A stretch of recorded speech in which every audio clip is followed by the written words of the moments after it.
the time, thank you so much for joining us. We're starting the news with the headlines. I am Iri Ayomikunle Eke. Cardoso raises year-end target price for MTN stock to 616 naira.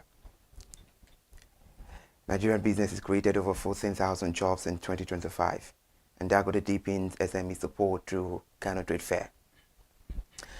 Analysts at Cardoso Securities have raised the target price on MTN Nigeria Communications PLC from 588.74 naira to 616.07 naira per share, reflecting a 4.6% upside. In a newly released equity report, Cardoso explained that the upgrade follows MTN Nigeria's strong 9-month performance, supported by the robust data demand. According to the report, the company recorded 57.5% revenue growth, a 15.1 percentage point year-on-year expansion in EBITDA margin to 51.4%, and delivered earnings per share of 35 naira 77 kobo, reaffirming their buy recommendation. The analyst said, following a review, will raise our year-end target price by 4.6% to 616 naira 07 kobo, implying a 29.7% upside from the current price of 475 naira as of November 18. And now the Faith Foundation stated the Nigerian business created a total of 14,269 jobs in 2025. Even the small businesses reported a net job loss over the past year. The organization disclosed this in its 2025 State of Entrepreneurship report released on Wednesday in Lagos State. The report surveyed 10,882 businesses across the 36 states, and the FCT assessed enterprise growth, sectoral resilience, and the effect of the ongoing macroeconomic reforms on small businesses. The executive director of Faith Foundation, Adenike Adeyemi, noted that MSMEs were operating in a high-cost environment shaped by monetary tightening, FX unification, subsidy removal, and recent tax reforms. She stated that the 2025 edition came at a crucial junction for the nation. She further said the 2025 State of Entrepreneurship Index, calculated at 0.47 out of 1.0, reflect the first marginal increase recorded since 2022. Report further said that 91% of entrepreneurs maintain confidence in their business prospect, with over half rating the environment as good or very good. The Dangote Group has announced its participation in the Kano International Trade Fair, scheduled to open between November 22 and December 6, 2025. A statement on Thursday from the Group Chief Branding and Communications Officer Anthony Chijina said the company is sponsoring and participating fully in the annual event, which is expected to attract over 1,000 exhibitors from across the globe. And the statement has said Kano is central to our overall businesses, and it is the hub of commerce not only in Nigeria but in Africa. Chijina noted that Kano is home to one of the large-scale rice mills being developed by the company, and it further added that other rice milling plant under development are located in Jigawa, Zamfara, Niger, Kebbi, and Sokoto State, with a combined total milling capacity of 1.5 million tons per annum. He said the effort is aimed at supporting the government in its food security drive. According to him, the company's subsidiaries will dedicate special help desk at the trade fair and encourage the public to use the opportunity to engage with the group for potential business partnership. He stated that in response to evolving market demand, the company will also be unveiling new sugar pack size of 100 grams and 25 kilograms on its special day at the Kano Fair.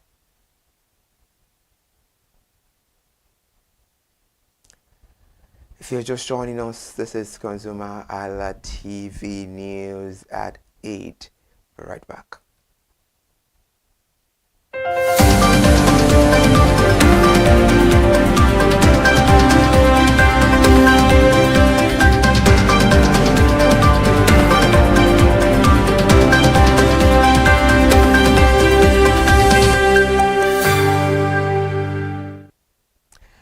Thank you so much for staying with us. Well, Lagos State, where the Lagos creative sector is set to get a boost as the Lagos State government collaborate with Inscribe Art to launch the Lagos Street Art Festival 2025, aiming to utilize vibrant murals to enhance tourism and foster civic pride.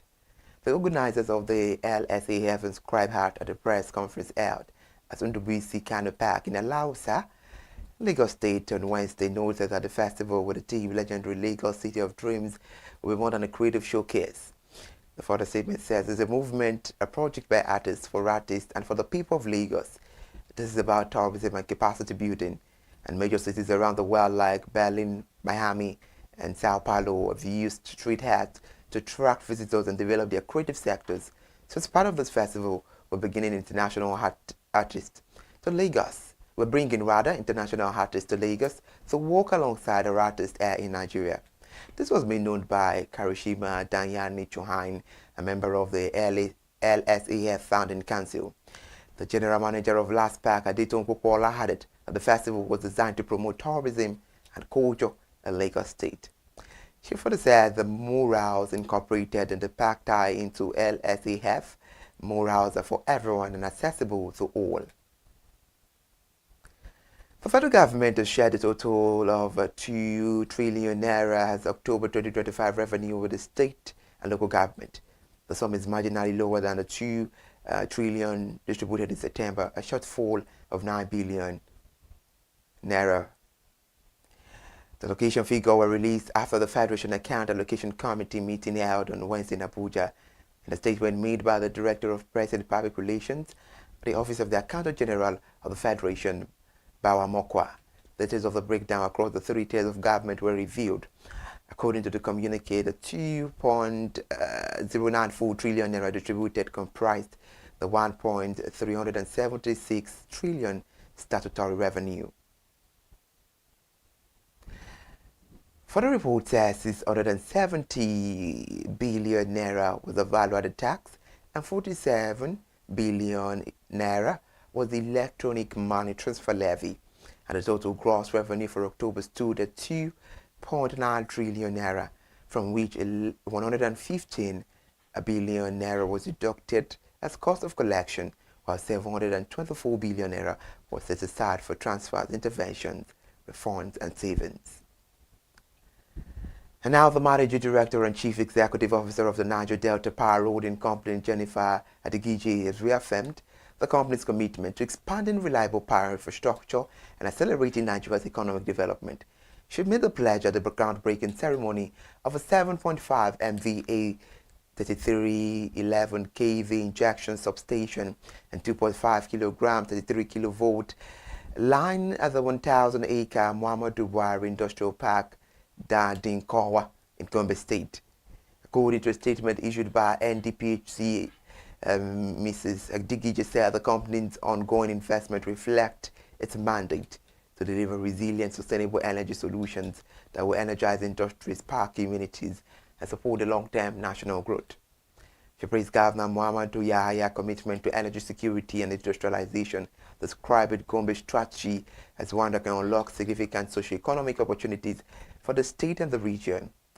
Jennifer Adigiji noted an industrial park project executed in partnership with the Gombe State government will connect the entire state to the national grid, greatly improving electricity supply to industrial clusters and neighboring communities. The executive chairman of the Federal Inland Revenue Service, Dr. Zach Adediji, has called for stronger partnerships between the FIRS and Nigerian tertiary institutions, saying universities must become incubators of innovation capable of generating solutions to national challenges. Mr. Zach made the call while delivering the 2025 distinguished lecture at the University of Ilesha in Osun State, where he spoke on economic resilience in an era of dwindling revenue. He analyzed Nigeria's revenue constraint and highlighted reforms undertaken by the tax agency under his leadership, including automation and digitization processes, and as well as expansion and modernization of the tax base, collaboration as well with state and tax harmonization and institutional changes aimed at strengthening the public trust. The chairman, Zach Adediji, stressed the need for Nigeria to diversify its productive base beyond crude oil, identifying agro-processing, the digital economy and creative sector, and solid minerals as potential growth engines. He added that building a resilient economy requires contribution from both government, urging researchers to focus on practical studies capable of shaping policy and solving the contemporary economic problems. The National Agricultural Land Development Authority has announced plans to place 20,000 acres of plantations under a monitoring, reporting and verification fast-growing nature-based climate asset capable of generating high-quality carbon removal while supporting food system and rural livelihood. To consumer-related story where the Nigerian Civil Aviation Authority slammed the 5 million fine on Qatar Airways for violating Nigeria's aviation consumer protection regulations following its handling of a passenger accused of indecent conduct. The Director of Consumer Protection and Public Affairs, Michael Achimoko, disclosed the sanction in a statement on its X handle, adding that the airline has also been issued letters of investigation on additional complaint that may attract further penalties. According to NCAA, the case stemmed from an allegation made by a female cabin crew member who claimed that a male passenger traveling with his wife touched her indecently while she was assisting another traveler during boarding for a flight from Lagos to the United States via Doha. Although the crew member did not report the incident in Lagos upon arrival in Doha, she filed a complaint that led to the passenger's arrest and 18-hour detention. And throughout the ordeal, his wife, who insisted she was by his side during the boarding, reportedly suffered emotional and physical distress without any support. It's a wrap on the news this morning. Thank you so much for joining us. I am Ire Ayomikole Eke. Good morning.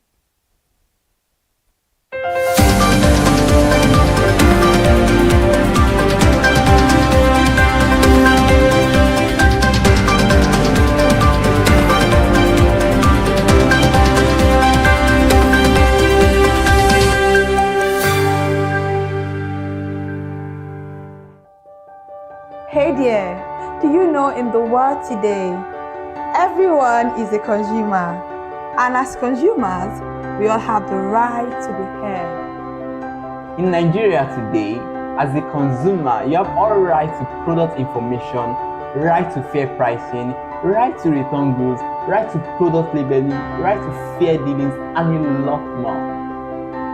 Well then, have you heard about the new media channel? ConsumerHallaTV. ConsumerHallaTV. ConsumerHallaTV.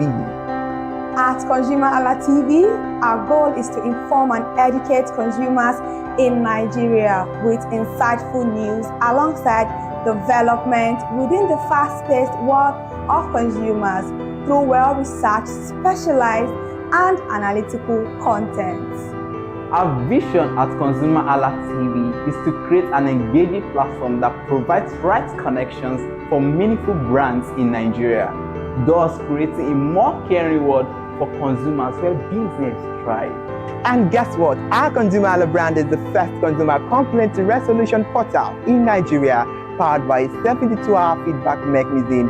We offer consumer advocacy, informative talk shows, branding promotions, advertising, and lots more. Connect with us via our YouTube channel at ConsumerHallaTV. Follow us on our Facebook page, ConsumerHallaTV, our Instagram page, ConsumerHallaTV, and do well to subscribe to our YouTube channel. Subscription is free. ConsumerHallaTV. At ConsumerHallaTV, you deserve to be heard. At ConsumerHallaTV, you deserve to be heard.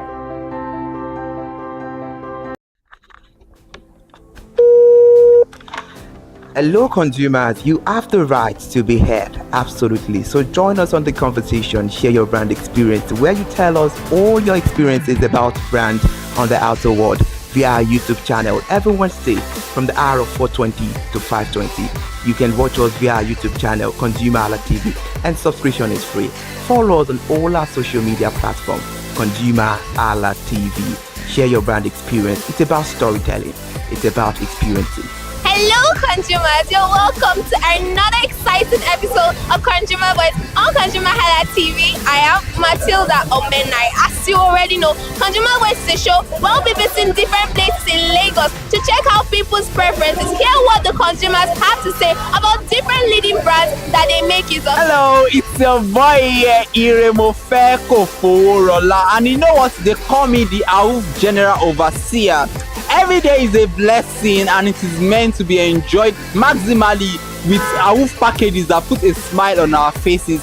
And guess what? That is why this show I hope is for you. You can get to know about trendy market slashes, promos, offers, and juicy deals that put a smile on your faces, and you can always enjoy them maximally. And you know one thing that is so interesting about this show? It is a blend of English and Pidgin. As I dey run you English, now I go dey marry am with Pidgin, make am spicy. So catch me every time on the show to enjoy more about trendy Awoof packages. Peace. Public service announcement. Hello consumers, I am Kikelomo Ajibola and welcome to the Scam Alert segment on ConsumerHalla TV. Scam Alert educates viewers about various scams affecting consumers. We learn tips on how to identify fraudulent activities and provide advice on protecting our personal information. We aim to raise awareness and empower viewers to avoid falling victim to scams. We cover various topics such as phishing, identity theft, fraudulent investment schemes, and many more. You want to catch up on how these scammers invade our lives? Join us every Tuesday by 12:30 p.m. for Scam Alert on our YouTube channel at ConsumerHalla TV. Subscription is absolutely free. And in case you are not following us across all our social media platforms, follow us on Instagram, Facebook, X, TikTok at ConsumerHalla TV. Don't say I didn't do anything for you this 2025. Bye. Welcome to In the Marketplace. We are taking you on a journey behind the scene of Nigeria's most vibrant market. From the sight and sound of the market to the stories of the people who makes it thrive, we will be sharing the untold stories that brings this market to life. Join us as we explore the history, challenges, and triumphs of the market vendors. We will dive into the daily lives of the people who call markets home and uncover the secret that makes this market special. You will get to see the passion, energy, and dedication that goes into making this market success.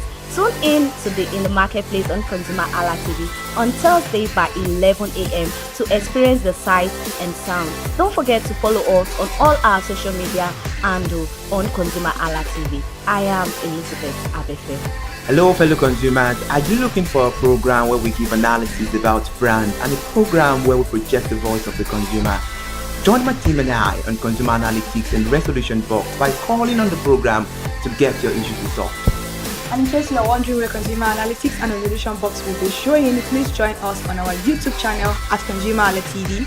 Subscription is free by 2 p.m. to 4 o'clock p.m. every Mondays and Wednesdays. Consumer Analytics and Resolution Box will be airing and will be here to provide you any information on brands and also issues that you have pending for us to resolve. Also follow us across all our other social media platforms, Instagram, Facebook, X, TikTok at ConsumerHalla TV. And that is why at ConsumerHalla TV, You deserve to be heard. Hi everyone, I am Iri Ayomikunle Eke. Join me live on Perspective every Mondays to Friday from the hour of 9 to 10, where we have meaningful and engaging conversations about all the burning and pressing issues making the round. Issues related to our economy and consumers. It's conversing, it's relatable, it's beyond interview. We have expert analysts who gives updated analysis about all aspects of a conversation. Join the moving train by subscribing to our YouTube channel, ConsumerHalla TV, and do well to follow us on all our social media platforms, ConsumerHalla TV.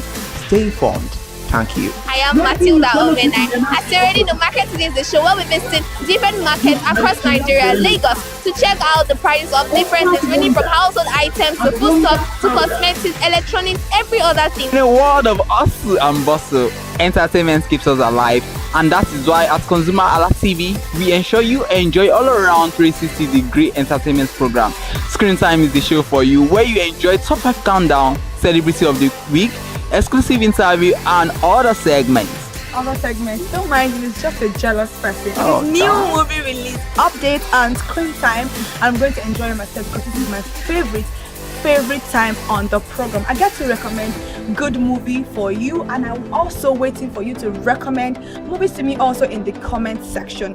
Screen time is not just all about entertainment, it is relaxing and also educational. So that is why we are bringing to you Screen Time on ConsumerHalla TV. And in case you're wondering where to join us every Mondays by 5 o'clock p.m. at ConsumerHallaTV on our YouTube channel. Subscription is very, very free. And in case you have not followed us across all our social media platforms, please do so. We are begging you, on Instagram, Facebook, Twitter, and also TikTok at ConsumerHallaTV. What are you waiting for? Click on that follow and subscribe right now. And from the I to the R to the E to the M to the F to the E, my name is Iremofe Koforola, the man always clothed in wealth and strength. And I'm Kikelomo Ajibola. Ta-da! Hi people, my name is Mo Fakorede and I am a filmmaker and a film director, and you're watching ConsumerHalla TV. ConsumerHalla TV is everything consumer advocacy, consumer rights, everything that has to do with consumers. On this TV, you'll watch, you'll learn, you'll be educated, and you'll be entertained. Keep watching ConsumerHalla TV. My name is Olubukola Ozone, a photographer and a social media enthusiast. You're watching ConsumerHalla TV. It's a consumer advocacy TV. If you have a problem, any consumer related problem, just holla at them, just like their name implies, and they're going to get it sorted for you. Keep watching, stay tuned. Thank you very much. Hi guys, my name is Joba Jalabi. I'm a marketing communications professional. I currently lead marketing at Flash Change, a fintech startup. Keep watching ConsumerHalla TV, a consumer advocacy channel. Hello, my name is Sharon Rotimi. I'm an actor and I am on ConsumerHalla TV. Now, ConsumerHalla TV is a consumer advocacy channel. So if you have any issues, consumer-related issues with brands and services, you can reach out to them and they'll be sure to handle it or to cater to you. Thank you so much. Hi guys, my name is Iyebiye Adeton. I'm a film poster designer and illustrator. This is ConsumerHalla TV. It's a consumer advocacy channel.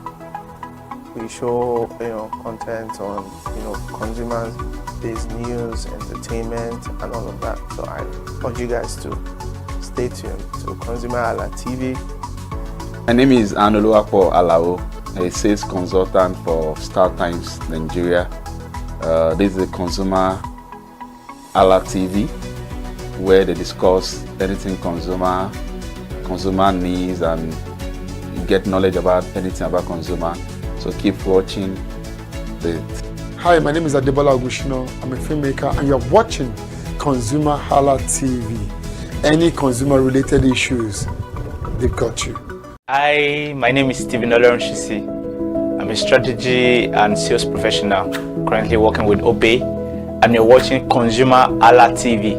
I mean, this is one of the channels that you don't want to but stay on. Consumer advocacy, brand promotion, everything consumer, what you need to learn for your business to grow. This is a channel where you learn, where you experience entertainment too, but it's good for businesses, for brands, and for an entrepreneur. If you want to know more about businesses, want to know more about brands, please stay watching. Alright, thank you so much, ConsumerHalla TV. Keep watching. Hello, good day. My name is Tunde Balogun. I'm the lead pastor at the Kingsborough Church in London. And you're watching ConsumerHalla TV, which is a new initiation into the TV industry in Nigeria, the first of its kind in Nigeria. And I know that it's going to bring value and quality into the service industry.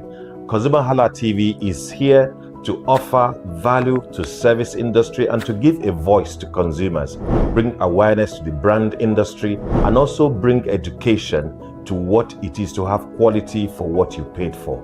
I know that through ConsumerHalla TV, you are going to be able to get what you have paid for quality-wise, and also give a voice to you in wherever it is that you do. I am here to support and give a shout out to say that keep watching ConsumerHalla TV, and we'll have a better quality for value in Nigeria and in the global space. Please continue to watch ConsumerHalla TV, because it is here to make things work better for you. It is on this note that I would like to say a big congratulations to the chairman and CEO of ConsumerHalla TV, Pastor Tunde Olufowora, and all the staffs of this great organization. Thank you for what you do. You are making things happen for us, and I pray that God bless you. Thank you. Hello, my name is Toyin Balogun. I'm here to give a shout out to ConsumerHalla TV, #1 platform helping you to shop smart, spend wisely, and live better. Anytime you have any kind of issues with your shopping, or you want to know a very honest review, please contact ConsumerHalla TV, here to help you. And please join the community where we can all make life easy and better for all of us.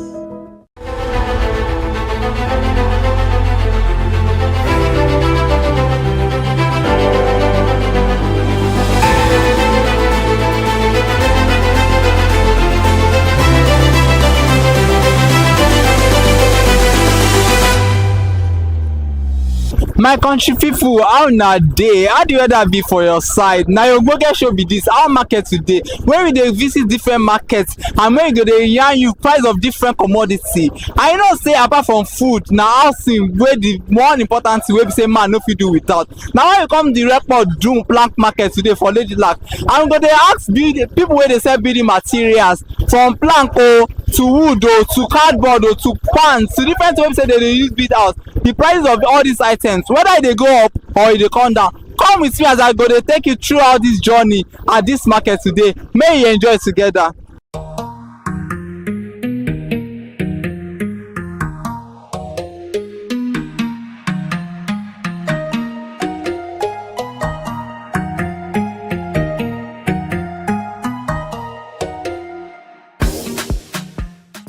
Ẹ káàárọ̀ sá, kí lorúkọ yín? Èmi ni Alhaji Kamaru Dini Ibikunle. Okay sá. Kí lẹ̀ ń tà ní ọjà Ìrẹ́pọ̀dùn yìí? N tá ń tà ní ọjà Ìrẹ́pọ̀dùn, àwa ń ta pákó lóríṣiríṣi. Ó bẹ̀rẹ̀ látòrí màgánì, àbòrà, ìtara, ayùnrẹ́, tóbi dórí sọmí. Oríṣiríṣi different pákó làwa ń tà. Okay sá, so àwọn pákó tẹ̀ ń tà yìí, kí ni wọ́n fi wọ́n ṣe gangan ní pàtó? Ọ̀pọ̀lọpọ̀ wọ́n ń lò ó bíi pé kó fi ṣe furnitures ìlú ilé. So àwọn dẹ̀ tó ń lò ó fi ṣe àwọn bíi decking, irú àwọn white yẹn àti sọmí wọ́n fi ṣe decking. Bẹ̀ẹ̀ bí àwọn magani, àbòrà kankan wọ́n fi ṣe furnitures ìlú ilé ni. Okay, so ìyàtọ̀ wọn ó yàtọ̀ lóríṣiríṣi. Irú eléyìí ń sìn tó wà ní ẹ̀yìn wa, irú pákó lélẹ̀. Irú àwọn pákó eléyìí ni ìtara.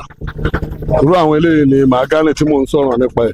Irú àwọn eléyìí ni àbòrà tá a fi ń sọ̀rọ̀ nípa ẹ̀ tó fi ń ṣe àwọn furnitures ìlú ilé. Okay, furniture ló ń fi àwọn lè ṣe. Èwo ló fi ń kọ́lé tó fi ń ṣe decking bẹ́ẹ̀? Èyí tó fi ń ṣe decking yẹn wà ní other shop wa bẹ́ẹ̀. Bàbá tẹ̀lé wa dé other shop wa bẹ́ẹ̀ síbẹ̀ la tò àwọn white yẹn sí. Àwọn white yẹn náà fi ń ṣe decking náà fi ń ṣe oúnjẹ. Okay sir, so bí èlò lẹ wá ń ta pákó eléyìí? Pákó oríṣiríṣi ni irú àwọn èyí tó fi ń ṣe furnitures yẹn 11,000, 10,000, 9,500. Irú èyí tó fi ń ṣe decking yẹn 5,000 là ń tà yẹn. Okay, so ẹni ẹ̀ ń ta mí ní 11,000, ẹ̀ ń ta mí ní 9,500. Kí ló yẹ tó ṣe pé àwọn price yẹn yàtọ̀? Ṣé bí ó ṣe gùn ni ẹ ṣe ń fi ń ta nàbí kí ló ń determine price? Òótọ́ nìyẹn náà bẹ́ẹ̀ tí àwọn igi yẹn ó póríṣiríṣi nírú àbòrà yẹn. Irú òun làwọn furniture máa ń like jù láti fi ṣe furniture sínú ilé. Irú magani yẹn òun náà ń lò jù, òun wọ́n ju àwọn another igi míì lọ. So àti tí ẹ̀yẹ fi wọ́n nìyẹn. Iye ò dẹ̀ pọ̀ lọ́jà à ń sábà rí, ẹ̀kọ̀ kan náà la máa ń bá pàdé. Irú eléyìí ń sìn, orúkọ ẹ̀ ní magani. So eléyìí bó ṣe gùn tó yìí ń sìn, size wo leléyìí àti pé ló lélẹ̀? Ó wà ní 12 by 12, ó máa fẹ̀ ní 12, ó dẹ̀ máa gùn ní 12, ìyẹn ní 11,000 tó jẹ́ magani yẹn, à ń ta ní 11,000, 12,000. So àwọn bíi tara yìí, àwọn yẹn òun náà wà ní 11, size kan náà ni gbogbo ẹ̀ máa ń wà, ó máa ń wà ní 12 by 11, so size tí gbogbo ẹ̀ máa ń wà náà nìyẹn. Èló leléyìí? Ìtara yẹn sì 10,000 là ń ta wọn jálẹ̀. Okay, kí wá ní ìyàtọ̀ láàrin magani àti ìtara yìí? Ìyàtọ̀ tó wà ń bẹ̀ ni pé ìtara yẹn òun strong, ó le, bẹ́ẹ̀ tí bí àwọn magani àtàbòrà àwọn yẹn wọn lágbára tó ìtara yẹn. Ìtara yẹn ó wúlò fún bí facing board, bí bench, bí àwọn nǹkan tó èèyàn máa jókòó lé, bẹ́ẹ̀ tí bí irú àwọn magani àti àbòrà yẹn àwọn yẹn dáa fún furnitures sínú ilé. Ìyàtọ̀ tó wà ń bẹ̀ ni. Okay, ẹ wá wò eléyìí tẹ́ ń tà ní 11,000 naira sí ibi èlò ni ẹ̀ ń tà tẹ́lẹ̀, ṣé ó ń lọ sókè ní àbọ̀ ń wálẹ̀ sí? Ó ń lọ sókè ni o, because of torí epo bí tá a ti máa lọ ń kó wá, a máa ń lọ Ọ̀rẹ́, à ń lọ Ìjẹ̀bú Òde, à ń lọ Ìjẹ̀bú Gbó, à ń lọ sáìdì àwọn ilẹ̀ Ìgbò so àwọn mọ́tò especially tá à ń ná lọ́nà ó ti pọ̀ jù because of torí epo tó ti wọ́n owó mọ́tò ti wọ́n jù so àwọn ló fi ń lọ sókè. Bí èlò lẹ́ ń ta lè sí bí oṣù díẹ̀ sẹ́yìn àbí ọdún díẹ̀ sẹ́yìn bí èlò lẹ́ ń ta ní 11,000. tẹ́lẹ̀ ru magani tẹ́lẹ̀ à ń ta ní 5,000 6,000 tẹ́lẹ̀ bí ọdún márùn-ún àbọ̀dún mẹ́fà sẹ́yìn bẹ́ẹ̀ ni ọwọ́ nísìnyí kò rí bẹ́ẹ̀ mọ́ because of torí wàhálà àtẹ̀pọ̀ elépo dé. Ẹ já wá sọ nípa àwọn ìpèníjà tẹ́ máa ń kojú kọ bí ọjà tẹ́ ń ta yìí ọjà igi kò ń ṣe gbogbo ní ọjà máa yá àbí nǹkan àbí irú àwọn ìpèníjà wo gangan ni ẹ máa ń dojú kọ lọ́jà yìí. Ìpèníjà náà máa ń fojú sí ni for example náà àwọn tá a máa ń bọ̀ láti ọ̀nà tá a lọ ra ọjà gbogbo àwọn tá a máa ń pàdé irú àwọn kan dá wa dúró pẹ̀lú tírélà wa wọ́n gba owó lọ́wọ́ wa gbogbo àwọn tó wà lójú ọ̀nà ètò yẹn náà ni àwa president wa especially president onípákó ètò yẹn náà ló ń ṣe lọ́wọ́lọ́wọ́ báyìí tó yẹ pé àìwà pẹ̀lú wàhálà yẹn pẹ̀lú àwọn tá a máa ń face lọ́nà wọ́n máa ń dààmú wa gan lọ́nà nípa ọ̀ràn tíkẹ́ẹ̀tì kan láwọn fẹ́ já tíkẹ́ẹ̀tì àwọn wọ́n máa ń dààmú àwọn trailers wa lọ́nà gan. ó ṣe àti bẹ̀rẹ̀ ló ti máa ń dààmú yín ni àbí ọkọ̀ dédé wáyé. àti bẹ̀rẹ̀ ni o láti tipẹ́tipẹ́ kó tó di pé new president àìṣẹ̀ wa ní ẹ̀ṣẹ̀ wa ń bá wa jà sí tó di pé yes pé àwọn òun ìwà ń kọ̀ọ̀tù lórí ọ̀ràn yẹn.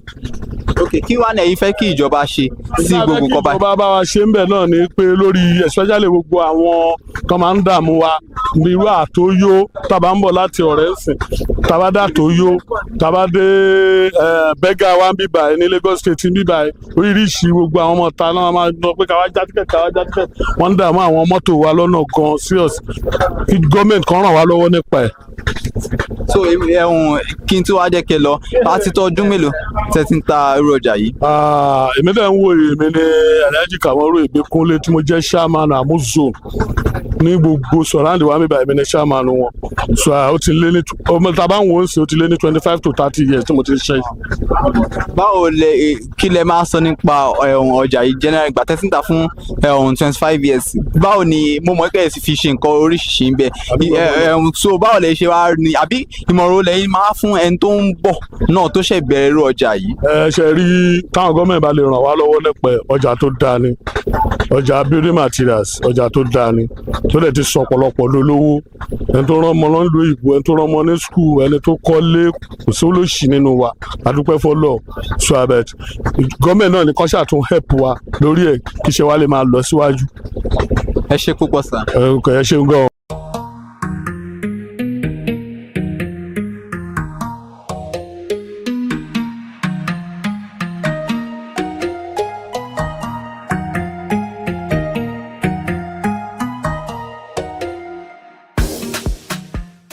My country people, we don hear from Alhaji Ìgbékúnlé wey dey sell plank for Irepodu market and he talk say this plank na mahogany and they sell am for 11,000 and abora and tiara they dey sell am for 10,000 naira. But him come tell us say one of the challenge wey be say they dey face when be say when they go buy this plank from Ore, Ijebu-Ode or from different location be say they disturb them for road, sometimes for tickets and all these talk they disturb them. So he talk say the matter don dey court and he wan say make government intervene into the matter wey be say they no go dey disturb them for this anytime wey be say they go buy market and talk say this business na good one as long as say investment dey there. Say people wey don dey do am for several years dey but make government still show more interest for people wey dey sell this kind of material. Join me as I go dey take you round this market today wey you go dey look at different materials wey people dey use build house and wey be say they dey use do a lot of things, furniture and all that. Come make we enjoy together.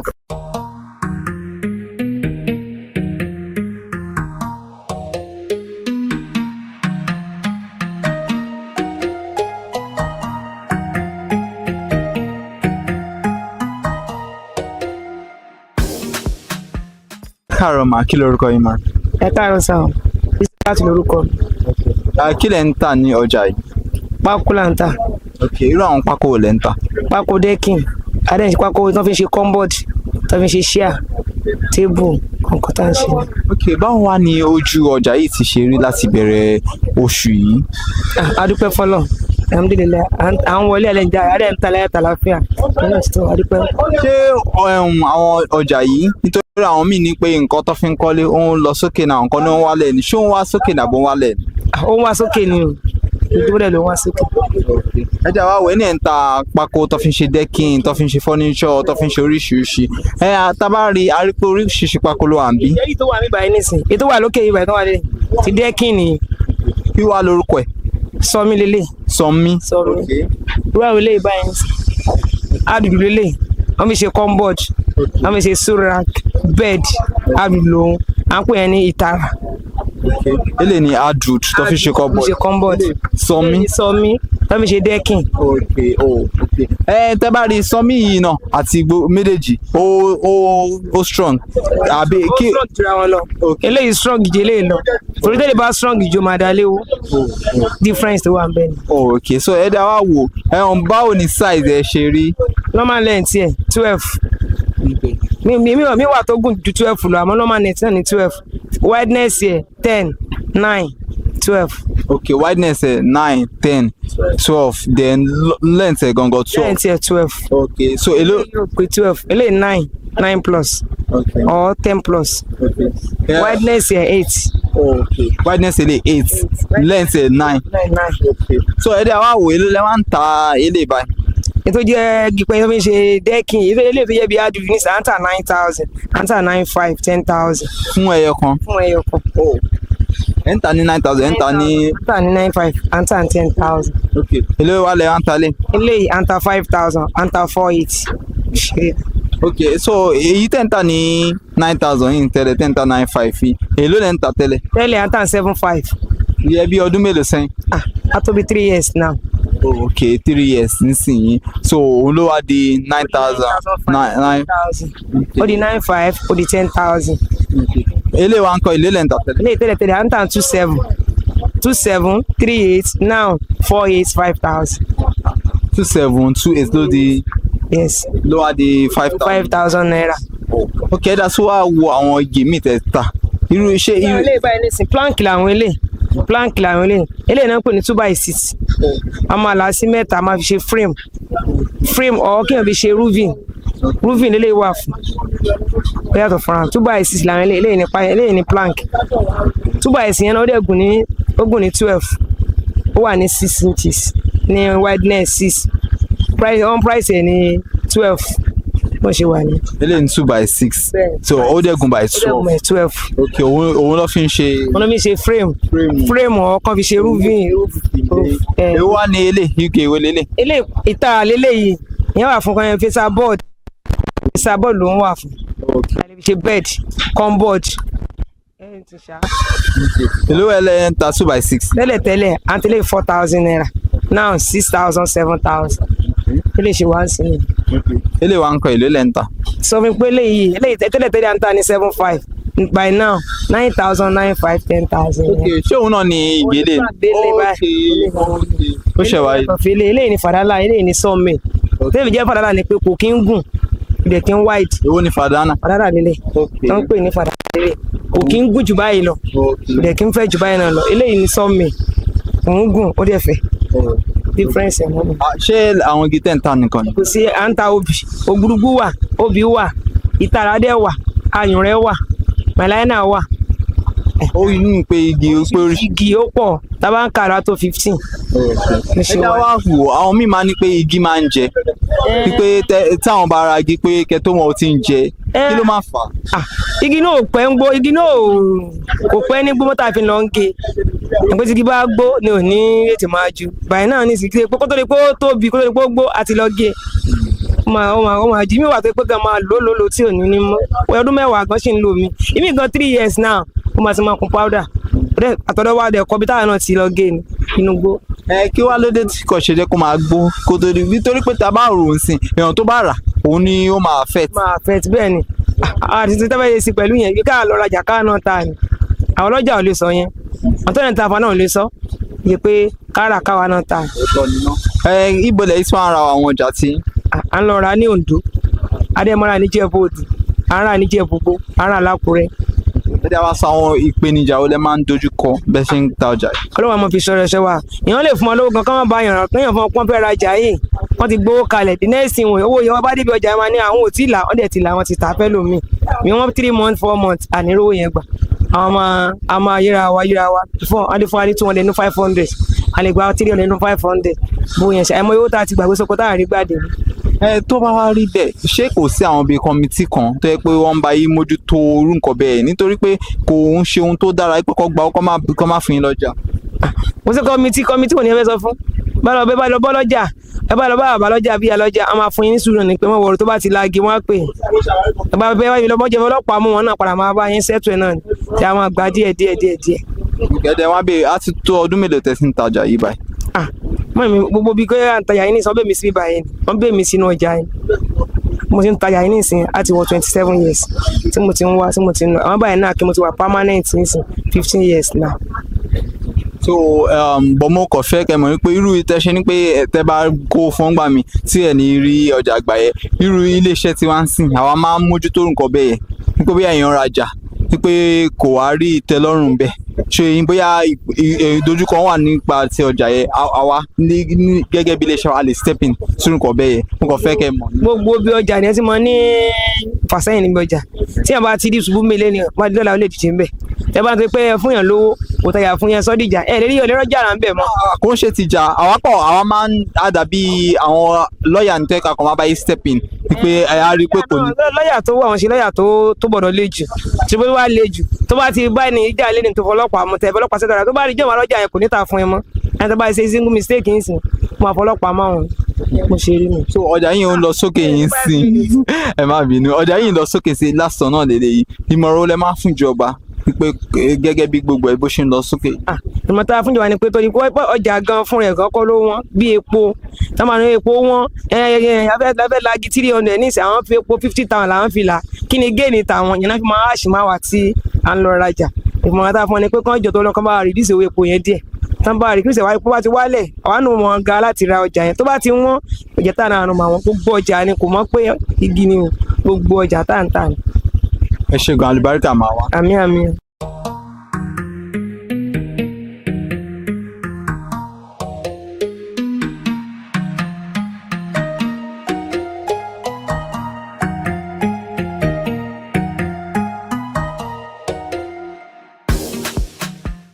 My people, we don't hear for Mrs. Risikat Mukulola say if you want buy plank of different type, you want to say if you use build cupboard or you want use do roofing, you want even use this decking. Now for a year if you get them, you want 5 day, you want 5,000 naira a day, you want 9,000 naira a day. It depends on what you want use the wood for. And she don't talk say the challenges wey be say they face for here. Say sometimes they go give people wey be say they want buy wood from. They don't go even see markets.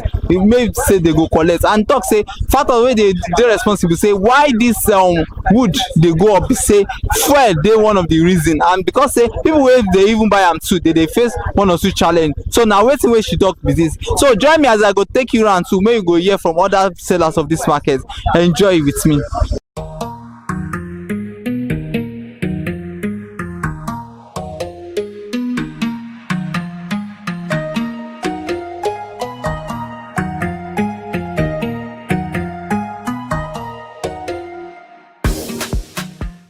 Good morning, wetin be the name? My name is Nordin. Okay. Jimo. Okay. Wetin dey sell for this market? I'm selling plank, cardboard, pan, and board, all the building materials. Okay. So maybe we start with how everything done be. How the market done be since beginning of this year? We thank God for the Almighty Allah. The market is going well, but we are one way or the other, but we still thank God, sha. Okay. That one good. So let's look at this pan. Which kind of pan be this one? This normal pan. We sell the bundle of this one at 36,000 naira, and we have the long span. That is the long span. So we are selling that one at the rate of 35,000 naira. So we have cardboard Brazil. The cardboard is 10,000 naira, while the Romania is 5,000 naira. Why the youngest Romania is 4,500 naira? Maybe take them gradually because in a different material. This normal pan now how much itself? This normal pan, one pieces we are selling it at the rate of 1,700. 1,700 for one of it. For one of it. So the bundle now, how many did the bundle? We have 20 in bundle. Oh, 20 now in the bundle. Yes. Okay, so you can't sell 1,750. So how much will be that 20 bundle? That 20 bundle we are selling it at the rate of 35,000 naira. Oh, the bundle now 35,000 naira. One now 1,750. So the long pan now, how much be the long pan? The long span is 36,000 naira for one. For one. Yes, and we have 15 inside. So, out of that 15 that we have inside, we are selling per one at the rate of 1,900. Okay, 1,900. This one 1,750. Okay, I want to ask how much did they sell this one before now? We can reach 1,750. They come down or they go up? It's coming down now. Okay. Because we have already selling the bundle at the rate of 60,000, 70,000 before, but gradually the market is coming down. Okay. As this one they come down, plank they come down soon. That plank is coming down, but it's not coming down the way like that because that plank it costs more than that plank is another way business. So we cannot say plank is coming down because before, but we still thank God, before we are selling white wood at the rate of 6,000, 6,500, but the plank too is coming down gradually to 5,000 naira. Okay, when you can look at this man where they say so, what's the difference between this one and the other one? What's the difference? The difference is the longness. This one is 6 feet, while this one is 8 feet. Okay, no be saying that because they fine. Because if they look this one, person will say, this one fine, this one also fine. No, not because of the beauty. It's because of the longness and the quality. Okay, which one get better quality? It's almost everything is quality, but it depends on the way you have money. You talk about cardboard, we talk. So, what thing they use the cardboard? The cardboard they are using it for ceiling, they are using it for furniture, almost everything you want to use it for.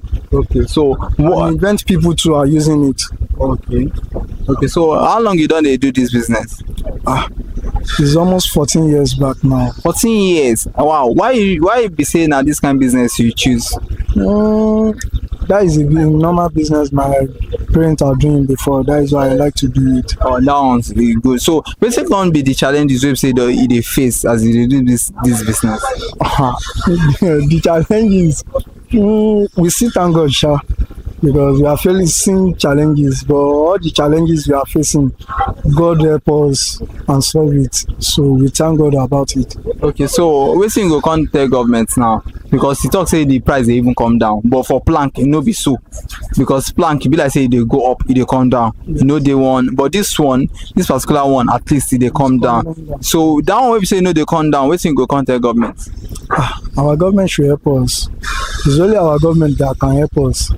And God, because if you said government should help us, it's not only government that will help us. So government will do his own little advice and little thing, but we are the one that will pray to God. God should provide for everyone. Okay. So before I let me they go, I want to say how they say the way they say now and then which one better?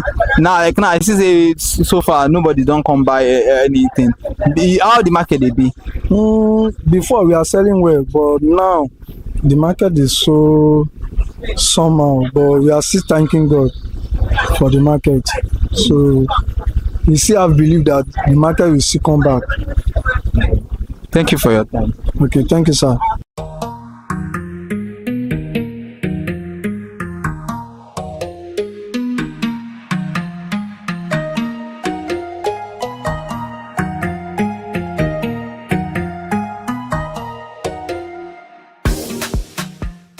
We don't hear hear from different people where they sell for this Irekpodun plank market today. Say if you get your plank, if you get any building material where you want buy for this market, and we know say plank, we get one wey say if you buy for 4-5, the one of 9,000 naira. And even for cardboard there, then they sell for this market. And do any material say you want use for roof too, then they sell for a year. And I hope say you don't know the price of this building materials today. My name is Forola, and if you never subscribe on top our channel, now opportunity to subscribe on top YouTube, on top Facebook, on top TikTok, and every social media platform at ConsumerHalla TV. May they enjoy every episode, every content where they bring for you. Till I come your way another time. Bye for now.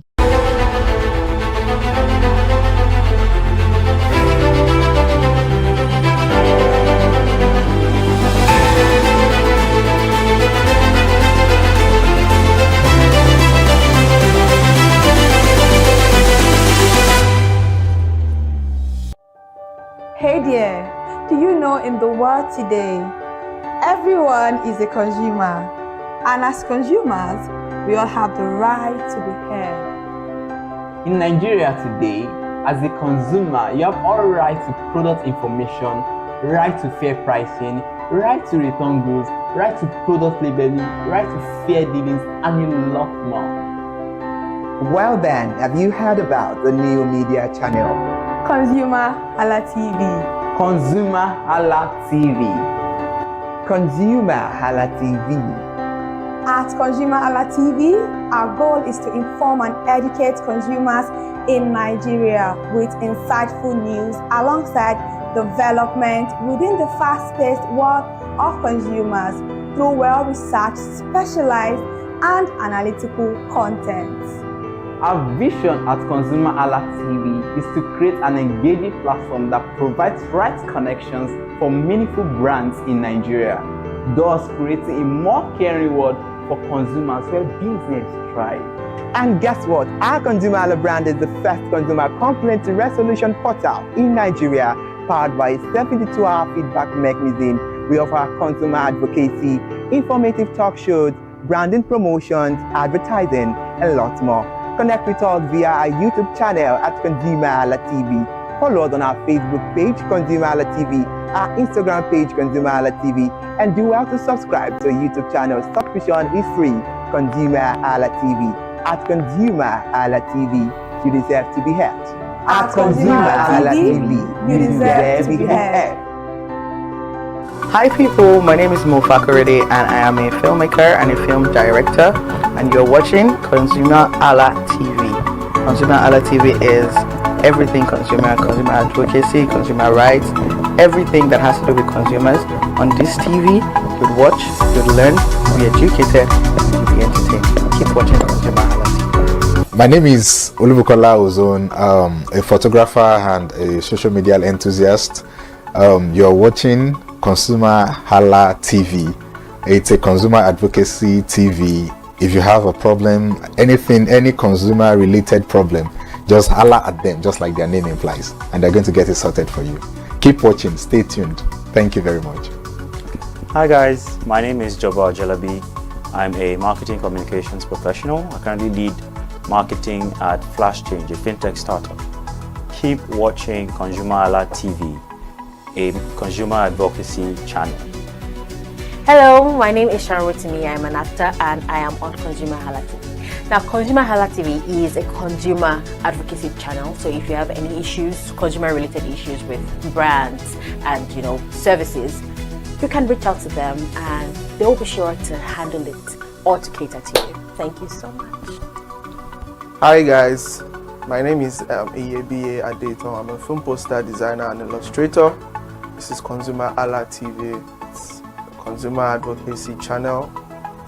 We show content on consumers-based news, entertainment, and all of that. So I urge you guys to stay tuned to ConsumerHalla TV.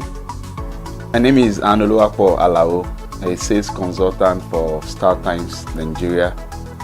This is a ConsumerHalla TV, where they discuss anything consumer needs and get knowledge about anything about consumer. So keep watching the Hi, my name is Adebola Ogushino. I'm a filmmaker and you're watching ConsumerHalla TV. Any consumer-related issues, they've got you. Hi, my name is Stephen Olorunshisi. I'm a strategy and sales professional, currently working with Obey, and you're watching ConsumerHalla TV.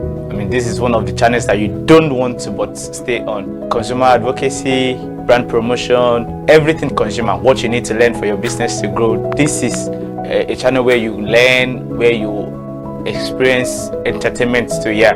But it's good for businesses, for brands, and for an entrepreneur. If you want to know more about businesses, want to know more about brands, please stay watching. All right, thank you so much, ConsumerHalla TV. Keep watching.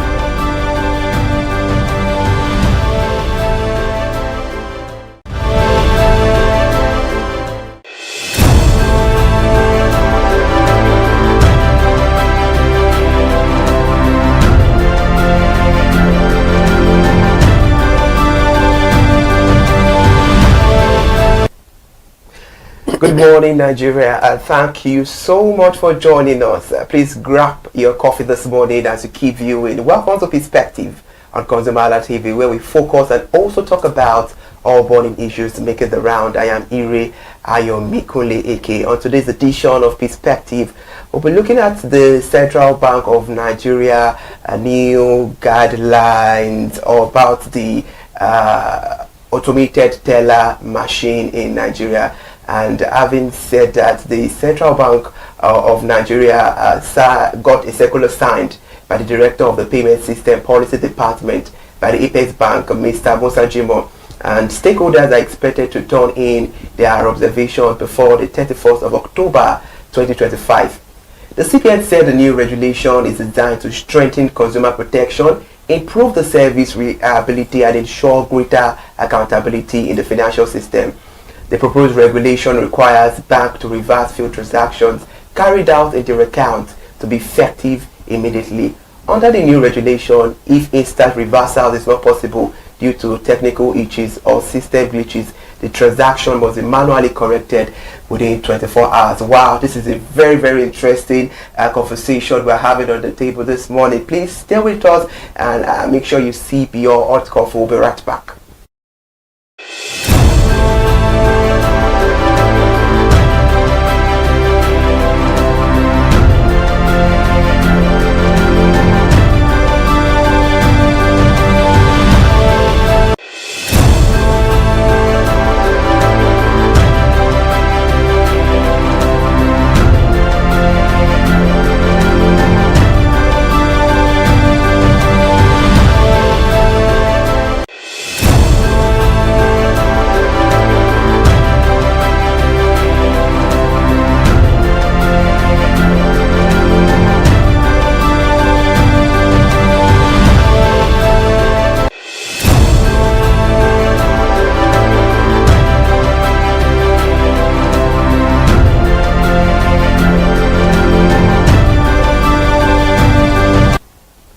Thank you so much for still staying there and watching. If you're just joining us, this Perspective on ConsumerHalla TV, where we talk about the burning issues making the round, and we'll be viewing the CBNU guidelines about ATM, the automated teller machine operations in Nigeria. And joining me on this conversation, I have two gentlemen of the press. I have Mr. Moshood Isamotu, an analyst and also a commentator. Good morning, Mr. Moshood. Good morning, and thank you for having me. All right, thank you so much for joining us. And now I have to talk to Mr. Larry Alabi, the former banker and the former president of ACAL. Good morning, Mr. Alabi. Good morning. All right, thank you so much for joining us on the conversation. Mr. Larry, let's get into it straight. I will start with you, you being a former banker, about the new guidelines. What is your take on this issue? First of all, I say it's long overdue because it's an image problem that's affecting financial institutions. Not only the banks, it's also affecting the fintech organizations too. The consumers have been complaining, a plethora of complaints about money missing, some debits done in their accounts via ATM machines, and this has been continuing for a long time, and the CBN now decided to take the issue by its own and to ensure that this thing is resolved. Now, the guidelines they are put in place, they want to put in place, you see the proposal. First of all, they want to take care of those who are visually impaired. They want to ensure that whatever money that leaves your account, once you have not enjoyed the services, it should be reversed immediately. You should be able to collect your money. Because for a long time, people transact businesses, failed transactions that they don't get their money back. Because a lot of people are busy, money, they don't just remember about the money, and that money sits somewhere. So, and there's no deterrent to the banks to return the money. So now that the CBN has decided to ensure that such things doesn't happen again, and then it will go a long way for the consumers. All right, interesting. Mr. Moshood, let me get to you about this new regulation, because you heard what Mr. Larry just said. Are you aligning with what he said, and how do you think the CBN can implement the proposed regulation? Thank you very much. First of all, let me say that I align with his view to an extent, but for the fact that for the first time in over 35 years, when the ATM was introduced in Nigeria, that was in 1989, we have never had such a comprehensive review document. It's such a document. So which means we are happy that at this level of our development, at least we are thinking about having a document that will catalog everything that has to do with the operation of ATM in a single document. That's from approval to deployment, operations, field transaction resolutions, and the feedback mechanism. This is what documents is good to take note of. So we're happy it's coming at this level, and we believe that if all stakeholders involved are very serious about it, with what the central bank is putting together, I think we are going to have it better. Though it may be late in coming, really, because of what we are passing to, what the banking customers are already experiencing. But for the fact that at this level, CBN is thinking, waking up at this moment to make it to capture all these things, I think the intention is fine.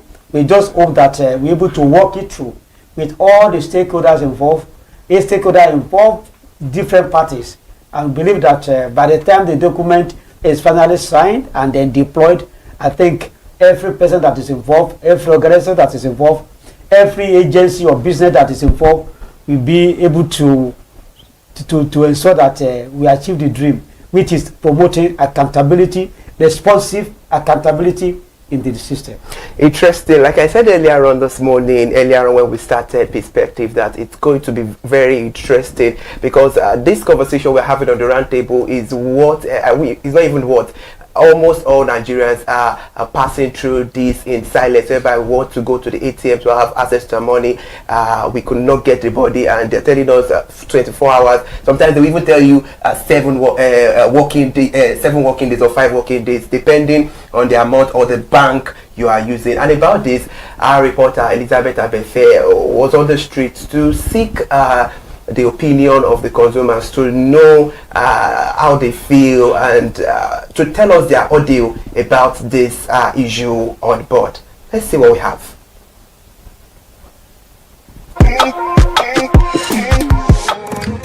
Good morning, how are you? I'm fine. What is your name, sir? My name is Mr. Kayode Sanusi. Okay, do you withdraw? Yes, I do. So what do you use? Do you go to the ATM stand, or you enter the bank, or you use POS?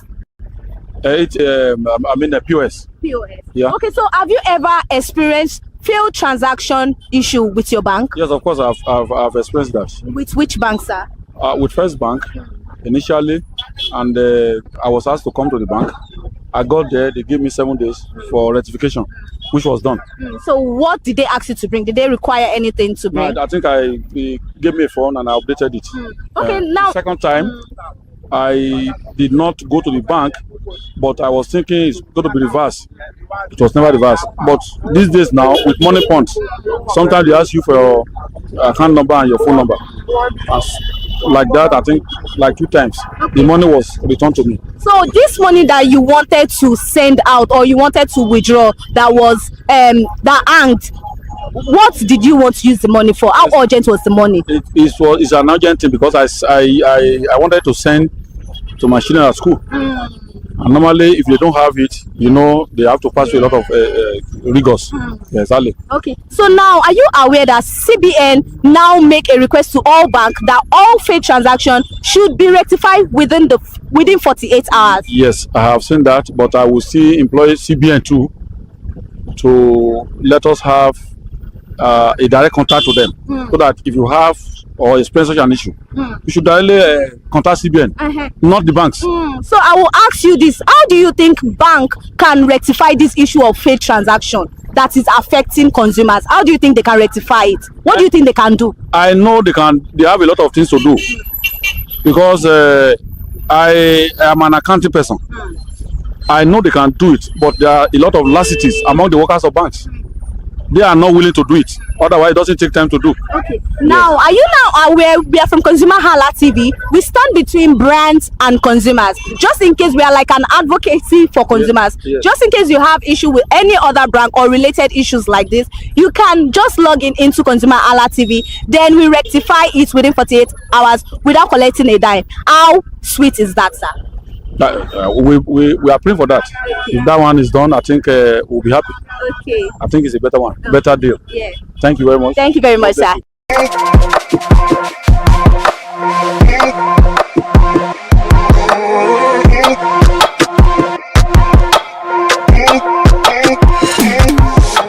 Good morning, sir. Good morning. What is your name? I'm Daniel. How are you doing today? Thank God. Okay, so do you withdraw? Yeah, of course, everybody does. So which platform do you use? Do you transfer? Do you go to the bank? Do you use the POS or ATM stand? I don't have an ATM card, so I majorly do transfers and go to the bank if it's bigger money like that. Okay, so have you have issues concerning transaction reversal, like failed transaction reversal? Yeah. So with which bank? UBA and I think Stanbic with Polaris also. So how was the experience like? Now I need you to I want you to just express yourself. How was the experience like? Well, then I was running my project in school and it was really horrible for me. Yeah, because I had to like go to the bank severally and they kept on telling me to come back for this and that, blah blah blah, and I didn't really like it at all. I didn't like the experience. It took my time, it took other expenses for me like that. So yeah, it was really horrible. I don't wish to experience that again. So that's majorly why I don't even use ATM card anymore. So you rather go to the bank to just cash out. So how long, when you have this issue, for how long does it take for them to rectify this issue? Sometimes they just, especially when it falls on weekends, they tell you that they don't work on weekends, that should come on working days, and sometimes it takes 5 working days, even almost a week.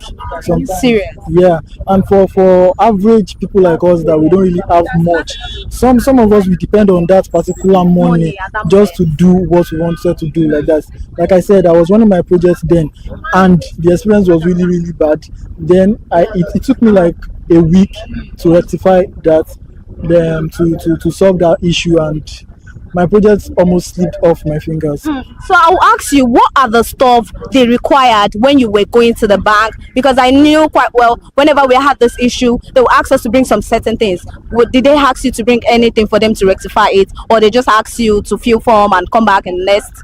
Well, in my own case, what really happened was I was trying to make a transfer with my ATM card to some other accounts like that, which like that. So later we found out that they only took charges from it. That was why it's so the money inside the account was not up to the amount I was requesting.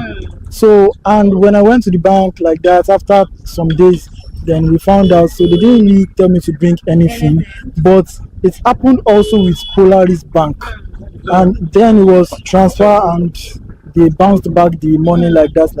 So they said I should bring passports, Some said it was because of the status of my account that I had to bring NEPA bill and so.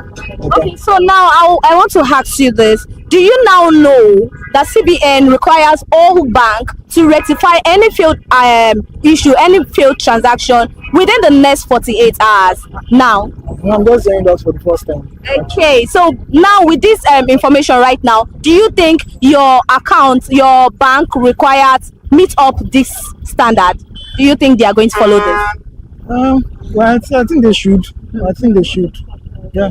Okay, so now I want to tell you, in case you have any issues with any brand, our platform ConsumerHallaTV is an advocacy for consumers. It stands between consumers and any brand. And within 48 hours, you just have to log in your complaint, and within 48 hours, we will rectify it for you. That's nice. At least it's an improvement. Okay, thank you very much, sir.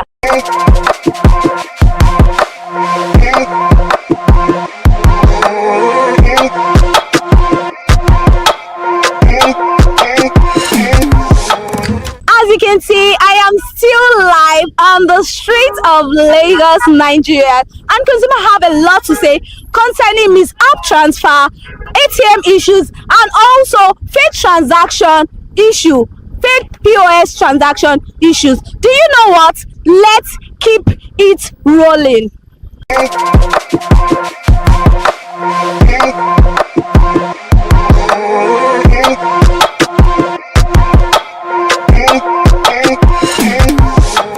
Good morning, ma. Good morning. How are you doing? Fine, thank you. What is your name, ma? Epsilon. Okay, ma, do you withdraw? Yes. Okay, so do you go to the bank to withdraw from, or you use the ATM stand or POS? Which of them do you use? I use all. You use all. So have you ever experienced transaction issues, reversal issues with banks, with your bank? Yes. Which bank, ma? Polaris. Okay, so how was the experience like? I want you to share with me the experience. What you needed that money for? How urgent was the money? And the money got debited without going back to your account? Except that anytime you send your money is your money, and you send your money on errand to get result at that time, and when it's being reversed and then you're not getting your money back, it's kind of frustrating. You know, I think at one point I had to go back to my bank. Initially it used to be immediately, maybe 24 hours, but somehow I think I went to my bank and they were telling me nonchalantly, maybe 1 week's time. So I even forgot. Forgot the money there. Not that I forget, but it's so nonchalant attitude. And when they reverse it, I didn't even know. The another one, I don't even know whether they reverse it at all. But when I went to banks months later, they had to trace it back. When the cashier told me they reversed because it wasn't such much money. Because I didn't get the alert and I didn't see it, but I didn't want to argue. Okay, now I would like to ask you this. Okay, how do you think banks can improve on this issue that keeps happening every day? What advice? It's so easy now. It's all about taking care of your customers. We're talking about electronic banking, so it's not manual. It should be automatic.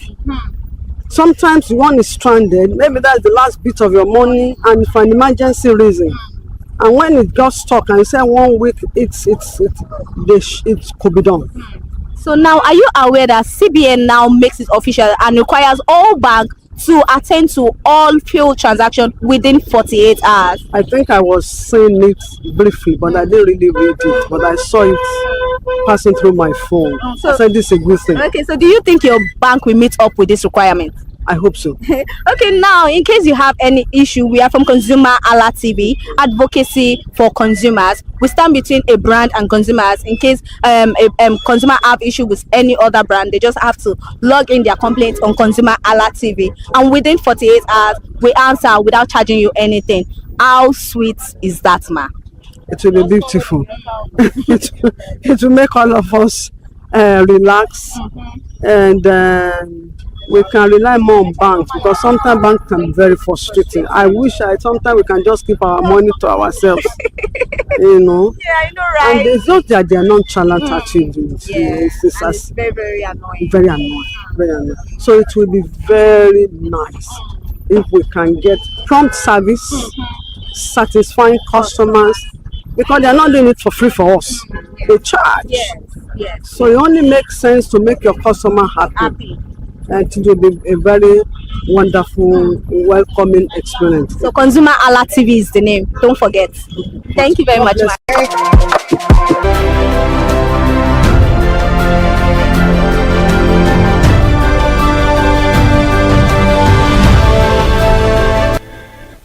Elizabeth Abefe right there, our reporter.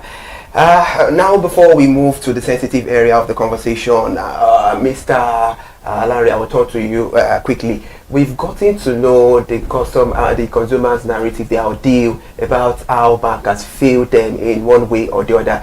If this regulation, if it is well implemented, do you think consumers will not have any issue to have any complaint whatsoever about this particular issue? It will only be all-encompassing if further suggestions are made and then implemented. For example, the complaints mechanism, that a person will go to the bank and complain, and there is non-challenge in the banking hall. The regulation doesn't address it. 2, there are third-party services which are not covered by central bank regulation. Like you buy a service from DSTV, you buy light, and then you have been debited, but there's no light. There's no code for you to load your light. All those things ought to also be put in so that there will be no loophole for any bank to or any financial institution to go through. Then the second thing is that, or a third thing, is that if a bank can say, oh, we have complied, but as a customer be notified, it must be compulsory that each customer must be notified by text if his transaction has been rectified. If it's not so, the customer will still be frustrated and be thinking that it has not been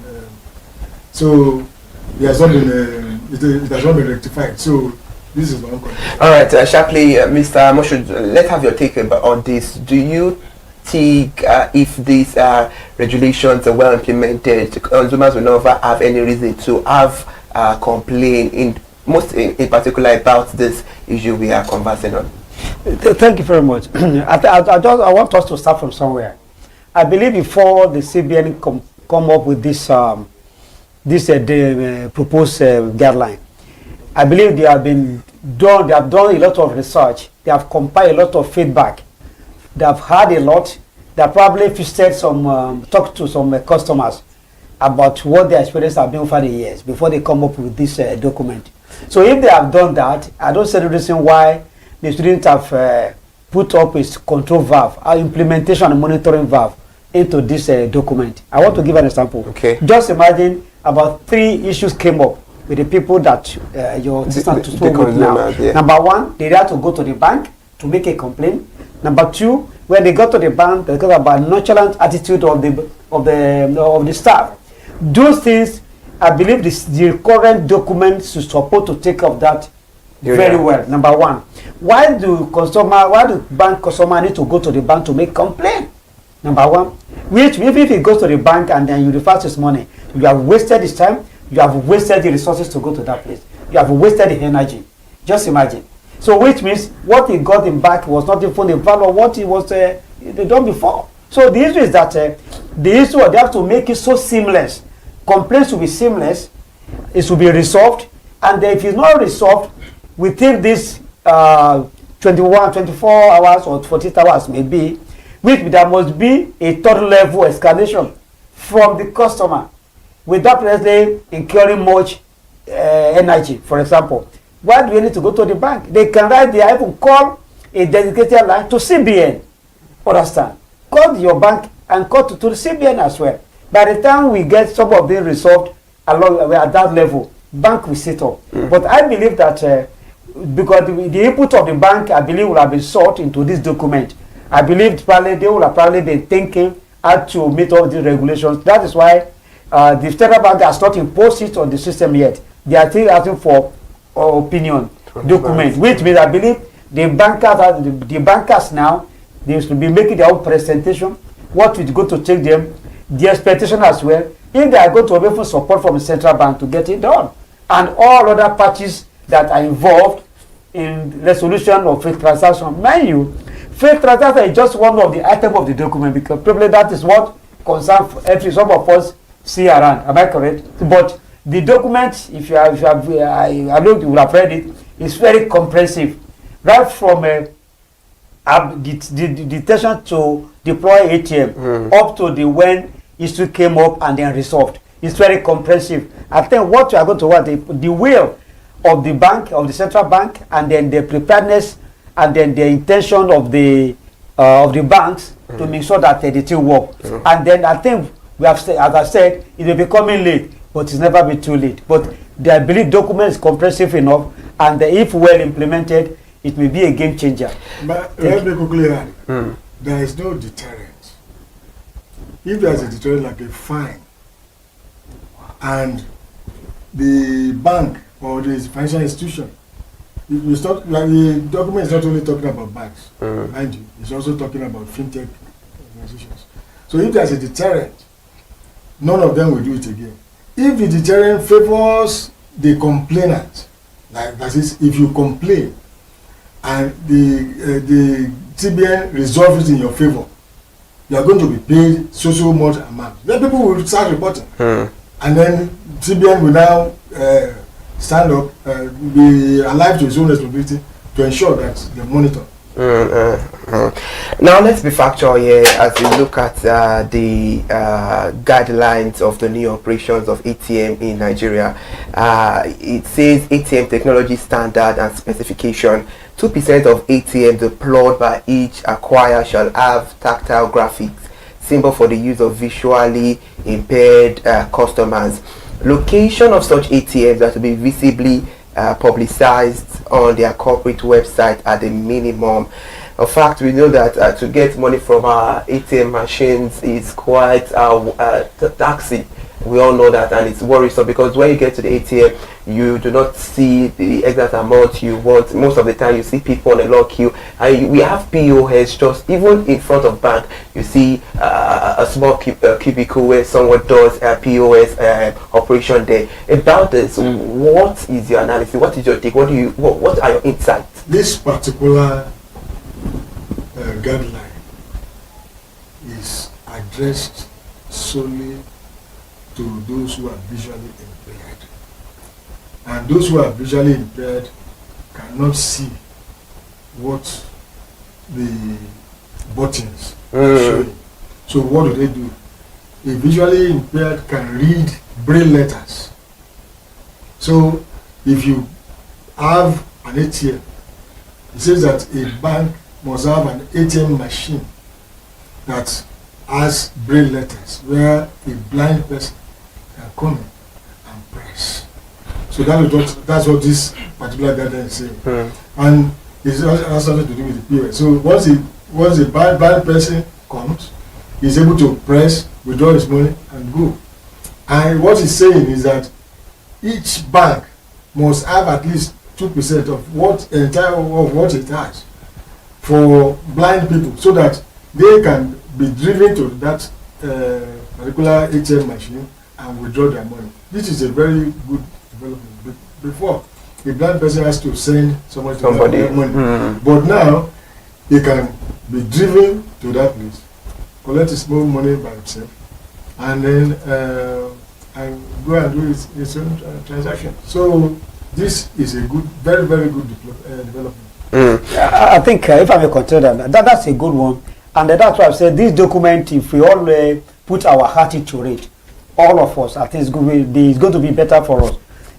For that information, which is very critical, which the government is thinking afford every person that is involved as a customer. No matter how significant the number is, which means every customer is supposed to be treated well. Beyond that as well, the government, if the documents say that you must have graphics for those probably who are not even educated, not lettered. There must be graphics in your ATM that can direct people to where to go. So it's about information as well.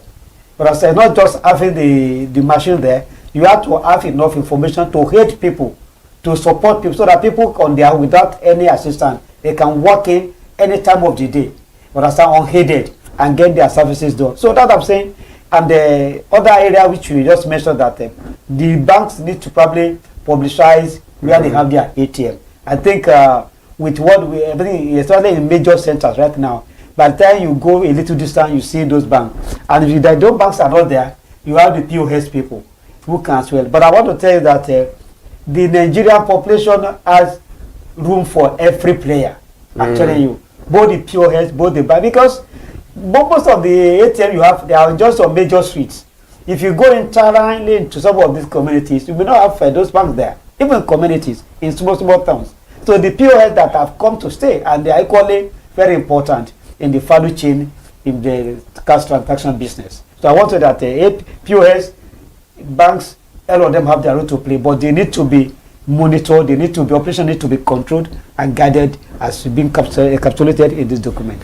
Mr. Marshall, let's look at still talking about the draft guidelines, the density requirement for ATM deployment. It says all card issuers shall deploy ATMs of at least one ATM per every 5,000 payment cards issued.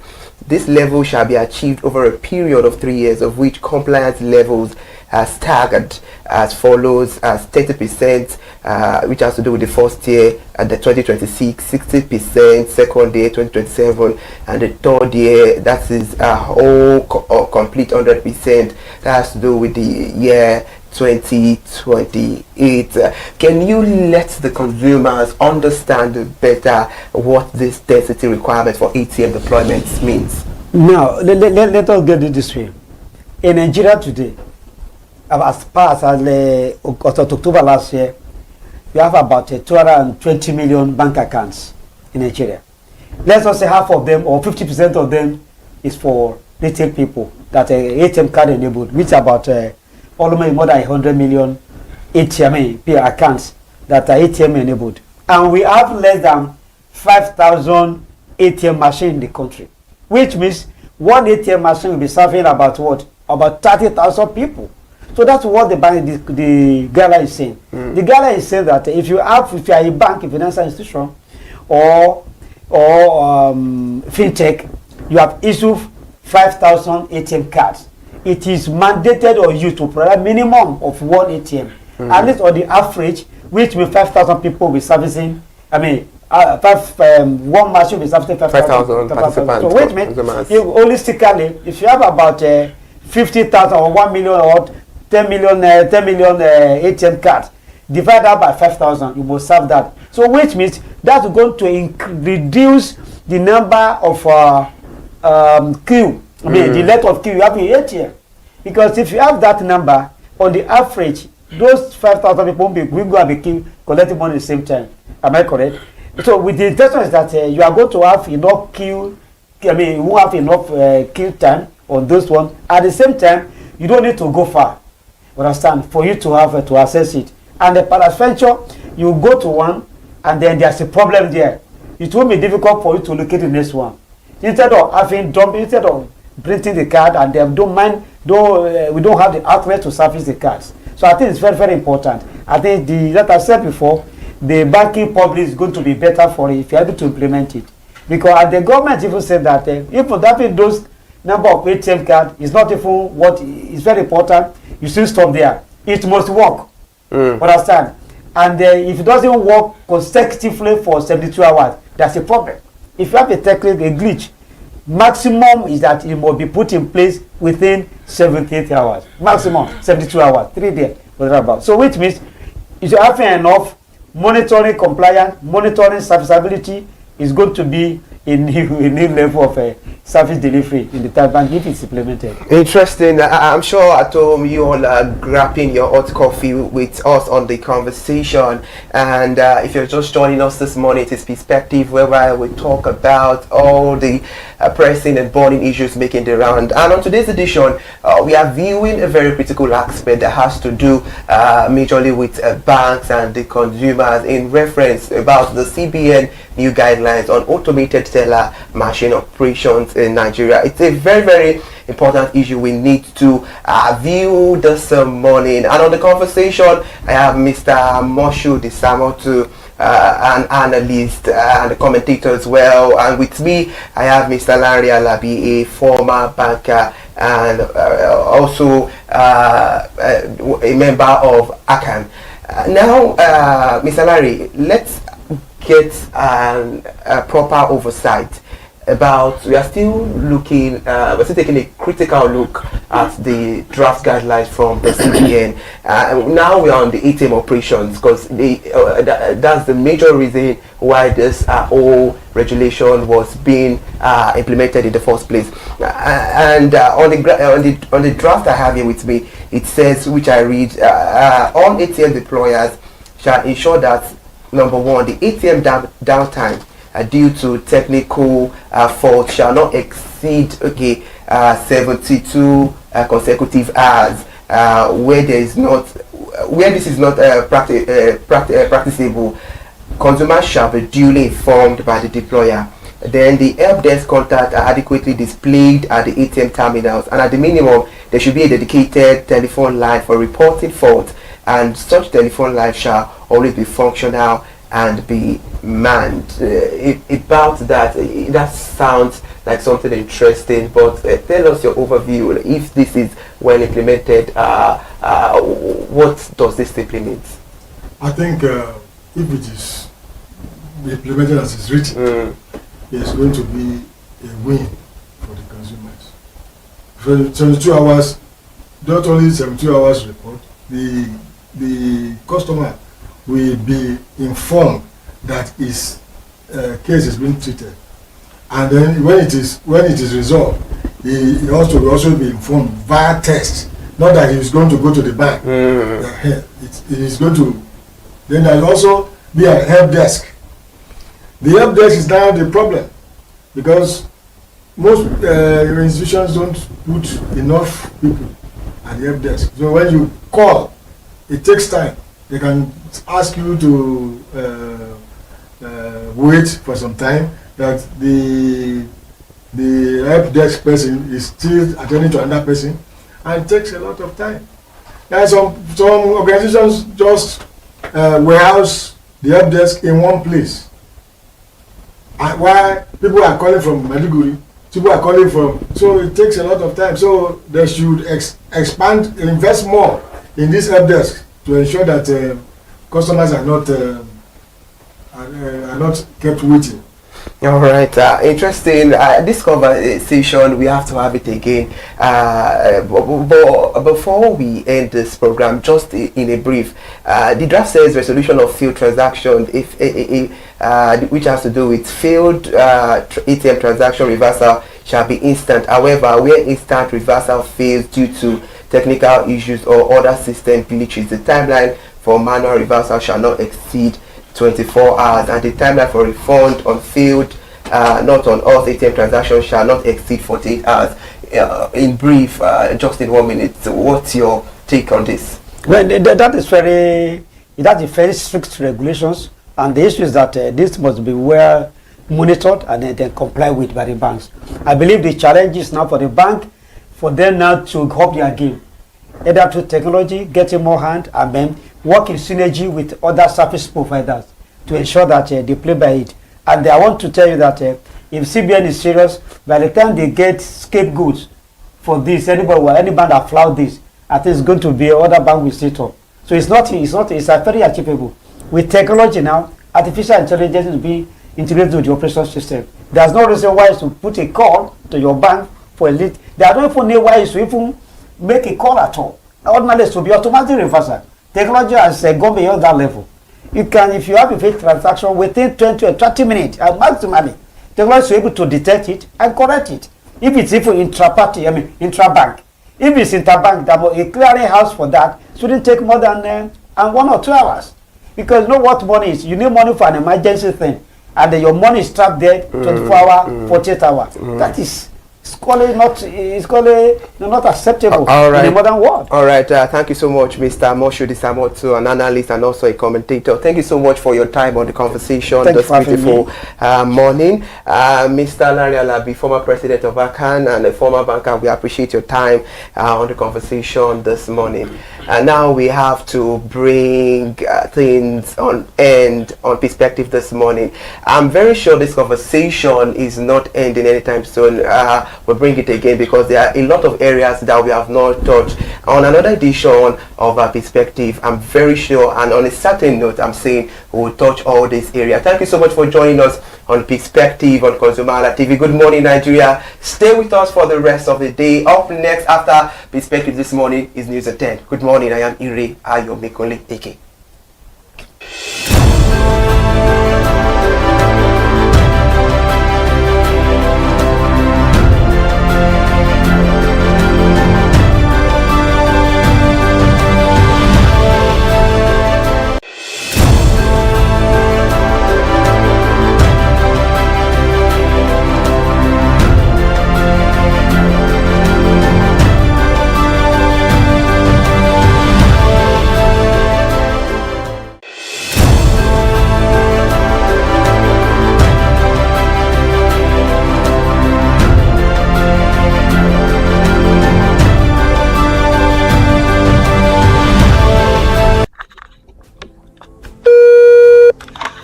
Hello consumers, you have the right to be heard, absolutely. So join us on the conversation, share your brand experience, where you tell us all your experiences about brands on the outer world via our YouTube channel every Wednesday from the hour of 4:20 to 5:20. You can watch us via our YouTube channel, ConsumerHallaTV, and subscription is free. Follow us on all our social media platforms, ConsumerHallaTV. Share your brand experience. It's about storytelling. It's about experiences. Hello consumers, you're welcome to another exciting episode of Consumer Voice on ConsumerHallaTV. I am Matilda Omenai. As you already know, Consumer Voice is a show where we'll be visiting different places in Lagos to check out people's preferences, hear what the consumers have to say about different leading brands that they make use of. Hello, it's your boy Iremofeko Foworola, and you know what? They call me the AUF General Overseer. Every day is a blessing and it is meant to be enjoyed maximally with AUF packages that put a smile on our faces. And guess what? That is why this show AUF is for you. You can get to know about trendy market slashes, promos, offers and juicy deals that put a smile on your faces, and you can always enjoy them maximally. And you know one thing that is so interesting about this show? It is a blend of English and Pidgin. As I dey run you English, now I go dey marry am with Pidgin, make am spicy. So catch me every time on the show to enjoy more about trendy AUF packages.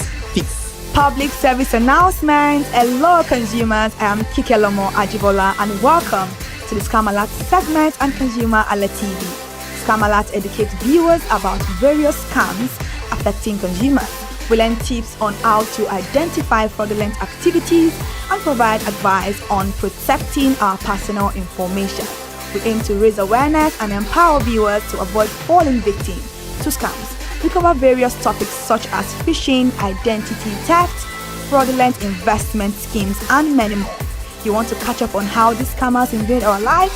Join us every Tuesday by 12:30 a.m. for Scam Alert on our YouTube channel at ConsumerHallaTV. Subscription is absolutely free. And in case you're not following us across all our social media platforms, follow us on Instagram, Facebook, X, TikTok at ConsumerHallaTV. Don't say I didn't do anything for you this 2025. Bye. Welcome to In the Marketplace. We are taking you on a journey behind the scene of Nigeria's most vibrant market, from the sight and sound of the market to the stories of the people who makes it thrive. We will be sharing the untold stories that brings this market to life. Join us as we explore the history, challenges, and triumphs of the market vendors. We will dive into the daily lives of the people who call markets home and uncover the secret that makes this market special. You will get to see the passion, energy and dedication that goes into making this market success.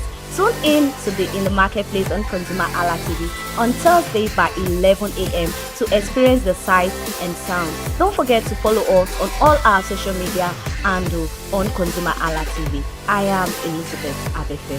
Hello fellow consumers, are you looking for a program where we give analysis about brands and a program where we project the voice of the consumer? Join my team and I on Consumer Analytics and Resolution Box by calling on the program to get your issues resolved. And in case you are wondering where Consumer Analytics and Resolution Box will be showing, please join us on our YouTube channel at ConsumerHallaTV. Subscription is free by 2 p.m. to 4 o'clock p.m. every Monday and Wednesdays. Consumer Analytics and Resolution Box will be airing and will be here to provide you any information on brands and also issues that you have pending for us to resolve. Also follow us across all our other social media platforms, Instagram, Facebook, X, TikTok at ConsumerHallaTV. And that is why at ConsumerHallaTV, you deserve to be heard. Hi everyone, I am Iri Ayomikunle Eke. Join me live on Perspective every Mondays to Friday from the hour of 9 to 10, where we have meaningful and engaging conversations about all the burning and pressing issues making the round. Issues related to our economy and consumers.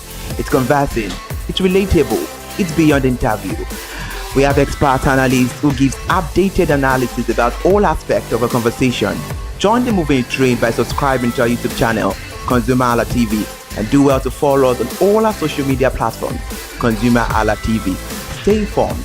Thank you. I am Matilda Omenai. As you already know, Marketing is the show where we visit different markets across Nigeria, Lagos, to check out the prices of differences ranging from household items to foodstuffs to cosmetics, electronics, every other thing. In a world of hustle and bustle, entertainment keeps us alive, and that is why at ConsumerHalla TV, we ensure you enjoy all around 360-degree entertainment program. Screen Time is the show for you, where you enjoy top 5 countdown, celebrity of the week, exclusive interview and other segments. Don't mind, it's just a jealous person. Oh, It's new movie release, update and screen time. I'm going to enjoy myself because this is my favorite time on the program. I get to recommend good movie for you, and I'm also waiting for you to recommend movies to me also in the comment section. Screen time is not just all about entertainment, it is relaxing and also educational. So that is why we are bringing to you Screen Time on ConsumerHalla TV. And in case you're wondering where to join us every Mondays by 5 o'clock p.m. at ConsumerHalla TV on our YouTube channel. Subscription is very, very free. And in case you have not followed us across all our social media platforms, please do so. We are begging you, on Instagram, Facebook, Twitter, and also TikTok at ConsumerHalla TV. What are you waiting for? Click on that follow and subscribe right now. And from the I to the R to the E to the M to the F to the E, my name is Iremofe Koforola, the man always clothed in wealth and strength. And I am Kike Alomo Ajibola. Ta-da!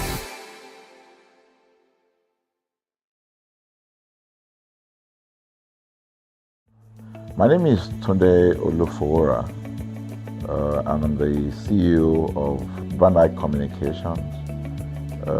We are we call the publisher or the owner of the new initiative called ConsumerHalla TV. ConsumerHalla TV is actually Nigeria's first consumer-centered, or call it consumer-centric television platform that aims to bring voice to the over 220 million Nigerians. It was a vision that came to my heart about 10 years ago. I remember that I was traveling. I traveled out of the country, on airline, and I had this unpleasant experience. It was a trip to an African country from Nigeria, and I actually went with a local flight from Nigeria. I wouldn't want to mention the name of the airline, and then it was to South Africa, and we landed in South Africa And let me just paraphrase it.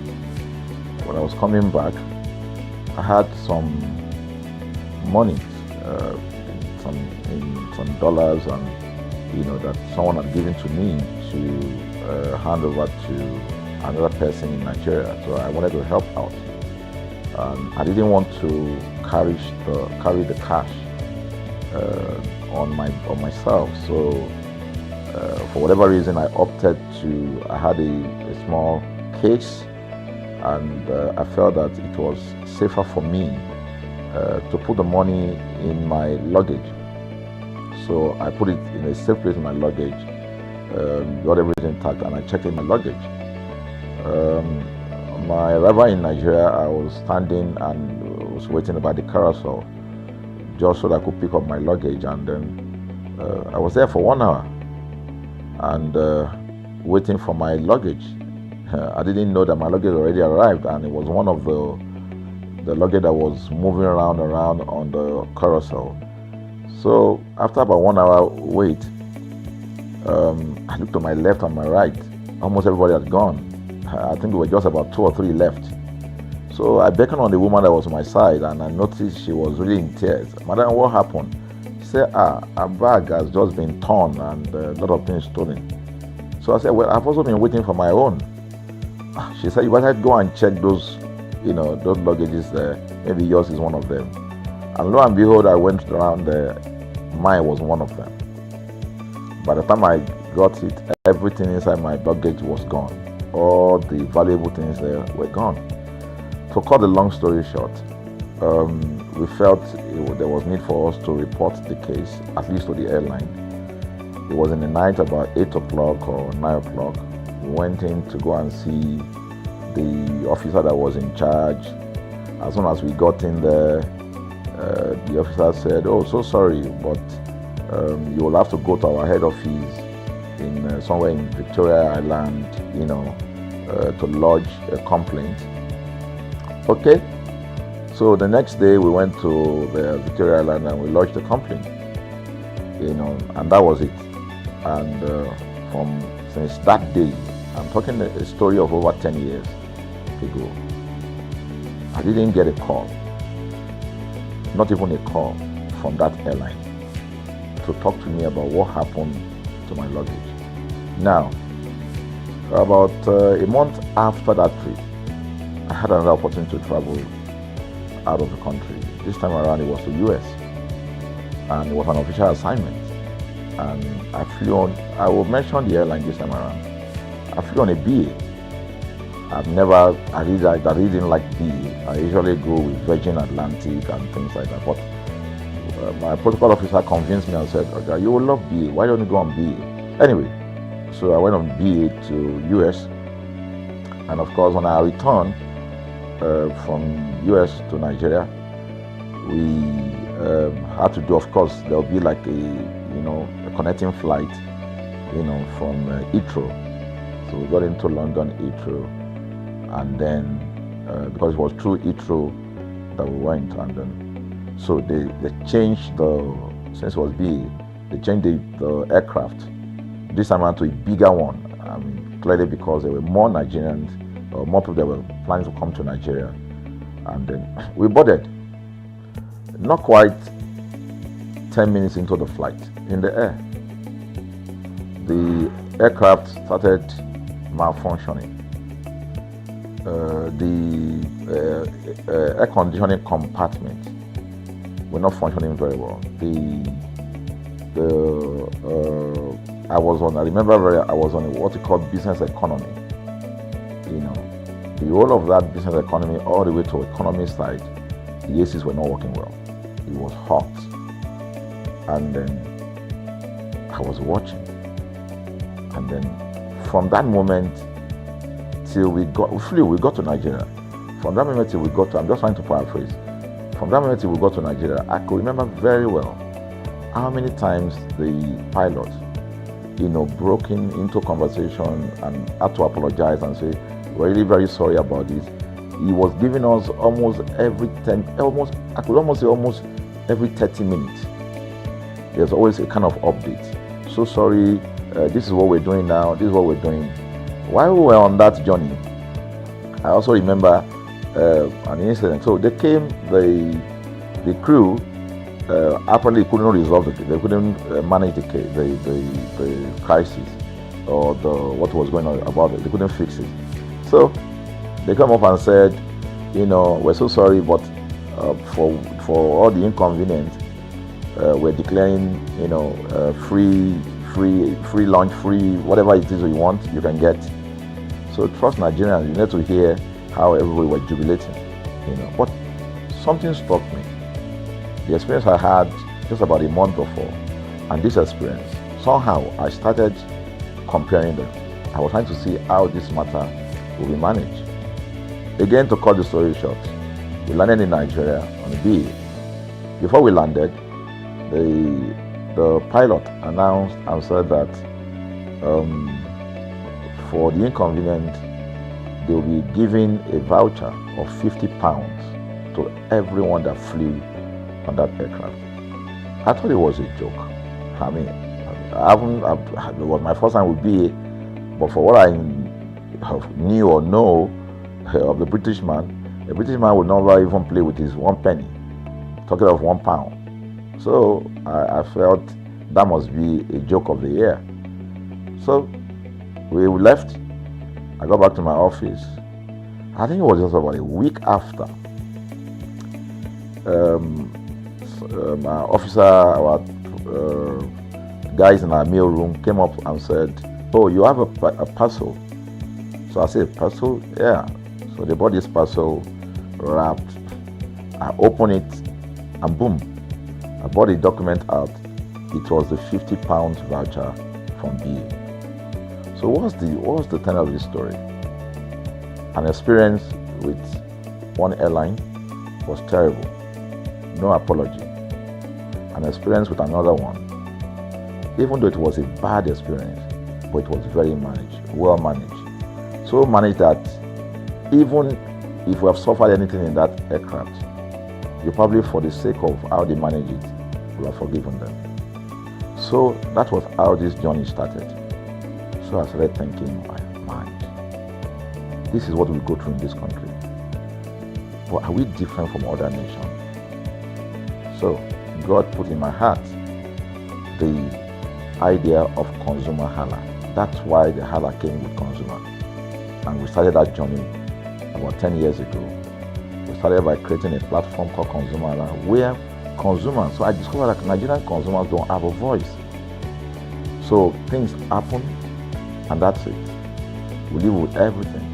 So we've started the journey from creating the platform. We have an app, we even have a magazine, and we thought we could move it from that to the next stage, which is the television. So the TV today, has come. So I would say precept by precept, line upon line, we have been able to build on our aspiration, to finally bring to birth this unique and exciting platform, So it's a digital telecast, and our goal is to further connect consumers in Nigeria to brands with insightful news, development within the fast-paced world of consumers. The world of consumers is growing at a very fast pace, So we want to inform Nigerians. We want to get them educated about their rights, So our role is that we're going to educate consumers in Nigeria, all right? So by bringing them specialized and what you call analytical, research-based content generation that will inform, educate, sensitize the audience, So that's ConsumerHalla TV. So I call it an offshoot of our ConsumerHalla brand. ConsumerHalla brand actually was the first we call it the first complaint or consumer complaint resolution portal. When we started it about 10 years ago, or about 7 years ago, it became the first complaint resolution portal. We created it so that Nigerians can actually lodge complaint on that portal. We spent a lot of resources to build a very robust platform where today.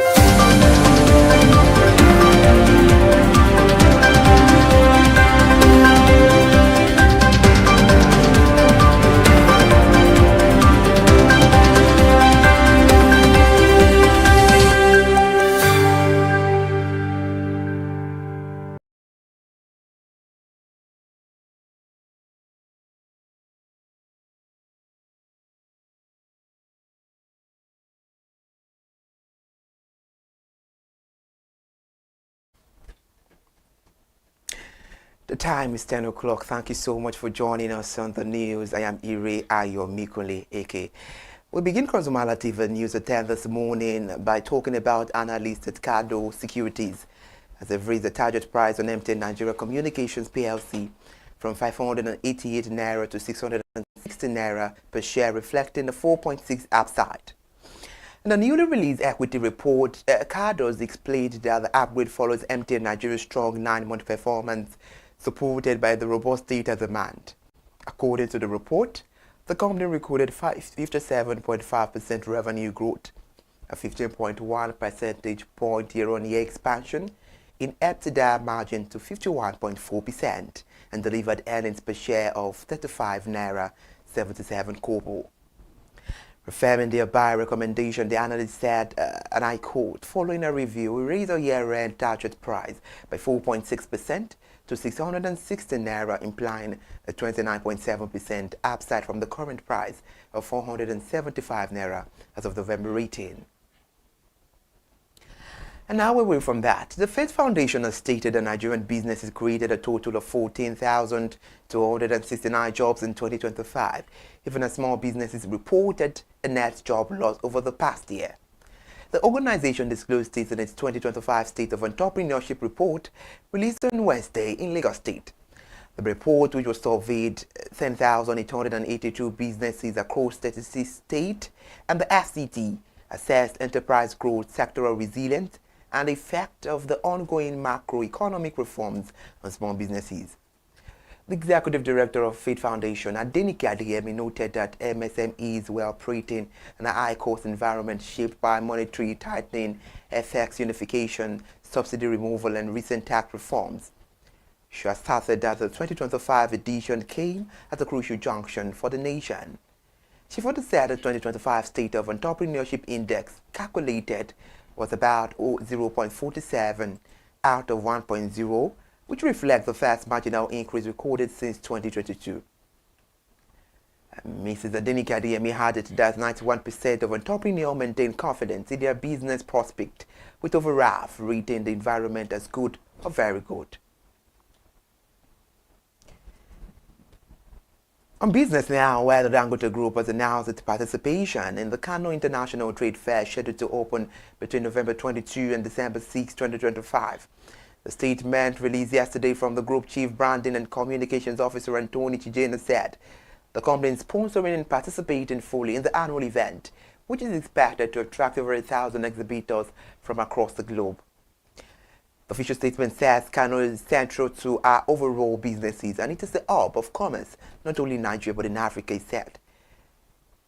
Mr. Ratoni noted that Kano is home to one of the large-scale rice mills being developed by the company, and also said that rice milling plant under development are located in Jigawa, Zamfara, Niger, Kebbi, and Sokoto State, with a combined total milling capacity of 1.5 million tons per annum.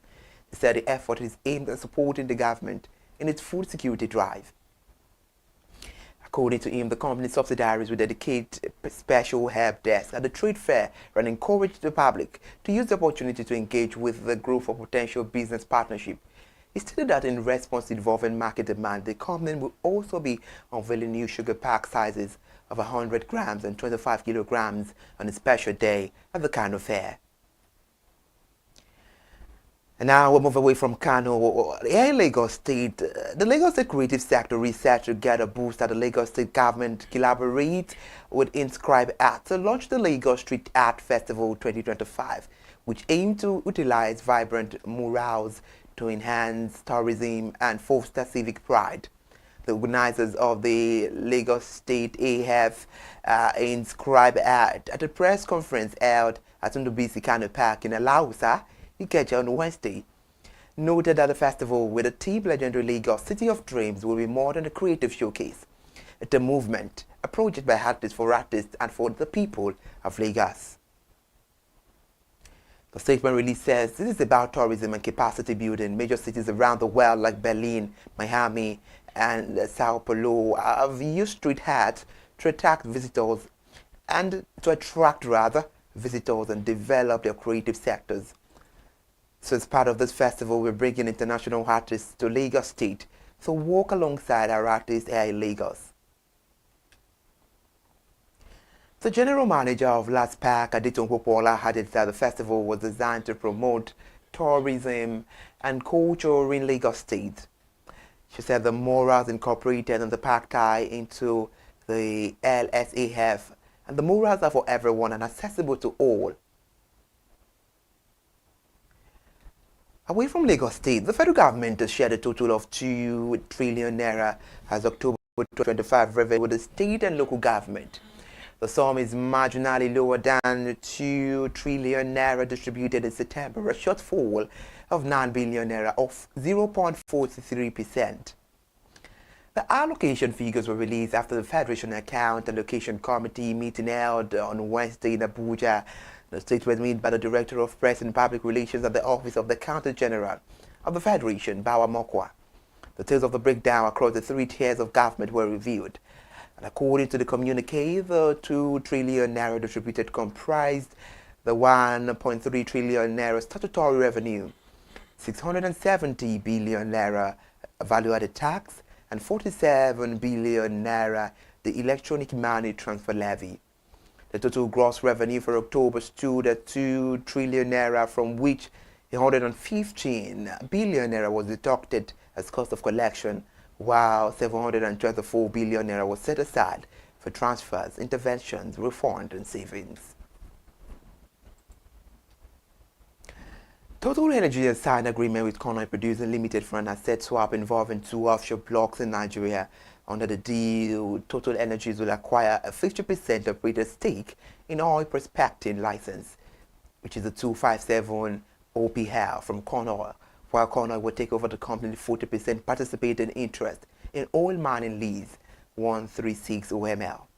In a statement issued on Wednesday, the French energy major said the transaction would increase its holdings in OPL 257 from 40% to 90%, leaving Connoy with a 10% stake. OPL 257, which spans about 370 square kilometers, lies 150 kilometers off the Nigerian coast and sits beside PPL 261, where Total Energies and its partners discovers the South Field in 2005. The South discovery extends into OPL 257 and an appraisal well is planned for 2026. However, the field is expected to be developed as a tieback of the FPSO located approximately 30 kilometers away. And now, the Managing Director and Chief Executive Officer of the Niger Delta Power Holding Company, Jennifer Adigije, has reaffirmed the company's commitment to expanding reliable power infrastructure and accelerating Nigeria's economic development. She made the pledge at the groundbreaking ceremony of a 7.5 MVA 33/11 kilovolt injection substation and 2.5 kilometer and 33 kilovolt line at the 1,000-acre Muhammadu Buhari Industrial Park, Dandikowa, in Gombe State. Her statement issued by the NDPHC, Mrs. Jennifer Adigije, said the company's ongoing investment reflect its mandate to deliver resilient, sustainable energy solutions that will energize industries, spark communities, and support the long-term national growth. She praised Governor Muhammadu Yaya's commitment to energy security and industrialization, describing Gombe's strategy as one that could unlock significant socio-economic opportunities for the state and the region. She further noted that the industrial park project executed in partnership with the Gombe state government to connect the entire state to the national grid, greatly improving electricity supply to industrial clusters and the neighboring communities. Away from Gombe State, The executive chairman of the Federal Inland Revenue Service, Dr. Zach Adediji, has called for a stronger partnership between the FIRS and the Nigerian tertiary institutions, saying universities must become incubators of innovation capable of generating solutions to national challenges. Mr. Adediji made the call while delivering the 2025 Distinguished Lecturer of the University of Ilesha in Osun State, where he spoke on economic resilience in an era of dwindling revenue. He analyzed Nigeria's revenue constraint and highlighted reforms undertaken by the tax agency under his leadership, including the automation and digitization processes, expansion and modernization of the tax-based collaboration with state on tax harmonization, and institutional changes aimed at strengthening the public trust. On agriculture now, the National Agricultural Land Development Authority has announced plans to place 20,000 acres of plantations under a monitoring, reporting and verification system as Nigeria positioned itself for participation in high-integrity voluntary carbon market. According to NALDA Executive Secretary Engineer Cornelius Adebayo, the national plan was disclosed during the unveiling of the NALDA Carbon Roadmap at a side event held at the ongoing COP30 Climate Summit in Brazil. Mr. Adebayo said the roadmap includes rehabilitating aging plantations, integrating pledged land, and ensuring that local communities derive tangible economic benefit from restored landscape. In order that the initiative demonstrate Nigeria's readiness to engage in credible carbon market as global integrity standards continue to evolve. We appreciate you for staying tuned with us on ConsumerHallaTV News at 10. We wrap up the news this minute. But before we go, the Nigerian Civil Aviation Authority has slammed a 5 million naira fine on Crystal Airways for violating Nigeria's aviation consumer protection regulations following its handling of a passenger accused of indecent conduct. The Director of Consumer Protection and Public Affairs, Michael Achimugu, made the sanction known in a statement on his X handle, adding that the airline has also been issued letters of investigation on additional complaints that may attract further penalties. According to the NCAA, the case stemmed from an allegation made by a female cabin crew member who claimed that a male passenger traveling with his wife touched her indecently while she was assisting another traveler during boarding for a flight from Lagos to the United States via Doha. Thank you so much for joining us on ConsumerHallaTV News. And follow us on all our social media platforms. Happy Friday. I am Ire Ayomikoleke. Now let's meet at 12 for the media news. Bye for now.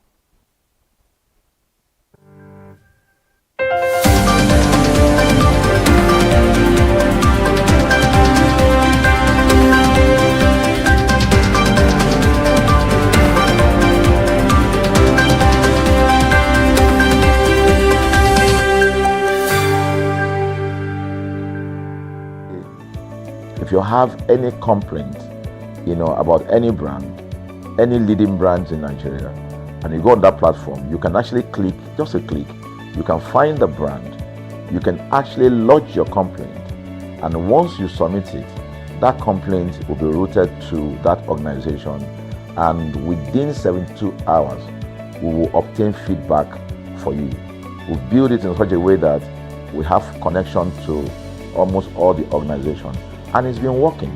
We've resolved several complaints for people without having to charge them any penny, because the idea is not to charge.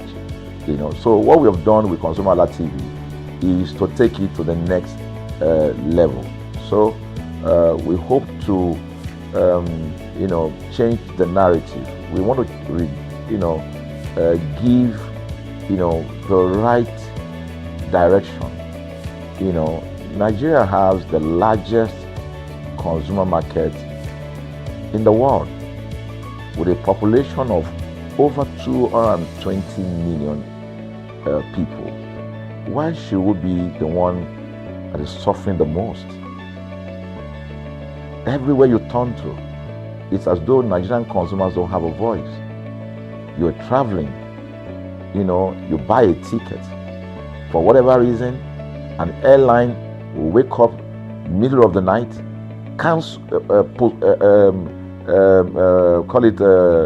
delay the flight for whatever reason, and then you'll be waiting at the airport for hours. You'll be there for 2 hours, 3 hours, no any explanation. Then while you're there, they can even wake up and say, oh, flight has been cancelled. So everybody carry their luggage and go home. Nothing happened. Of course, things are changing. We must commend government because government is beginning to wake up, but there's still a lot to be done. And we believe that we can help to make, those bring about those right changes. So we offer deliberately, part of what we do is that we also offer advocacy, all right? We're not just an advocacy organization, but we offer advocacy. We have a legal team, we have lawyers that are registered on our platform, all right, that can also take up cases, okay? So, and we've taken up many cases like that, and won those cases. So, ConsumerHalla is a platform to help consumers to, we're not fighting brands, but rather we say we're bringing about an amicable, resolution of conflict, such that it will be beneficial to the consumers and also be beneficial to the brand. I remember the word of Jeff Bezos. Bezos is the founder of Amazon. He said that the most important single thing, all right, for an organization is to focus obsessively, use the word obsessively, on the customer. We often say that customers is a king. They should sit at the top of the ladder. In our environment, customers are the ladder. A brand wakes up today, decide what product to produce. They wake up today, decide how much the consumer should pay. They wake up to decide everything for consumers. So consumers are just at the receiving end, and yet they are milking the consumers. There's no price regulation in this country, none. People just wake up and fix prices. Look at the power. Government wakes up, we change policy, we wake up and we get people to pay more. We think it's time for consumers to begin to speak out. In speaking out, in engaging, we can get the brand to begin to do what is right. And of course, I know that the consumers themselves need to be educated. So our role, our vision also is to ensure that we educate consumers, we bring awareness. A lot of Nigerian consumers don't even know about their rights. You buy a product from a supermarket. I've had this experience. You buy a product from a supermarket, all right? For whatever reason, you take that product back to your house, and maybe something went wrong somewhere. By the time you take that product back to the shop where you bought it from, and you say, Oga, this thing, you know what's going to tell you? Oga, na me make am. Na me make am now. That's why I buy am. Meaning that there's nothing I can do to the product. So you lose the product, then you lose your money, because the money is not refunded. The product you can't use. Only in Nigeria. Only in Nigeria. Let me give you another experience I had. In the course of this, because I went around, in doing this. I was in US, I was in UK, I was in South Africa, I was in Germany, just because of this, to just study the environment. I was in a friend's house in UK, in London, and then what happened? We were going to go out, and he was going to dress up. So he said, oh, to me, I was seated in his sitting room. So he said, oh, wait a minute, I picked up an iron, that's the present iron, 2 days ago or so from a store. Oh, let me try this, let me just try and use that to iron my shirt and we can go out. So I was seated, the TV was on, I was watching. While I watched him, he brought out the pressing board, spread it out, brought the iron out in my presence, plugged in the iron, and then as soon as he switched on the power button, we just had a spark Boom. The guy was raged. Then he goes, what just happened? So he said, no, these guys are in trouble, they're in soup. I was thinking, what are you going to do? You know, I was trying to compare that experience to what would have happened in Nigeria. In my presence there, he opened the pack. There was a card inside it. Inside that card was a call, number to call. And he called the shop or wherever he got the thing from. I was hearing the conversation that was going on.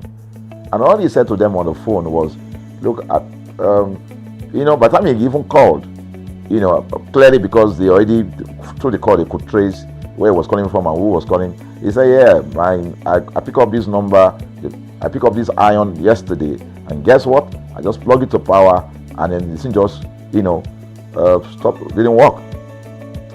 At the other hand, I could hear the voice, oh, we're so sorry. We're sorry about that. And they said, this is your address, yeah. Don't worry, we'll get you a replacement. All right. So my friend ended the call and dropped the. So I said, so what's going to happen? He said, don't worry yourself now. Shebi, we're here. They will bring a replacement. I said, they will bring a replacement. He said, yes. I said, they won't even try to check whether it was your fault, because it could have been your fault. Maybe you didn't do something well about the first. No, it can't be his fault. Shebi, it's a brand new item that he bought. While we were still talking, in fact, I'm not even sure it was up to 30 minutes or so, we had a knock on the door. He himself said he must be the dispatch person. By the time he opened the door, it was a dispatch man that was on the other side. And then the dispatch man was at the door. Just watch this. Was at the door. I was seated in the sitting room. The guy was at the door to meet with the dispatch guy. The dispatch man that brought the replacement iron, I heard him say, we're so sorry. So I was so shocked. I mean, a dispatch man, this guy is a dispatch, so also apologize. I was so touched by it that even a dispatch man was so trained, to tell the guy, we are so sorry. And guess what? He brought the replacement iron. By the time my guy opened the iron, it was a bigger size iron. So they replaced with a bigger size iron. The guy never asked for the one that went bad. He didn't say, okay, where is the other one that we gave to you so that he could take it back? No, he just brought a new one and gave it back. So I asked my friend, I said, can you interpret this to me? He said, here in London, if they didn't do this, they know the next thing I would do. He said, I'm just going to grab a lawyer. And I'm going to tell them they've destroyed something in my house. By the time I'm done, they will pay through their nose. Because the consumers are conscious of their rights. In Nigerian consumers, even those who are aware, won't even take the battle up. Everybody just go, what can we do now? Today they wake up and ban this. What can we do now? So we're going to change the narrative. We have to stand up. So the vision of ConsumerHallaTV is really to create an engagement platform that constantly mirrors the minds of consumers and provide right connections for meaningful brands in Nigeria. Thus, we believe, will be forming part of that our overall vision, of creating a more caring world of consumers where businesses thrive. So I think that we'll make our impact. We ask you to join us on this journey. ConsumerHallaTV will drive engagement. It will also be there to help to promote brands that are doing what is right. So we're not out to criticize any brand. Rather, we have to complement what the brands are doing, because there is no organization that or a business that was set up to fail. Nobody set up a business to fail. So there are just gaps that needs to be fixed. So together we can fix things And together, we believe that we will create the right story for consumers in Nigeria. Thank you very much.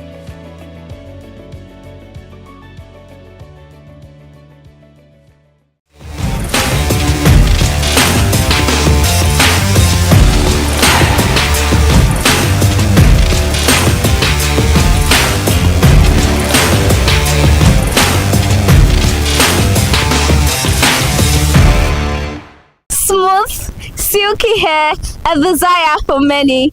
Hair relaxers have become a popular choice for achieving that silky hair. Yes, but what exactly are hair relaxers and how do they work? That will be the question we will be asking consumers this morning. I am Elizabeth Abefe and I'm live here in Lagos, Nigeria. You're welcome to Consumer Voice on ConsumerHalla TV, where we ask consumers concerning brands and to know whether consumers really know their brands. Today won't be different. We are putting hair relaxers to the test, where consumers will genuinely share with us their preference and also give reasons why they think this brand is the best.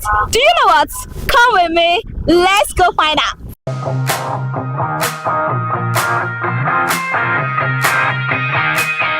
Good morning, ma. Good morning. How are you? Very fine, thank you. What is your name? My name is Chumilala. Okay, so what type of hair relaxer do you use? I use Mega Growth hair relaxer. Mega Growth. Okay, share with us your experience. What motivated you to use hair relaxers? Hair relaxer makes my hair look longer and beautiful, especially when I want to make packing gel. Okay. To make me look so beautiful. Whenever I use it, I really love it. And it makes my hair grow, right? Okay, so I want you to give us tips on how you hair relaxers have helped you so far. Share with us the tips. Okay, hair relaxer have been helping me, especially Mega Growth, because I've been trying I've used some like all these ozones growth my hair. So ever since I've been using hair relaxer, which is Mega Growth, I look so beautiful whenever I use it. Okay, so how do you take care of your hair after relaxing? Okay, when I relax my hair, I wash it. I use some equipment on it, like some maintenance to maintain it. I use cream on it to make it shine and to give you that silky look, that beautiful look. okay. Now, I know you already make mention of different brand. What other hair relaxer brand do you know? I know Ozone. I know I have a lot of it, but Mega Growth is the best. So has there been any time whereby you relax your hair and your hair get damaged? How did you go over it? It's so painful. It was so painful, you know when you see your hair looking so tattered, you have a wound on your hair that you feel like you have some pain, but ever since you still get over it, you still get over it. Mega Growth is better. I prefer Mega Growth. How did you come across Mega Growth? Who introduced it to you? My hairstylist introduced me to Mega Growth because I have a breaking hair, so she was like, let me just like using it, especially the pink one. So ever since I've been using it, it's so nice. Okay. So how often do you relax your hair? I don't normally relax my hair because once I relax my hair, maybe like 6 months later. Because once you are relaxing your hair every time, it breaks your hair sometimes. But once just give it some months before you relax it, then you enjoy the look whenever you relax your hair. Okay, so whenever you relax your hair now, what is that favorite hairstyle? When you relax your hair, what's that favorite hairstyle that will make people turn whenever you make whenever I relax my hair, especially packing gel, I look so beautiful. You do get a lot of compliments. Because I like packing gel, and once I relax my hair, it's packing gel. So I look beautiful on packing gel. So on a scale of 1 to 10, how well will you rate this Mega Growth brand? 9 over 10. 9 over 10. 9 over 10. That means they are good. How expensive is your Mega Growth brand? They have the pack, they have the pieces. So sometimes I buy the pack. So whenever I buy the pack, I can use it for as many months as I like. Sometimes I dash it out because they are much inside. Okay, so is there anything you like this brand to improve on? that maybe they are lacking somewhere and you want them to improve on it? Their shampoo is too small, so they need to they should have to eat. They should have to eat. I prefer their shampoo, because sometimes you want to relax your hair, you have a small shampoo and it can't just do the work, and then they now added another shampoo to wash your hair instead of the mega growth shampoo. You understand? So they need to increase on their shampoo. Okay, thank you very much, ma.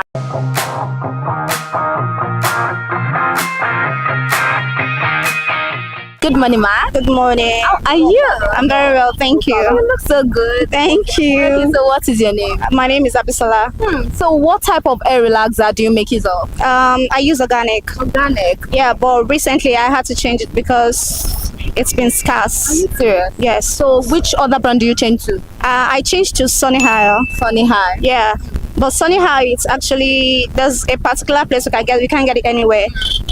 Okay, so how has the experience been so far? So far it has been good. The relaxer is actually very good and relaxing. It goes with my hair, so I like it. Okay. Can you give us a tip of how you use your hair relaxer that you think people can emulate? I don't know, nothing much. I relax my hair every 4 months or 5 months. It depends. But it's actually very good, especially when you have a stubborn hair.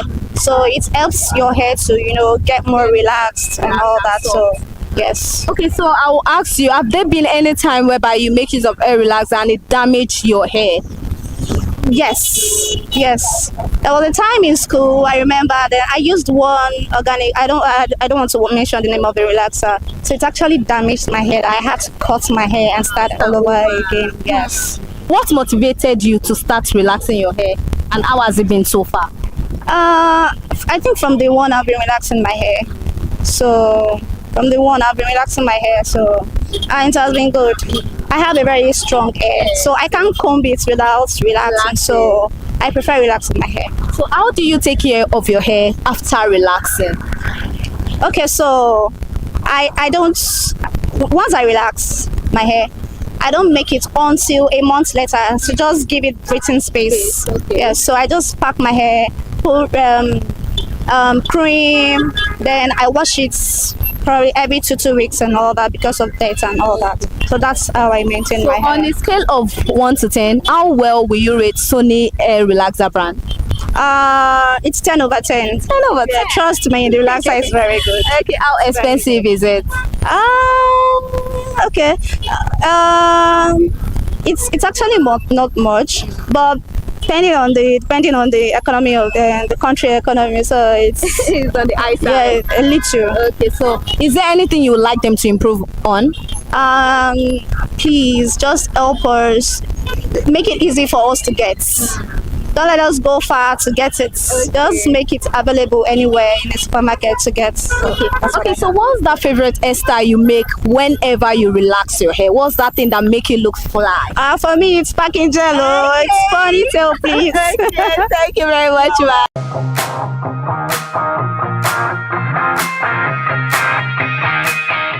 Good morning, ma. Good morning. How are you? Fine. What is your name? My name is Omobolande. Okay, so what type of hair relaxer do you use? Mega Growth Perfect. How do you come across this brand? Who introduced it to you?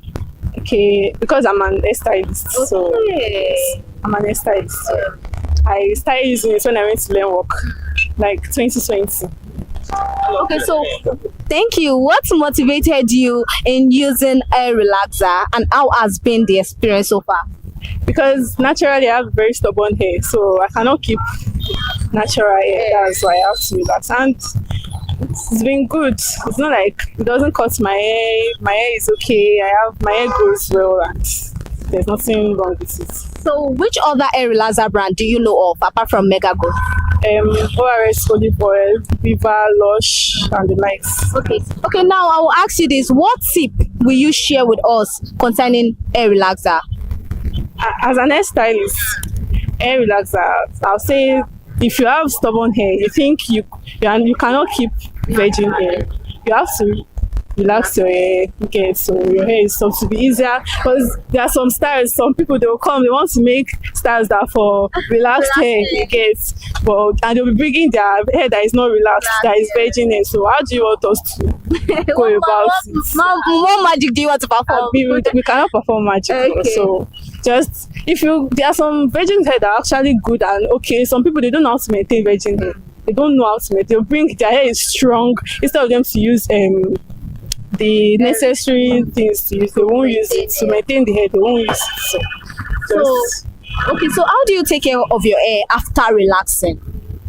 I use shampoo and conditioner to wash, make sure it is very washed. Then I use hair placenta to avoid dandruff. Yes, I use it, and before making the hair, I have to wash it again. Then after that, like I have to leave it for like maybe a few days before I now make the hair, so the hair will not pain. So coming from a hairstylist, how often do you think one is meant to be relaxing hair? Every 3 months. After 3 months. Sometimes some people they relax their hair after 6 months, but the least is 3 months. Okay. So what is that favorite hairstyle people make after relaxing their hair? What's that thing that is very common when cornrows? Yes, when they relax, cornrows, packing gel, but packing gel is not that common because now people use frontal. Yes, so cornrows is the common hairstyle after relax. On a scale of 1 to 10, how well will you rate Mega Growth brand? Mega Growth, I rate it, for me, I don't know about others, I rate it 9. 9 over 10? Good, yes. Okay, so is there anything you'd like them to improve on? Mega Growth. I only use their relaxer, so I don't have a problem with it. So have you ever experienced anytime you make use of hair relaxer and it damaged your hair? For me? Yeah. No, never. That's never happened. Thank you very much, ma'am.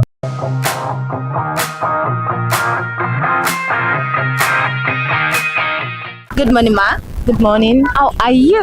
I'm good, and you? I'm fine. You look good. Thank you. What is your name? Thank you. What is your name? My name. Okay, so what type of hair relaxer do you make use of?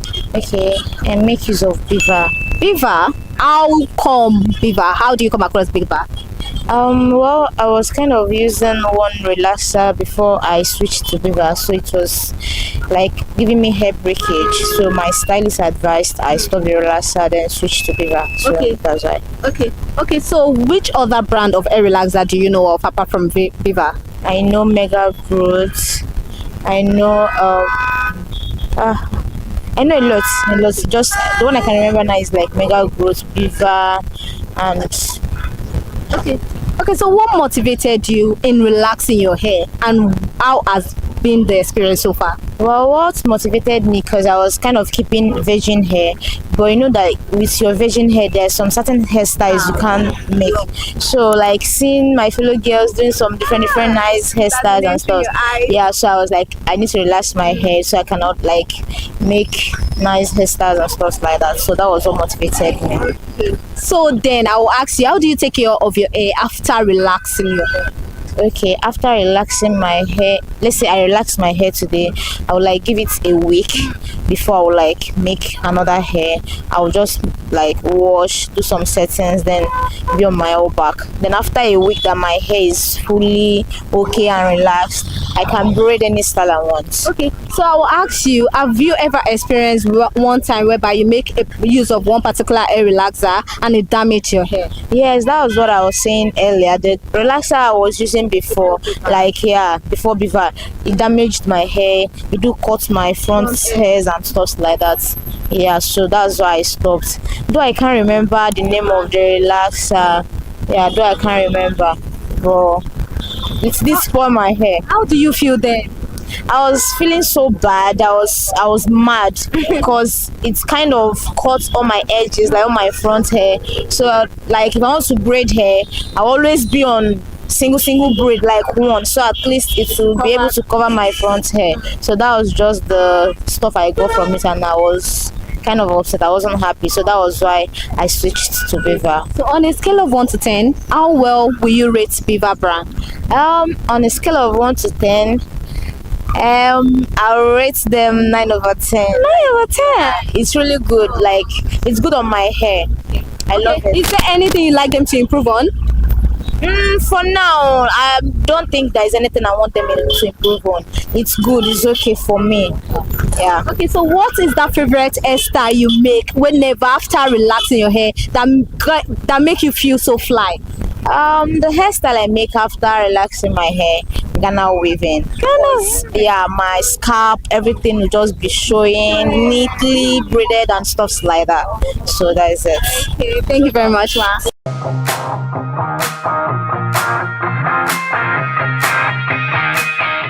Good morning, ma. Good morning. How are you? I'm good, and you? I'm okay. Alright. What is your name? My name is Miracle. Okay. So what type of hair relaxer do you make use of? I make use of Mega Growth. Yeah. Yeah, it's just Mega Growth. Yeah. How do you come across this brand? I think my mom. My mom is a lover of Mega Growth stuff. So yeah. Basically, that's what I've been using for a while. Yeah. So what motivated you to start relaxing your hair, and how has been the experience so far? For my hair, I think the reason why I'm relaxing it is because I have a coily hair. So if I don't relax it, it's going to become coily, and when you start combing it, to give me pain. So that's why I prefer relaxing. Yeah. Okay, so have you ever experienced one time whereby you make use of one relaxer and it damaged your hair? Yeah, I don't want to call name. You can't say that they can improve. I think, is it this Beaver? Yeah, Beaver, yes. Maybe it's because of my hair type. Yes, so my hair type is not good for my hair type, so it literally gives me burns and makes my hand darker. Yeah, so that's the only. So how do you take care of your hair after relaxing? After relaxing, I use this Mega Growth leave-in conditioner to make my hair soft. Yeah, and I just dry it, so I leave it for the sun to dry it. Yeah, basically that's why. Okay, so give us tip of how you use hair relaxer, or give us the tip that people can make use or ways to go about using their hair relaxers. Okay, I think before you use your hair relaxer, make sure you apply hair cream to the edges of your hair so that you avoid getting burns on your skin. Then use hot water to wash it. Don't use cold water, because by the time you use cold water, it usually reverses as if you did not retouch it. So use hot water, not boiling hot water, lukewarm water. Yeah, so that it will make your hair smooth and silky. Yeah. Okay, so now I will ask you this: what is the favorite hairstyle you like to make after relaxing your hair? What's that hair that make you look so fly? Okay, I'm an all back girly. I love doing all back. It's not because of work, and so that people label me as a all back carrier. I just prefer going all back or packing my hair. Yeah. So on a scale of 1 to 10, how well will you rate Mega Growth brand? I think I will rate it for 8.5. Yeah, so that's approximately 9 because nothing can be perfect. So yeah, that's it. So is there anything you like this brand to improve on? Not really. They are trying their best, but I think they should work on the heat, because sometimes I feel like some of the products, they have the hair. Your hair can be very hot. Yeah, so I think the heat stuff. Yeah, they should work on that. How often do you relax your hair? Every month. It's not really advisable, but because of my hair type, yeah, I usually relax every month. Yeah. Thank you very much, ma'am.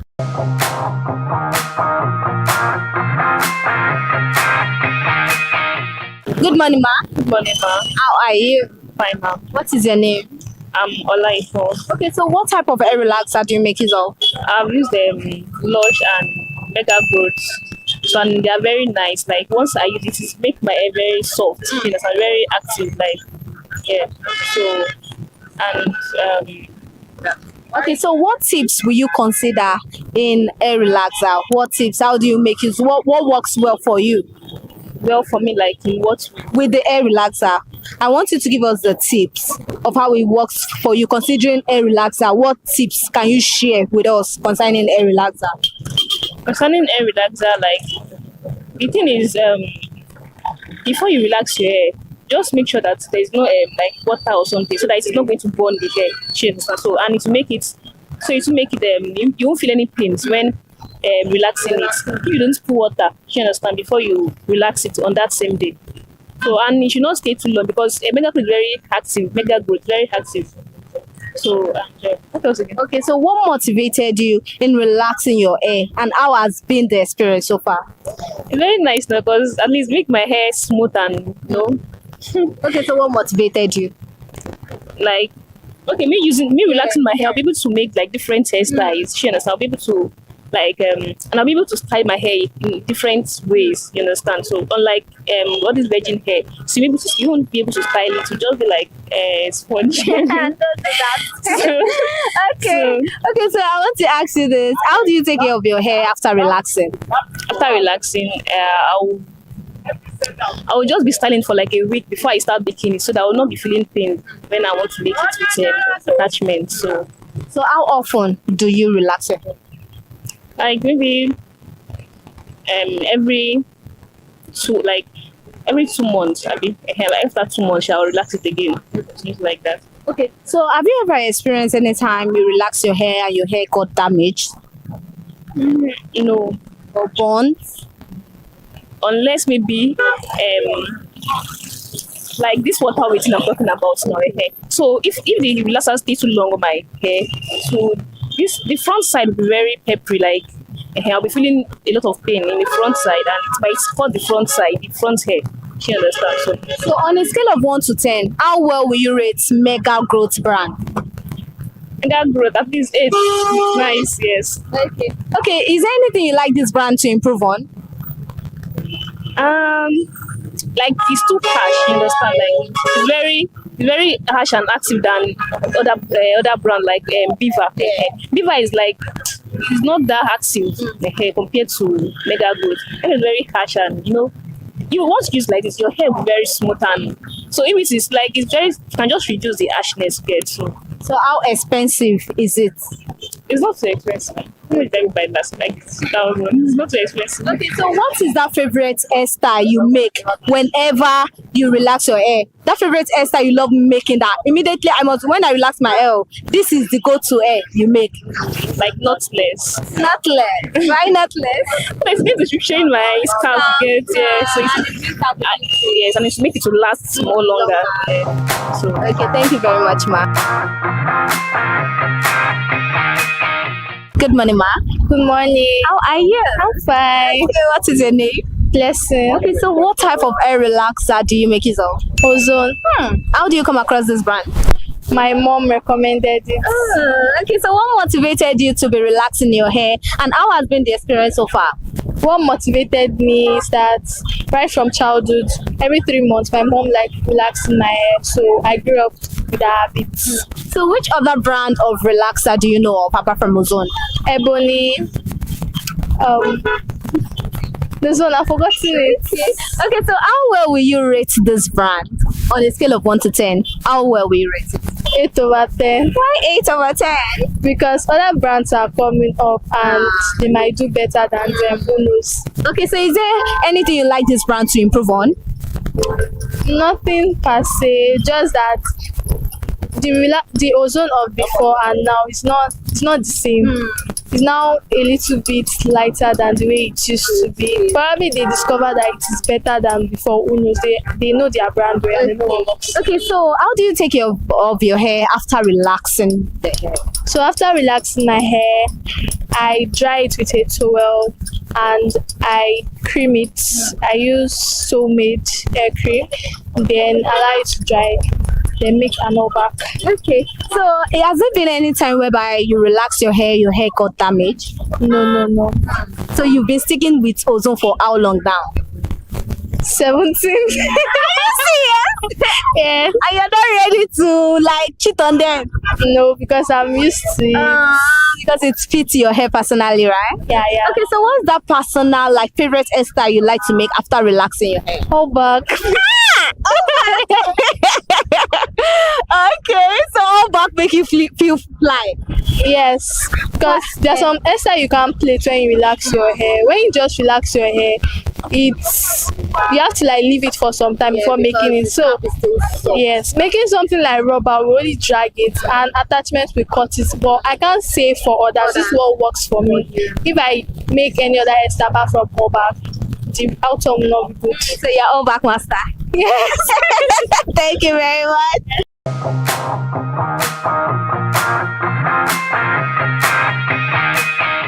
Hello consumers, whether you're a seasoned pro or you're just considering it, you've had the voices of consumers on Air Relaxer brand, and I must say, consumers really know their go-to choice when it comes to air relaxer. You have them right. They said prioritize your air safety first. Your air should come first. Take care of your hair because it is necessary. And on today's edition, Mega Growth brand won the heart of the consumers. Comment under the comment section whether consumers have really said your mind. And that will be all on today's episode of Air Relaxer on ConsumerHallaTV. Do not forget to like, subscribe, follow, share and follow. And I remain Elizabeth Abefe till I grace your screen again. Bye for now.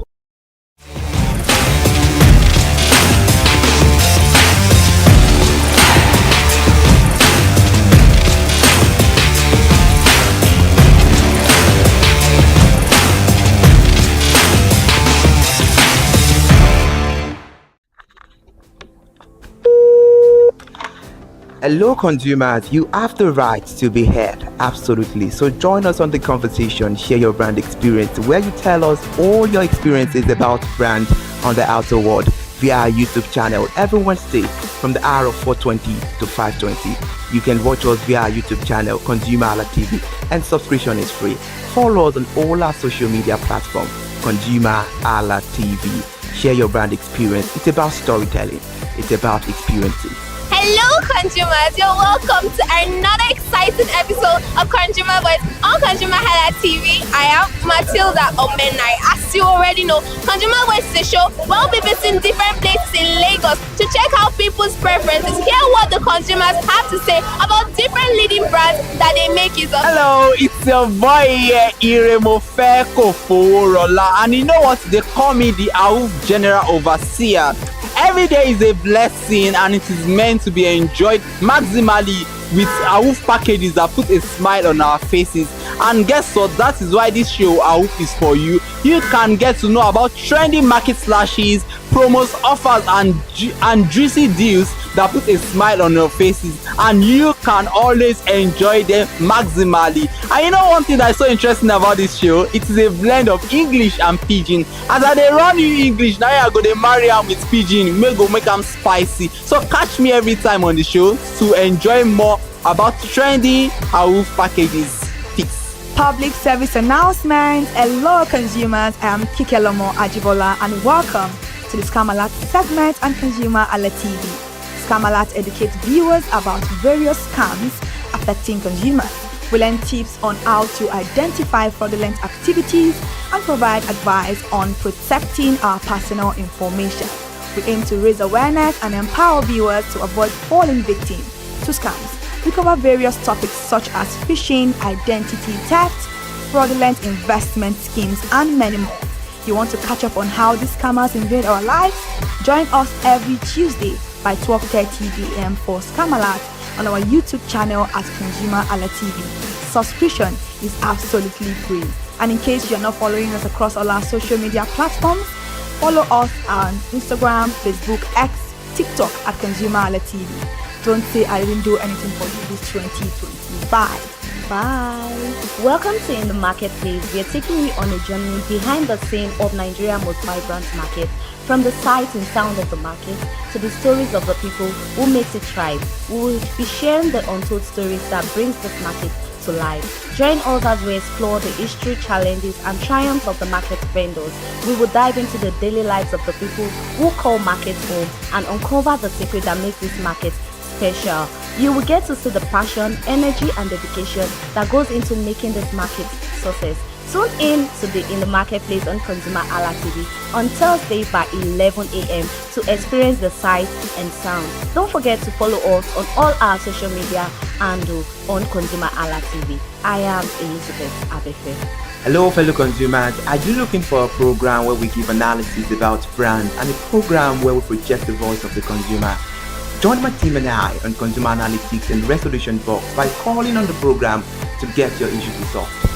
And in case you are wondering where Consumer Analytics and Resolution Box will be showing, please join us on our YouTube channel at ConsumerHallaTV. Subscription is free by 2 p.m. to 4 o'clock p.m. every Mondays and Wednesdays. Consumer Analytics and Resolution Box will be airing and will be here to provide you any information on brands and also issues that you have pending for us to resolve. Also follow us across all our other social media platforms: Instagram, Facebook, X, TikTok at ConsumerHallaTV. And that is why at ConsumerHallaTV, you deserve to be heard. Hi everyone, I am Iri Ayomikunle Eke. Join me live on Perspective every Mondays to Friday from the hour of 9 to 10, where we have meaningful and engaging conversations about all the burning and pressing issues making the round. Issues related to our economy and consumers. It's conversing, it's relatable, it's beyond interview. We have expert analysts who gives updated analysis about all aspects of a conversation. Join the moving train by subscribing to our YouTube channel, ConsumerHallaTV, and do well to follow us on all our social media platforms, ConsumerHallaTV. Stay informed. Thank you. I am Matilda Omenai. As you already know, Market Today is the show where we visit different markets across Nigeria, Lagos, to check out the prices of different things, ranging from household items to foodstuffs to cosmetics, electronics, every other thing. In a world of hustle and bustle, entertainment keeps us alive, and that is why at ConsumerHallaTV, we ensure you enjoy all around 360-degree entertainment program. Screen Time is the show for you, where you enjoy top 5 countdown, celebrity of the week, exclusive interview, and other segments. Don't mind him, he's just a jealous person. Oh, His new movie release, update, and Screen Time. I'm going to enjoy myself because this is my favorite time on the program. I get to recommend good movie for you, and I'm also waiting for you to recommend movies to me also in the comment section. Screen Time is not just all about entertainment, it is relaxing and also educational. So that is why we are bringing to you Screen Time on ConsumerHallaTV. And in case you're wondering where to join us every Mondays by 5 o'clock p.m. at ConsumerHallaTV on our YouTube channel. Subscription is very, very free. And in case you have not followed us across all our social media platforms, please do so. We are begging you, on Instagram, Facebook, Twitter, and also TikTok at ConsumerHallaTV. What are you waiting for? Click on that follow and subscribe right now. And from the I to the R to the E to the M to the F to the E, my name is Iremofe Koforola, the man always clothed in wealth and strength. And I am Kikelomo Ajibola. Ta-da! Hi people, my name is Mo Fakorede and I am a filmmaker and a film director, and you're watching ConsumerHallaTV. ConsumerHallaTV is everything consumer advocacy, consumer rights, everything that has to do with consumers. On this TV, you'll watch, you'll learn, you'll be educated, and you'll be entertained. Keep watching ConsumerHallaTV. My name is Olubukola Ozone, a photographer and a social media enthusiast. You're watching ConsumerHallaTV. It's a consumer advocacy TV. If you have a problem, any consumer related problem, just holla at them, just like their name implies, and they're going to get it sorted for you. Keep watching, stay tuned. Thank you very much. Hi guys, my name is Joba Jalabi. I'm a marketing communications professional. I currently lead marketing at Flash Change, a fintech startup. Keep watching ConsumerHallaTV, a consumer advocacy channel. Hello, my name is ConsumerHalla. I'm an actor and I am on ConsumerHallaTV. Now, ConsumerHallaTV is a consumer advocacy channel. So if you have any issues, consumer-related issues with brands and services, you can reach out to them and they will be sure to handle it or to cater to you. Thank you so much. Hi guys, my name is Iyebiye Adeton. I'm a film poster designer and illustrator. This is ConsumerHallaTV. It's a consumer advocacy channel. We show content on consumers-based news, entertainment, and all of that. So I urge you guys to stay tuned to ConsumerHallaTV. My name is Anoluwapo Alao, a sales consultant for Star Times Nigeria. This is a ConsumerHallaTV, where they discuss anything consumer needs and get knowledge about anything about consumer. So keep watching it. Hi, my name is Adebola Ogushino. I'm a filmmaker and you're watching ConsumerHalla TV.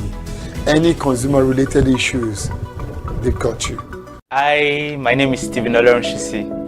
I'm a strategy and sales professional currently working with Obey, and you're watching ConsumerHalla TV. I mean, this is one of the channels that you don't want to but stay on. Consumer advocacy, brand promotion, everything consumer, what you need to learn for your business to grow. This is a channel where you learn, where you experience entertainment too, yeah.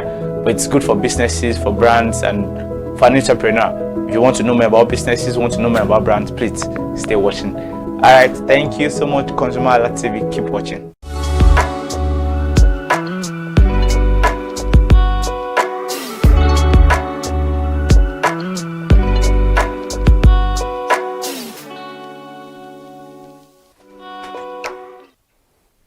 Hello and welcome to another edition of Mind the Gap. This is a weekly broadcast program on ConsumerHalla TV that helps draw attention to everyday avoidable gaps in customer service delivery with the overall aim of strengthening existing relationships between brands and their consumers. I am Iremufe Kufoworola, and on this show you can always be assured that you get to enjoy analytical content.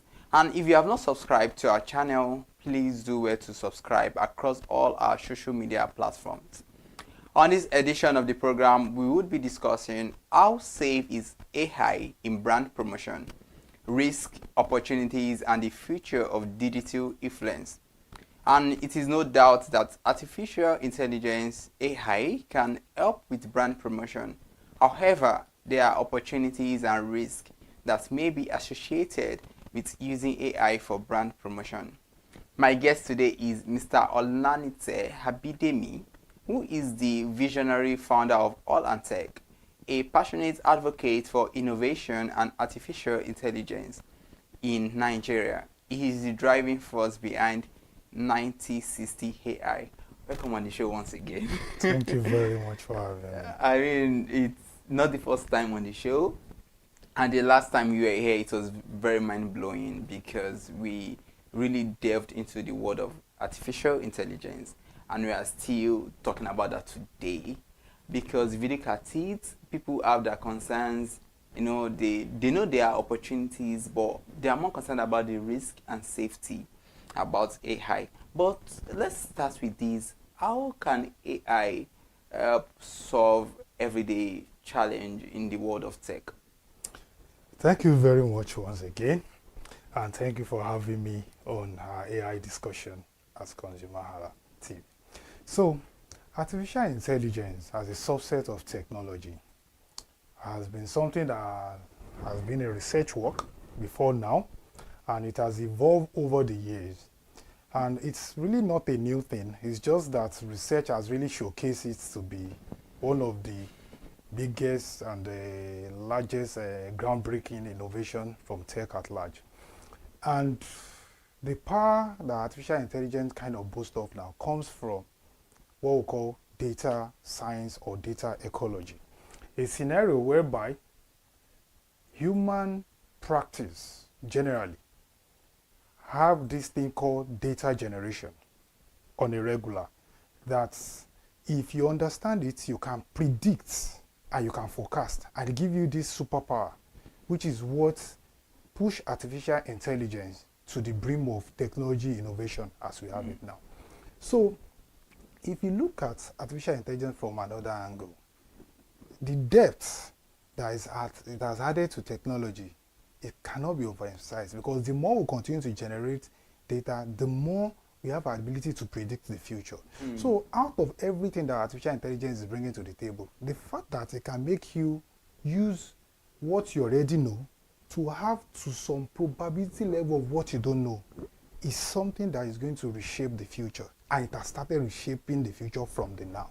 So I would say artificial intelligence is going to continue to make technology to evolve beyond what we've seen now. This is just the beginning. We will get to know about some research that are coming out from the lab as we speak, whereby if it's possible for the giant and the players in the AI / technological advancement researchers to break through on what we call artificial general intelligence, then you will stay here at this studio And anything you want to know about yourself, you can know it on your phone. Wow. That's exactly where we are heading. So I would say in summary that AI has come to stay. And with the advent of AGI, which is like the AI that is going to come out if the research go accordingly, then the possibilities are limitless with volumes of data available and the ones we generate at that exponential rate. So that's what I'm going to say. Interesting one. I mean, it is safe to say that, okay, as humans, we evolve. And as we evolve, AI is also evolving. And you said something that was striking, that the more we generate data, the more we can predict the future, because AI has really come to stay. And it's just like to say it is the future. But let's look at it this way. Many businesses out there, many brands out there, they're interested in brand promotion, and they just want to, maximally use AI. But they are not so certain of, okay, how safe it is. So is AI safe enough for brands to, rely on using it for brand promotion or any promotional content? Thank you very much. That's a very ubiquitous question. It's a question that everybody wants an answer to. The risk associated with artificial intelligence. I will come by giving a general example. If we look at our immediate environment, you see all sorts of videos flying. And even people that are featured in those videos, sometimes they look at the video and say, no, I never did this. And it brings the risk of artificial intelligence to the poor view that, wait, if this thing continues to spiral unchecked, then there will be a misuse in artificial intelligence. That's exactly how it also applies to the brand. You don't want to wake up one day, you're a brand owner, and what your brand cannot do, you see a video advertising that your brand can do it. Nobody wants that. And that brings us to the safety associated with artificial intelligence. First of all, I'm going to say that everything ever invented by human beings have the positive and the negative. Let's use car for an example. If you buy your car and you don't follow the guidelines, it becomes unsafe. But if you follow the guidelines like the speed limits, the servicing data and all that, it becomes very safe. That's exactly how AI devices and tools also operate. They have their own guidelines, and with the effort that the regulatory bodies are putting in place now to ensure there is no abuse of AI, brands can adopt AI. In as much as you do what we call close AI. What do I mean by close AI? The data that is the key ingredient in achieving any AI innovation, you can decide to keep it within the four walls of your organization. Because, let me go a bit technical now. For every AI, as I've always said, there's a natural intelligence. I've always said that for people to really connect. Meaning, there's really nothing called AI in quotes. Because for every AI you see, behind it there's a natural intelligence that made that AI. It didn't just make itself. In fact, the aspect of AI that make that AI making AI is more like a reinforcement learning, which as it is now, it still needs somebody one way or the other to intervene, either feeding the data and all of that. So those videos we see as an example I've mentioned, that people get confused like, I never did this. Is somebody somewhere that use an AI to cook them up. I don't know if you get that. Meaning, AI cannot be destructive if there's no natural intelligence pusher that decide that I'm using this knowledge to make AI destructive. So a brand that is trying to adopt AI needs to watch out for, okay, how do I prevent someone that has ill intention for having an access to my data, then feeding it into an AI to represent us ways we don't want to be represented. In as much as you can check all those balances and all of that, AI is out there to help us amplify brand and make you get so much data about your customers and your consumers and make predictive analytics whereby you can see the market trends, you can forecast and scale up your revenue. So summarily, I would say that AI is very safe to use in as much as you follow the guidelines, the do's and the don'ts of artificial intelligence at different levels, at the hardware level, at the software level, and you watch your brand scale up and compete favorably and outperform your competitors. Thank you very much. Thank you very much for that analysis. Because one thing I can pick out from what you've said is that AI is safe to use for brand promotion as long as you have what you call closed data, because we have, and I think it might be a concern for other people out there. Sometimes you see the magic, let me use the word magic, that's been created from AI. You see, the lot of content that sometimes you can't really even tell if those people were humans. You understand? You see them talk, you see a lot of images, and like, first, I mean, like, is this real, or it's so sometimes I can't even differentiate.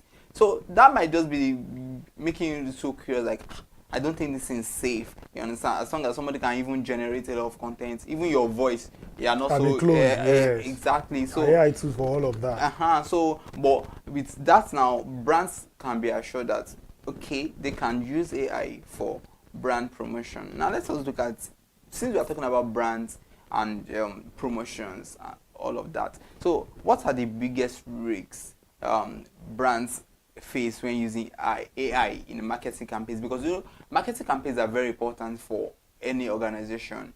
You want your brand to be heard, you want your brand to be seen, to be recommended. Now you are using AI, but what are the biggest risks that you can face when you are trying to use AI? Thank you very much. So I'll pick it up from how I answered the first question, and from the plurality of the question are the biggest risk. The first of the biggest risks that we can talk about is what we call misrepresentation, which connects directly with viral videos we see, and you'll be wondering, how did they make this video? I never did this. Let me give a connecting analogy. Recently there's an event where a top official and a military personnel had to come head on and all of that. The event became amplified with different AI videos. What never even happened at the venue, thrown around, maybe for fun, maybe for fun or for whatever. But the main thing still remains calling our attention to the risk of AI in that scenario. Because if you go to the courts and they are gathering evidence, those things that people are doing for fun in the name of content, they are on the internet. Someone could use it and say, oh, I have this evidence, not knowing that it's just mere AI put together. So how can brands now prevent this risk from affecting their business? First of all, for everything that you see out there, it is still the same AI that you use to check AI. It's still the same AI. Yes. Let me say it again. Wow. The way things are going now, use technology to check technology. Because of the competitiveness in the AI space, there are what we call responsible AI vendors or advocates, and there are what we call, in quotes, irresponsible AI advocates. We can both classify anything you see that is AI generated. As soon as you see it, you can use your discretion to say, this is responsible AI use, or this is irresponsible AI use. Just the way if a driver drive past you now, you can say, this is a responsible driver, and this is what? An irresponsible driver. It's clear. Let's now pick the same analogy to artificial intelligence. How do you now know this video is AI? You need another AI to check. If you rely on your general intuition and how you feel, or you attach some sentiments, you may be misguided. But there are some AI you can use to verify that these are AI content. Maybe on our subsequent episode for our viewers, we will have this discussion extensive where we have a list of tools that brands need to practically achieve this objective. So if you see anything and you're not sure, there could be some URL website that you just paste that video or cite that video and tell you this is AI generated. Wow. And it can show you the original version that was modified to give that. So as a brand owner, I don't need to bother myself, because anything that misrepresents me out there, in as much as I can verify it, and there's a public awareness that everybody can verify it, you can easily pinpoint it and say, this is not authentic. And one way or the other, there's something we call digital footprint. It's just that this part of the world, our research capacity is just scaling up. Digital footprint is, for everything we do as individuals, we are traceable. If there's an AI content that somebody spring out and it is irresponsible, if we decide to investigate, we can track that person using the digital footprint. Because at one point or the other, for almost every AI tool that we use now, there's something we call sign up. You probably sign up before you can even use it. So if I generate an irresponsible AI content, and one way or the other I shared it on the internet, first one is I signed up with maybe my Gmail. I'm traceable.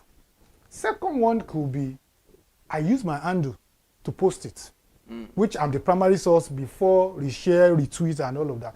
These things can be used against me to ensure the necessary legal actions are taken to prevent recurrence of such action.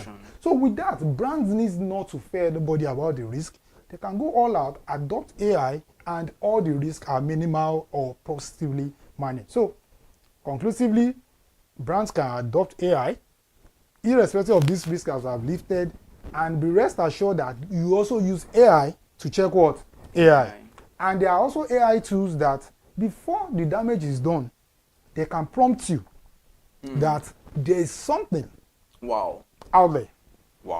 As we speak now, there are AI tools that can tell us the coordinate here. If I make a call and I tell you that this is where I am, I want to validate if I'm truly here or not. Initially, we used to have some basic tech tools that have limited capacity, but now we have some extensive AI tools that can validate and confirm to whosoever called me that I'm truly here. Let me give a basic example. We all know of Truecaller. Yes. It's so simple. So if I disguise myself as someone else and I call you, with simple app as Truecaller, you can validate if it's me or not. Now imagine infusing AI into Truecaller. Meaning every other person have scammed and what have you, the data can be collected and fed into a model, and exactness of my state of action and intention to the best of recency can be captured. So why will I be scared if anybody call me when I can just click on a button and every lie you want to lie that you've lied before, the database is created and the model can tell me that this is next lie before you even lie and bring it to me. So that is where AI is taking me, or is taking everybody and all of that. So thank you very much. Yeah, AI is taking us on a journey, and it's going to be a very interesting one, because I mean it's already an interesting one. And I love that I said you use AI to check AI, so that means you don't have to be at risk, or you don't have to be at loss. Let me put it that way. There is a team of positive AI or responsible AI advocates and irresponsible AI advocates. So as the irresponsible AI advocates are doing their own research, we have more people on the responsible AI that are coming up with AI tools to check the action of ends promoting good use of artificial intelligence in brands and consumer relationship at large. Building a very robust ecosystem where the good outpass the bad. Yeah, and I love that even now you can know as a brand that you can use that for your marketing campaigns and be assured that yes, I mean everything you're bringing out there is factual, and you can always test it. If there's a counter content to whatever you have made, you can use AI to check, and even other individuals who can tap into this, not just brands alone. Individuals, that's why I say for me, yes, I am already doing that, because almost everything I do now, one way or the other, I use AI to support my decision. It's just becoming part of me, because I look at it that if I do natural intelligence approach, it will take longer, fatigue will set in, recurrence may not be consistent, but with AI, 60% of the job is done, then the remaining 40% is what the natural intelligence now take over. Then the output is always better when I rely on just natural intelligence, which I could have procrastinated and say, I'm going to do it now, I'm tired, and with AI, I achieve more. And I'm using myself as a testament to that. Yeah, I love that, and I'm even more interested in yourself, because I mean, there might be someone out there too who is watching, just specifically is interested in. So I would want to know, really delve more into that. How do you use it personally more for you? I mean, you mentioned that is on the surface level now, but I just want to know more interesting, like, okay, what do you use it personally? Because I know sometimes you live in an age whereby people don't want to do things for themselves. Let's be realistic. You have students in schools, I mean, once they are giving assignments, they just AI can use it for me personally. So irresponsible use and responsible use. You get where I'm coming to now. And some can also use it for fraudulent activities, like we mentioned. Irresponsible use. Yes, we are talking about the irresponsible. We know we have the responsible one. Now let's also look at it for personal use. Now everybody is a brand, whether we want it to affirm that or not. So how can you then use it personally? Because I'm really interested. I also want to use it personally. Good. Thank you very much. That's a very beautiful question. So I will answer that question at different technical level. First of all, carrying everybody along, the non-technical answer will be, now I have more skills in the tech field than I used to have last year because of artificial intelligence. Wow. Last year, I want to be very specific now. If I have anything to do within the graphics space, maybe I have to make logo, I have to make flyers, I have to make any other thing shareable. I have to go through some specific graphic tools which take longer. Maybe I need to launch my Corel Draw, Photoshop, and if you've ever used any of these tools, they are time consuming. Do you understand? Yes. But now, like of a tool like Canva, not just basic Canva. Canva now has artificial intelligence, whereby with prompts, I'm trying to be very specific. I just say, okay, I need a logo now. I just say, okay, Canva, just instead of me using Canva the way Canva used to be possible. Very tedious to use. Picking layers, changing color. Now I can just prompt Canva and say, Canva, create a logo of yam and egg for me. I want to start a yam and egg business. And immediately, 50 to 60% of the job is done. It may not be perfect, but the time is going to save me in form of thinking, creativity. It's nothing to just throw away, because in another 30 minutes or 1 hour, I already have what I want and I can share. That's on one side. Another thing I'm going to talk about is, because of some of those things we do, we train and all of that, we prepare a lot of slides. And the nature of what we do, I can be called from this studio now that I have training in Abuja or I have training elsewhere, and the slide must be ready before next 2 or 3 hours. And I have a lot of things to do that are competing for the time. All I need to do is sit down, use the appropriate tool, pick something as a draft on which I can now use my natural intelligence to customize or acclimatize it to be purposeful for the training. And at the end of the day, it will be better than what I would have done with Microsoft PowerPoint, opening a blank document or a template, which I may even end up losing the client because I can't meet up the deadline of a 40-slide slider that I will have shared for that purpose. You get what I'm trying? I'm just picking tiny ones. And let me now go technical.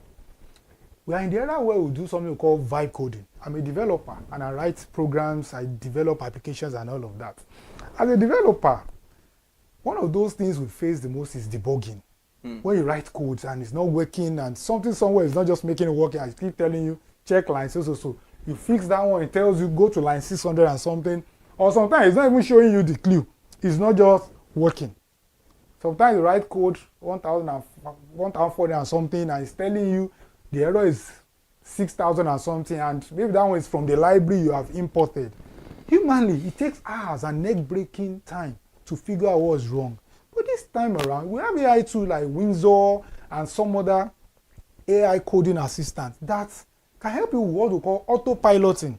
As you are writing the code, it's just by your side. Just imagine an aircraft, you are the pilot, there's an autopilot. Wow. So it's watching out for you.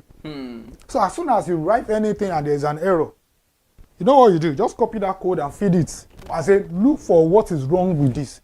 And it tells you that this is what is wrong. Sometimes it even go out of that to go to the internet to go and look for the solution and give you a corrected version of the code. Wow.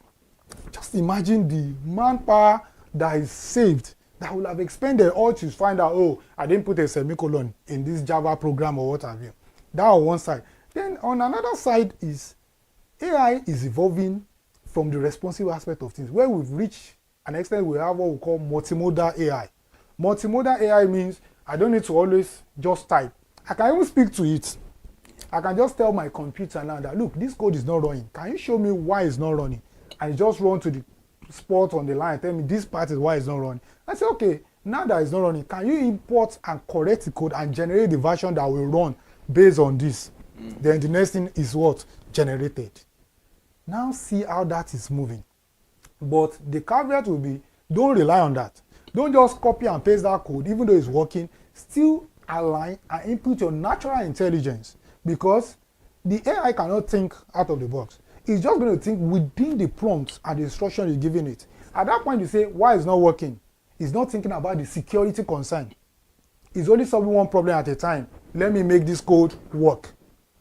But the vulnerability of the code is now your own responsibility to ensure it's working. Now it is also what? Safe to be deployed as an application. So summarily, it has come to stay, and it will always help, and you all need to adapt it to scale up in whatever you do, save resources and time.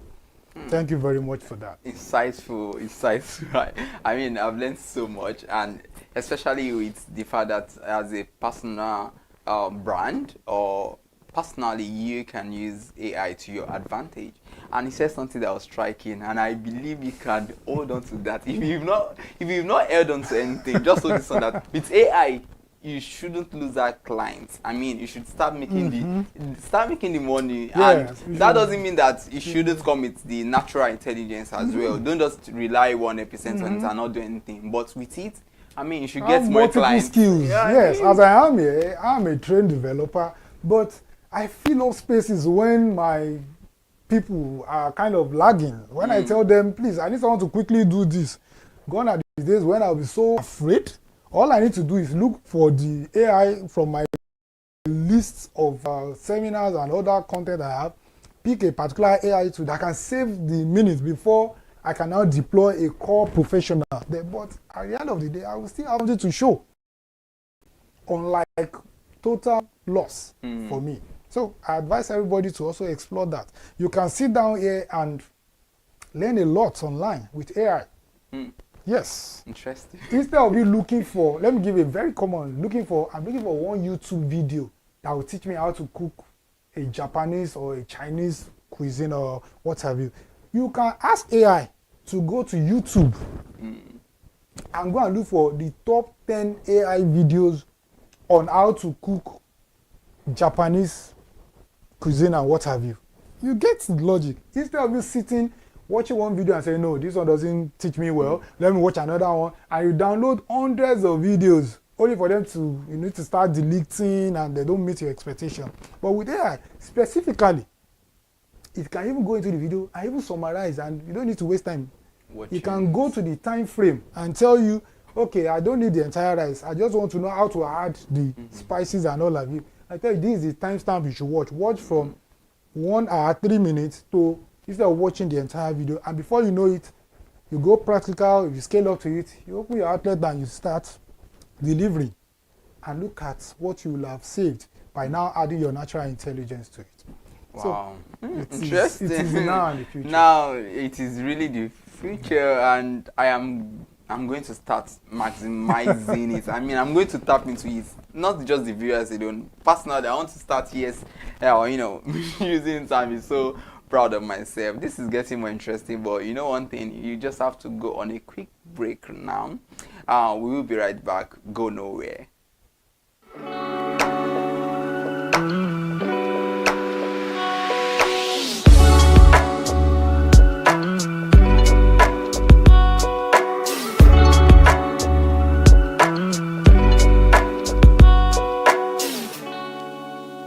Hi people, my name is Fakorede and I am a filmmaker and a film director, and you're watching ConsumerHalla TV. ConsumerHalla TV is everything consumer advocacy, consumer rights, everything that has to do with consumers. On this TV, you'll watch, you'll learn, you'll be educated, and you'll be entertained. Keep watching ConsumerHalla TV. My name is Olubukola Ozone, a photographer and a social media enthusiast. You're watching ConsumerHalla TV. It's a consumer advocacy TV.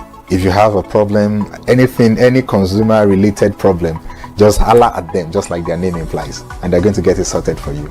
Keep watching, stay tuned. Thank you very much. Hi guys, my name is Joba Jalabi.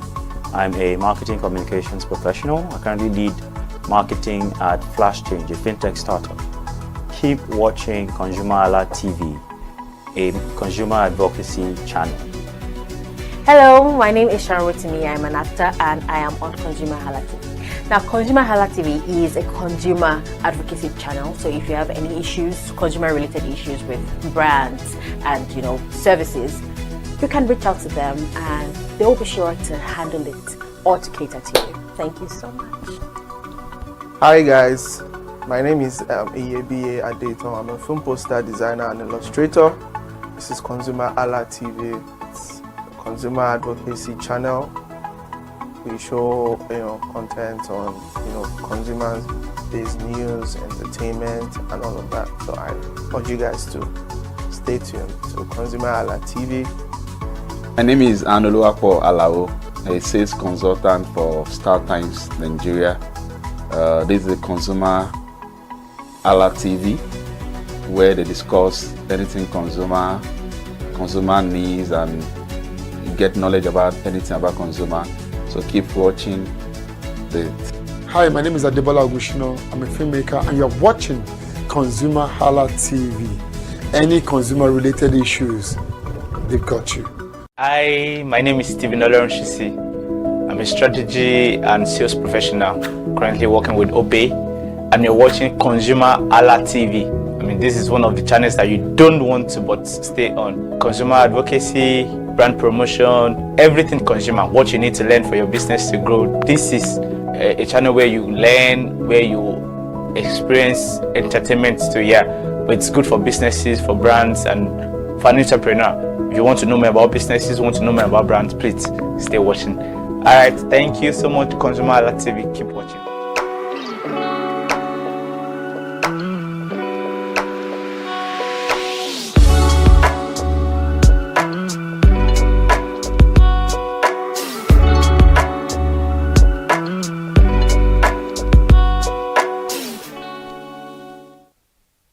Welcome back and thank you for staying tuned. In case you are just joining us, you are watching Mind the Gap and we have been discussing how best you can use AI for brand promotion. How safe is AI in brand promotion?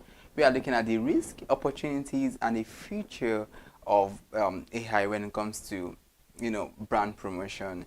And before the break, my guest, Mr. Olanite Abidemi, who is the driving force behind 1960 AI, has really, delved so much into the world of AI. And he made mention of something that was striking. We have the responsive and irresponsible. Yes. Yeah, responsible and irresponsible use of AI. So that has been so interesting. That was a masterclass on its own. Now let us look at how brands can ensure that AI-generated content remains trustworthy and authentic. Because, we've mentioned the fact that there are so many irresponsible ways one can use AI. Now, how can brands who want to use this for brand promotion, how can they ensure that, okay, the content generated through AI remains trustworthy? Thank you very much. I will still go a bit technical explaining that. For every AI you see out there, or AI content that you see out there, it is pioneered by somebody. Somebody put it on the internet. Let me use the word internet because that is the open source where everybody manufactures something somewhere and put it in the public space. So before you adopt any AI content, ask yourself this question: what's the source? Interesting. What's the source? It's just like a physical world. Before somebody is allowed into your house, you ask yourself this question: who are you looking for? Should I open my door for this person or not? AI will not just jump into your system if you don't allow it. Sometimes you allow it unknowingly, maybe out of lack of knowledge and what have you. But if you set the standard that, okay, for every link you click, before you click it, you have to be sure where does this link, where does it lead you to? Yes, that is important. And I will share some cybersecurity tips now. The way content is going, they know that almost every WhatsApp status now that look funny, everybody wants to spend 10, 15 seconds on them.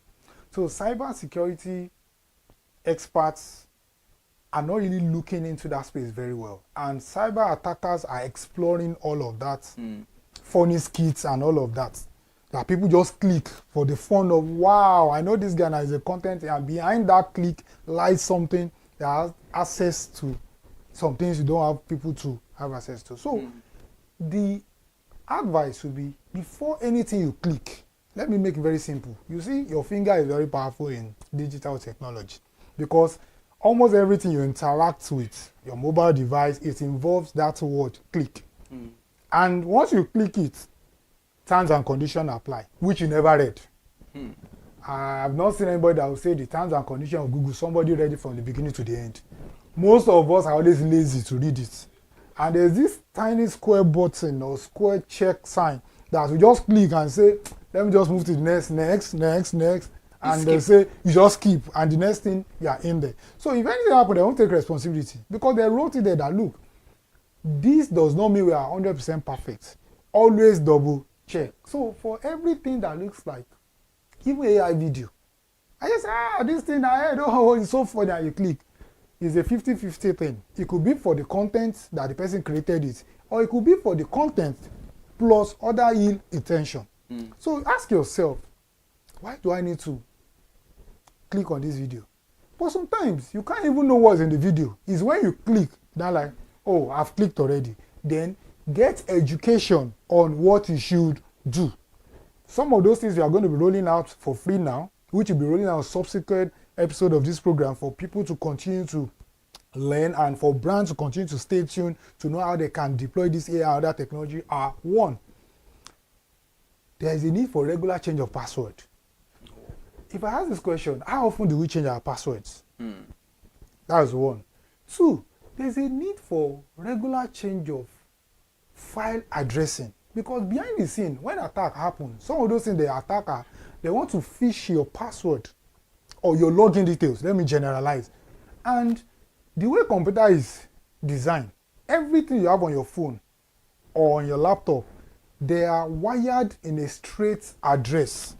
E.g., computer / window / the folder name / my photo today. And if that person has access to your information, that's what that person has copied. So if I decide I wake up tomorrow and the person has been looking at my photos, even though I'm not doing something too technical, I can just decide that, okay, this folder now, I want to rename it. Or I want to copy it from here and put it elsewhere. I've indirectly, one way or the other, truncated that person's access.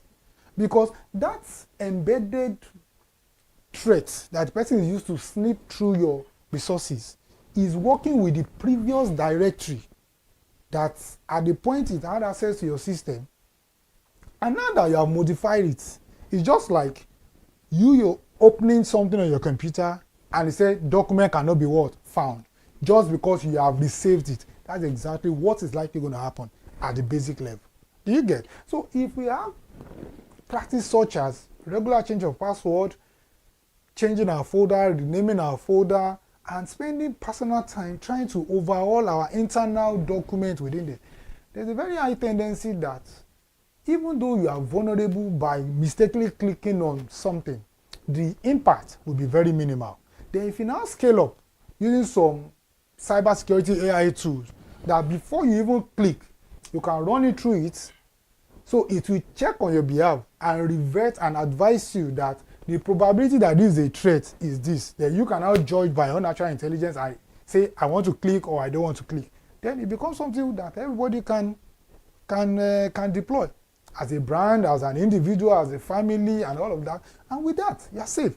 And you continue to get the positive and the responsive aspect of AI without the fear of the irresponsible aspect of what? AI. But basically, it has to be a kind of habit that you have to give priority to. Just the way you wake up and say, I must eat today. The way you wake up, I must take care of myself, I must look good. You have to wake up and say, my computer, the vulnerability of my computer must also be what? Evaluated. And for every time you want to click and create the problem, your subconscious has to kick into action that, what do I need to? How am I sure this is the real thing? Not everything you see on phone, you click. Every status you see, you view. You have somebody you just met, you just collect the person's number, and the next you are going to the person's status, and you see a link, you see a link, click and win. I just collected mine now. I just gave mine, just click, boom. Fine. You may say, I'm not interested, you didn't fill the form. But the fact that you clicked, there's some level of exposure. and all of that. So, thank you. Wow, I don't even know what to say, because I was just trying to internalize everything I've been saying, and I realized that most of us, even brands, make mistake of not changing password regularly, and so many other points you raised there. So this is just a call on every one of us to take note of all these things, because I mean, you can be exposed to any form of fraudulent attack by irresponsible users of AI. Now, let us look at the future of AI, because whether we like it or not, the future is AI. And what does the future of AI in brand promotion look like in the next 5 years? That's a very beautiful question. But before I will go straight to the question, I will make us look at the challenges that are kind of limiting the future of AI for now. Okay. Some of those challenges are: one, misrepresentation. AI can misrepresent. Two, hallucination. AI can be so sure of what is not correct. AI can tell you it's going to rain, and eventually it does not rain. And it tells you affirmatively it's going to rain. A conventional example could be Google Maps telling you turn left, turn right, and then they say like, I know a shorter route now. Why don't you take me that route? I will have reached where I'm going. Because they are run based on the data available to the algorithm, which obviously natural intelligence is the better judge of data, but AI is a better cruncher of data. They can crunch more volume before they now make decision. But human being can make decision with the smallest data. And AI, the bigger the data, the smarter. ChatGPT is very smart because it's trained on billions of parameters. Let me take that again. ChatGPT, for instance, has different models. The smartest of them is the one that is trained on over 100 billion parameters. While the most foolish, let me use that keyword, or the least wise, is the one that is trained on the smallest. Do you get? But if you use it for a specific case, it could serve. But if you benchmark them on holistic case, the one with the numerous data kind of outperform the one with the smallest data. So that's exactly the challenge that AI researchers are kind of crossing now, which takes us to 5 years of artificial general intelligence. By the time we achieve artificial general intelligence, 5 years is even too far. A year or two for now, every workforce, directly or indirectly, will sit on AI. Whether you like it or not. This one is not an option again that don't let AI take your job. AI will not take your job, I said. People that are using AI will take your job. And if AI go at the rate that it's going, your job itself, you won't lose it. Your job will become AI. Let me take that again. The initial threat is AI will take your job. The new threat will now become your job become AI.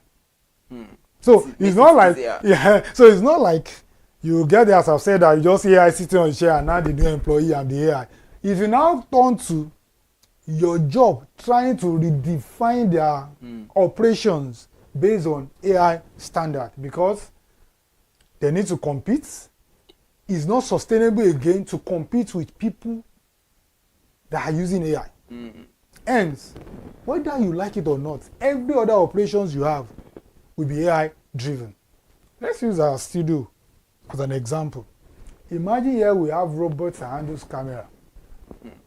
And they can do it at a pay of human photographer per annum.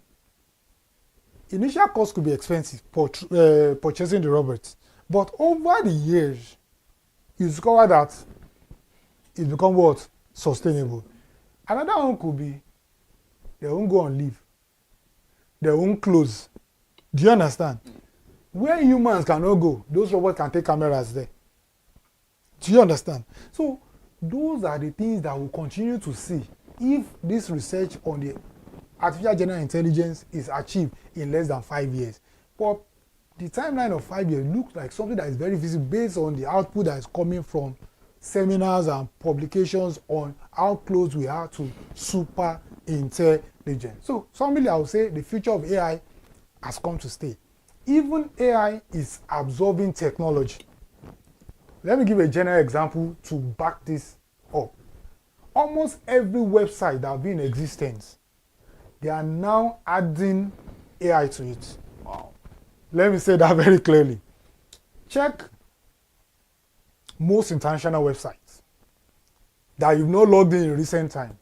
If you check their new interface, you only see one button, or you most likely see a new button, which will look like interact with AI. Let's start with Google itself. Do you know now that if you right click on Google, it now have do something with AI, which was never there. Google is a technology before AI. Now, Google is now incorporating AI, meaning Google is becoming AI. Facebook as an example. I'm giving an example that we can all relate to. It's not even high-up technology example. Facebook as an example. If you get an extent that you start seeing AI, in fact, it has even reached that extent, but I want to be very clear now. Get an example, you start seeing AI telling you about whose birthday you want to comment on or not.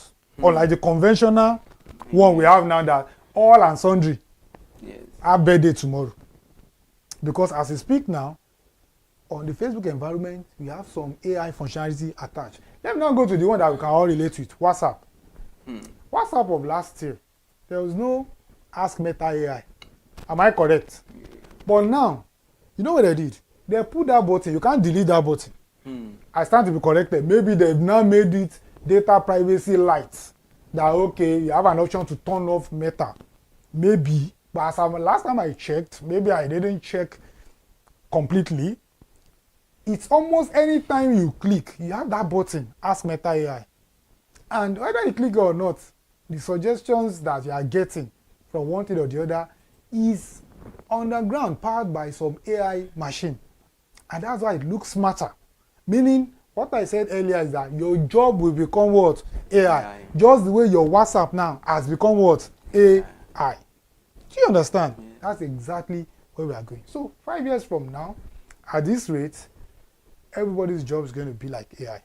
It may not be the tag name ABC Limited, now changing to ABC AI Limited. No, but you will see it all written around that. We want to drink, there's AI. We want to eat, there's AI. We are going out for marketing, there's AI. I'm a brand owner, I'm going out to the manufacturing end, there's AI. We have robots there we are deploying to seal sachet. From there, we are moving some things. We'll take it to the train station, and there's an autonomous system that's going to move the cargo. They are cashing out. There's a particular restaurant in the US. I can't mention them for brand because that's a free promo and all of that, which we didn't have a contract for. Whereby the people that take order now, they are even in another country. All you need to do is just walk up to one camera, and there are remote workers taking your order in your own country. Wow. Just imagine you have a fast food now, and you don't need to meet that fast food person across the counter to say, give me meat pie or give me chicken pie. Because if they are paying that fast food person 50,000 naira per month, someone else can just stay in his house or her house somewhere that will take 10,000 naira. And all you need to do is just mount a camera here, and that camera, the person take order remotely. It's cheaper. If they need to get accommodation for this person physically, they don't need to get accommodation because the person already has accommodation. If they need to move that person and face a lot of visa barrier and all of that, they don't need to do all of that. That's AI already filling up a gap. So what do you think someone that is currently working physically should do? Go and pick up a skill set so that in case you lose this one, you take another person's own with your own AI too.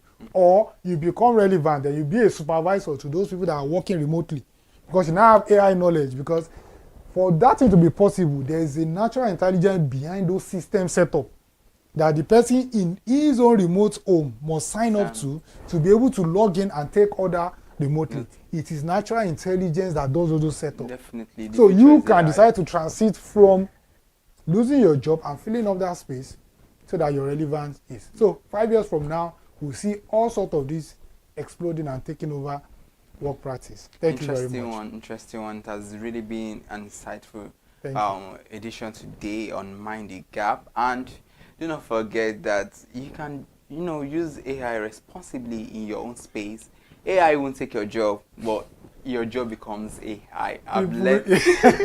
Initially, the people that use AI, but now your job will become what? AI. So the job will be there. Yes. Then it will have a coloration of AI. It depends on the kind of job you do. Yes. That's what will determine how obvious the coloration will be. That you will see that no, AI has come to take this job. This AI is transferred to AI. E.g., if you drive, AI may not take it in the next 5 or 6 years. It can just help out with.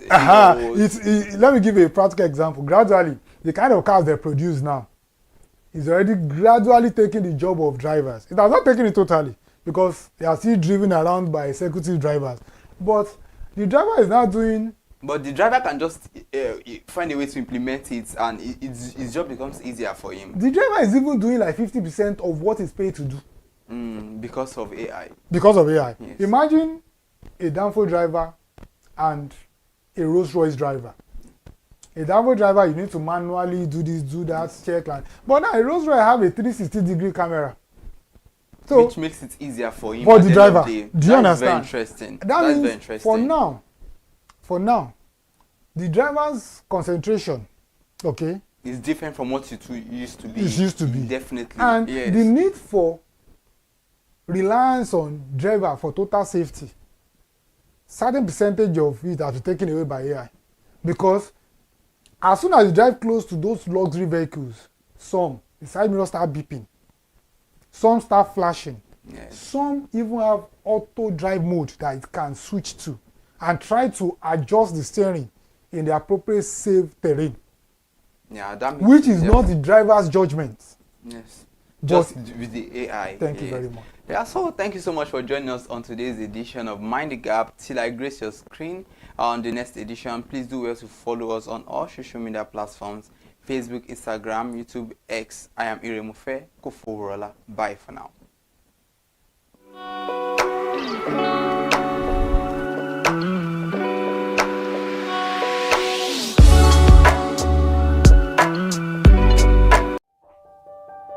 Hey there, do you know in the world today, everyone is a consumer, and as consumers, we all have the right to be heard. In Nigeria today, as a consumer, you have all right to product information, right to fair pricing, right to return goods, right to product labeling, right to fair dealings, and a lot more.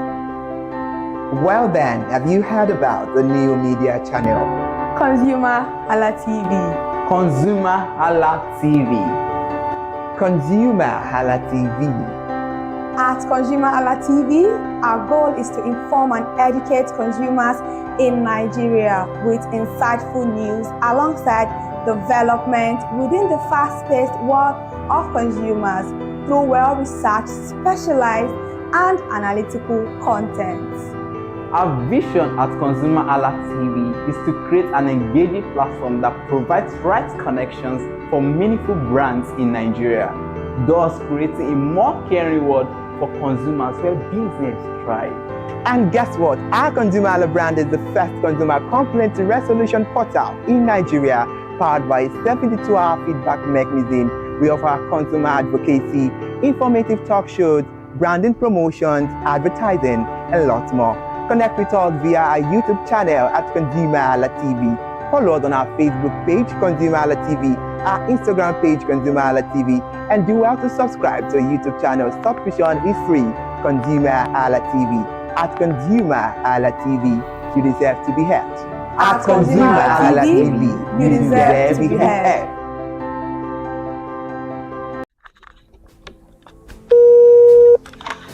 Hello consumers, you have the right to be heard, absolutely. So join us on the conversation, share your brand experience, where you tell us all your experiences about brand on the outer world via our YouTube channel every Wednesday from the hour of 4:20 to 5:20.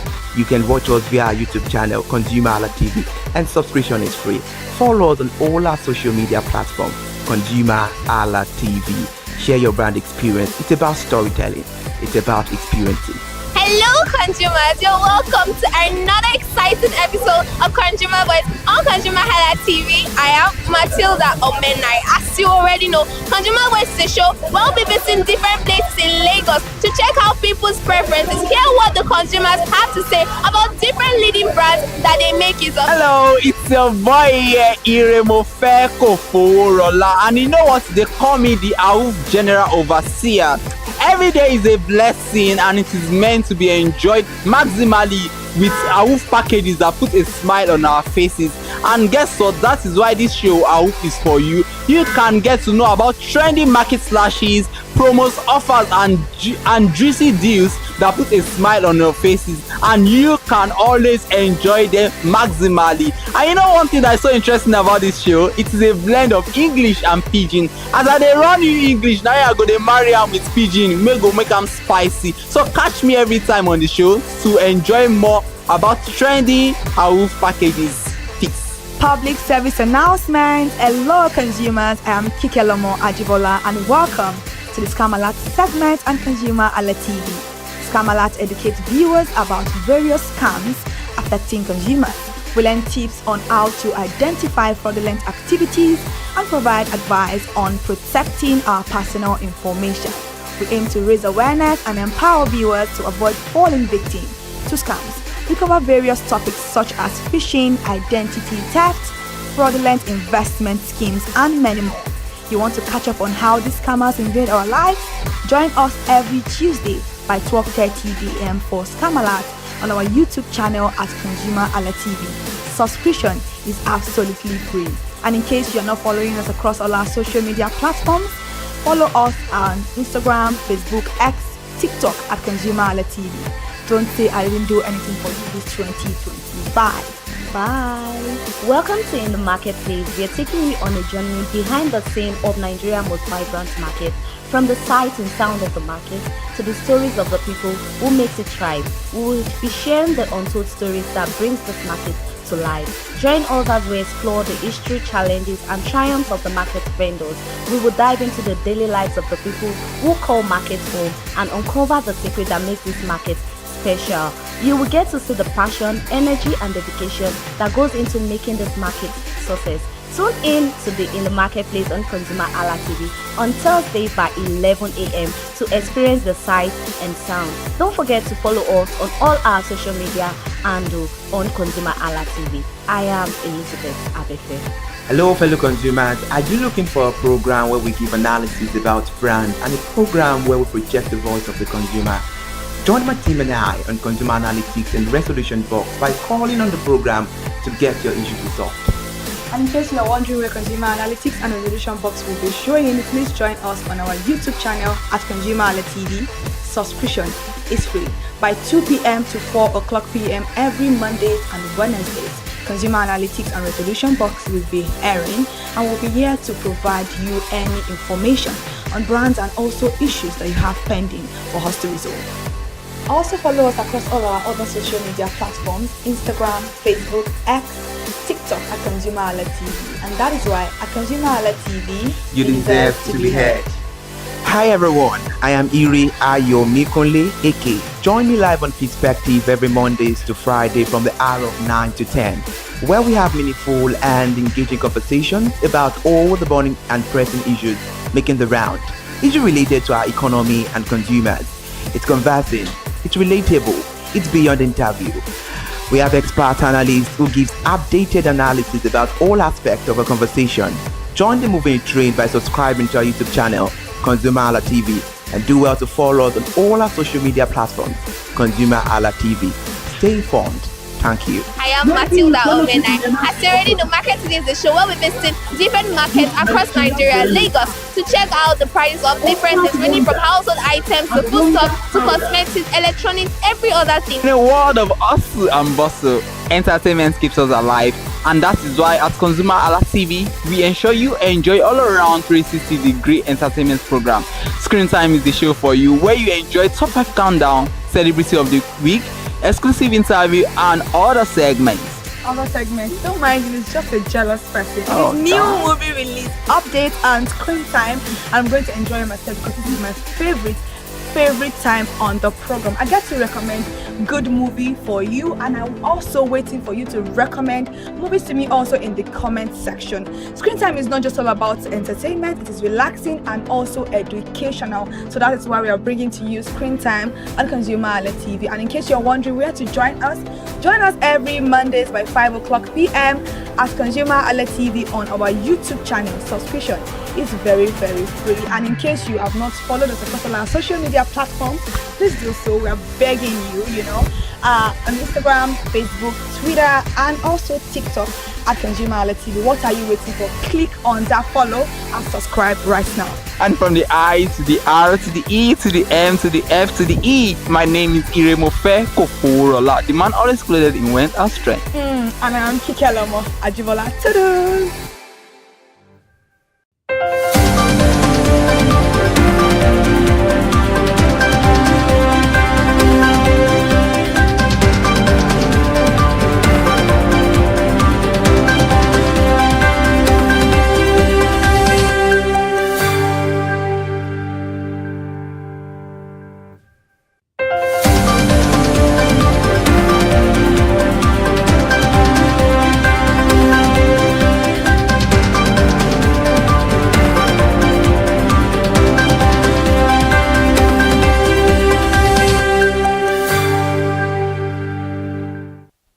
It's a very good afternoon from our ConsumerHalla TV to you. Thank you so much for joining us on the Midday News. I am Ire Ayomikule Ike. We begin the Midday News this afternoon as professionals and stakeholders in the aviation industry have expressed concern after United Nigeria Airlines formally accepted public apologies from Nigerian comedian Freedom Atepoyi, well known as Mr. Jollof, and social media activist Martins Ose, widely called Very Dark Man. The two men were involved in a physical altercation inside one of the airline craft.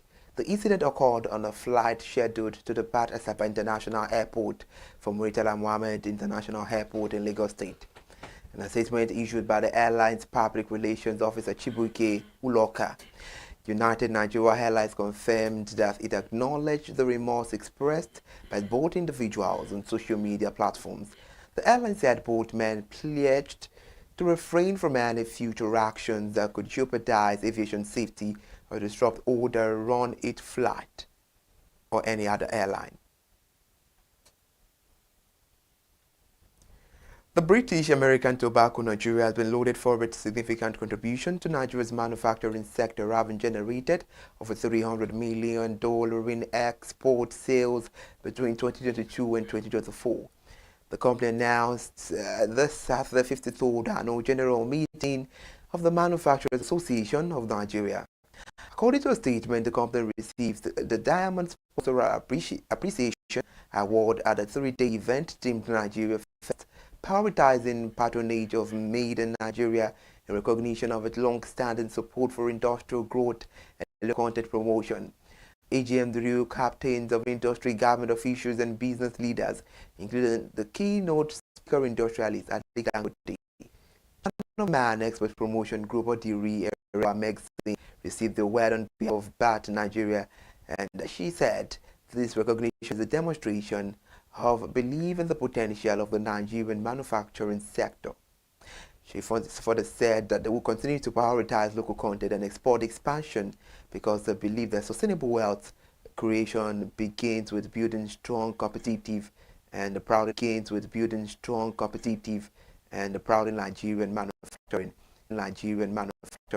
enterprises.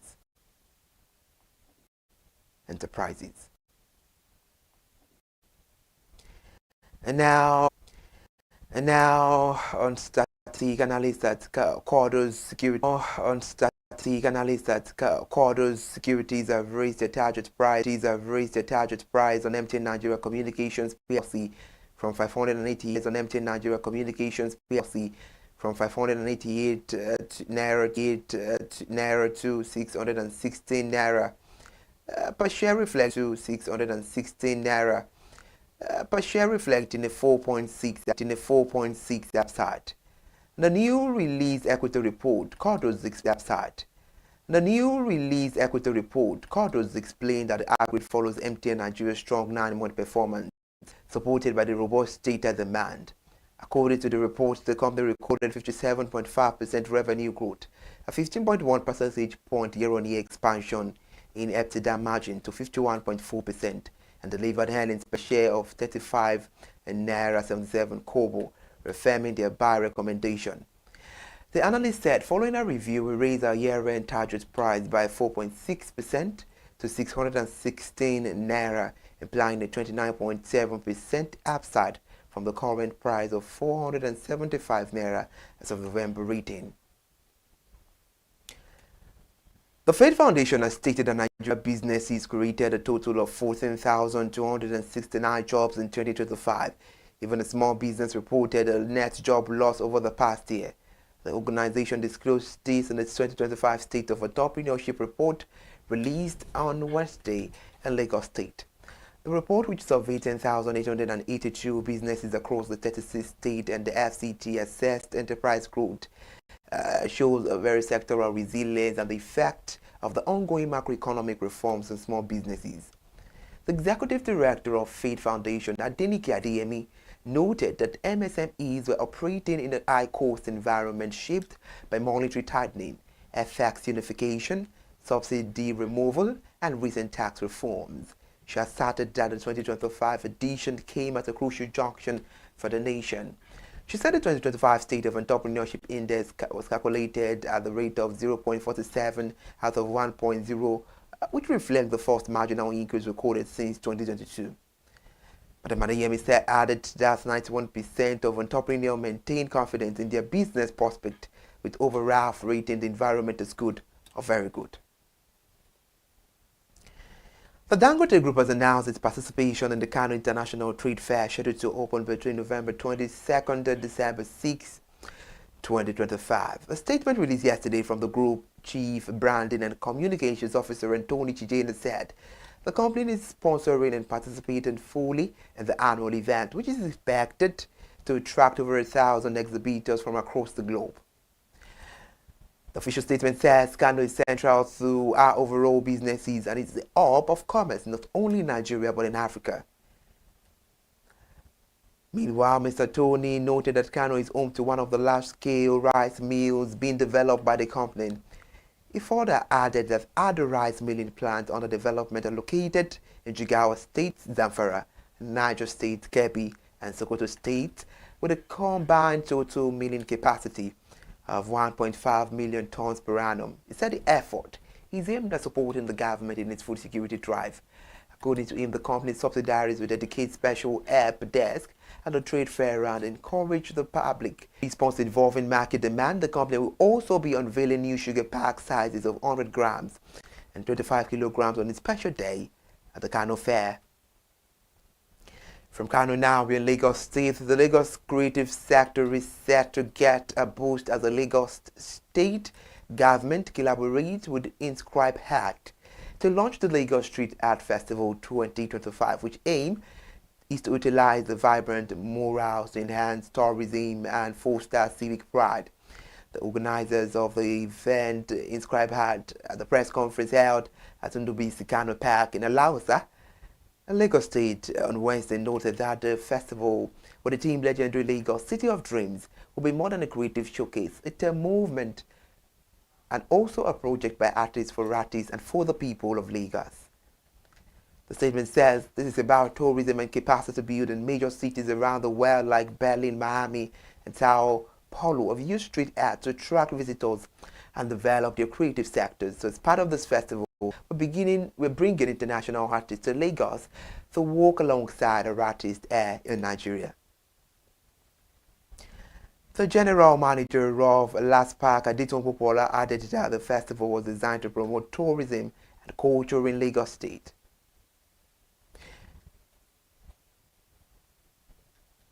The federal government has shared a total of 2 trillion naira as October 2025 revenue for the state and local government.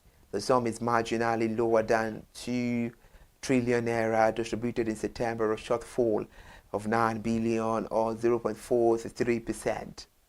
The allocation figures were released after the Federation Account Allocation Committee meeting held on Wednesday in Abuja.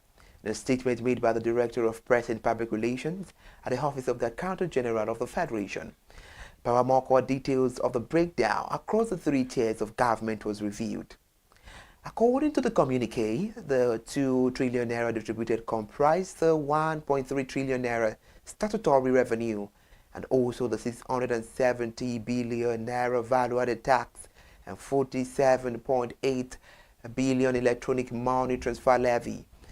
However, the total gross revenue for October stood at 2.9 trillion naira, from which it was 115 billion naira, which was deducted as cost of collection, while 724 billion was set aside for transfers, interventions, dairy funds and savings. A report reaching us says Total Energy signed an agreement with Con Oil Producers Limited for an asset swap involving 2 offshore blocks in Nigeria. Under the deal, Total Energies will acquire 50% operated stake in oil prospecting license 257 from Con Oil, while Con Oil will take over the company's 40% participating interest in oil mining lease 136. In a statement issued on Wednesday, the French energy major said the transaction would increase its holding in OPL 257 from 4% to 90%, leaving Con Oil with a 10% stake. OPL 257, which spans about 370 square kilometers, lies 150 kilometers off the Nigerian coast and sits beside PPL 261, where Total Energies and its partner discovered the South field in 2005. The South discovery extended to OPL 257 and an appraisal well, which is planned for 2026. Meanwhile, the field is expected to develop as a tie-back to the FPSO located approximately 30 kilometers away. And now the Managing Director and Chief Executive Officer of the Niger Delta Power Holding Company, Jennifer Agidije, has reaffirmed the company's commitment to expanding a reliable power infrastructure and accelerating Nigeria's economic development. She made us known at the groundbreaking ceremony of a 7.5 megavolt 33/11 kilovolt injection substation and 2.5 km to the 3 kilovolt line at the 1,000-acre Muhammadu Buhari Industrial Park, Dandikowa, in Gombe State. Statement issued by NDPHC revealed that Madam Jennifer Adigije said the company's ongoing investment reflect its mandate to deliver resilient, sustainable energy solution and will energize industries, power communities, and support long-term national growth. She praised Governor Muhammadu Yaya's commitment to energy security and industrialization, describing Gombe's strategy as one that could unlock significant socio-economic opportunities for the state and the region. Madam Adigije noted an industrial park project executed in partnership with the Gombe state government will connect the entire estate to the national grid, greatly improving electricity supply to industrial clusters and neighboring communities. Executive Chairman of the Federal Inland Revenue Service, Dr. Zach Adedeji, has called for stronger partnerships between the FIRS and Nigerian tertiary institutions, saying university must become incubators of innovation capable of generating solutions to national challenges. Mr. Adedeji made the call while delivering the 2025 Distinguished Lecture of the University of Ilesha in Osun State, where he spoke on economic resilience in an era of dwindling revenue. He analyzed Nigeria's revenue constraint and highlighted reforms undertaken by the tax agency under his leadership, including automation and digitization processes, expansion and modernization of the tax base, with a collaboration with state and tax harmonization and institutional changes, which is aimed at strengthening the public trust.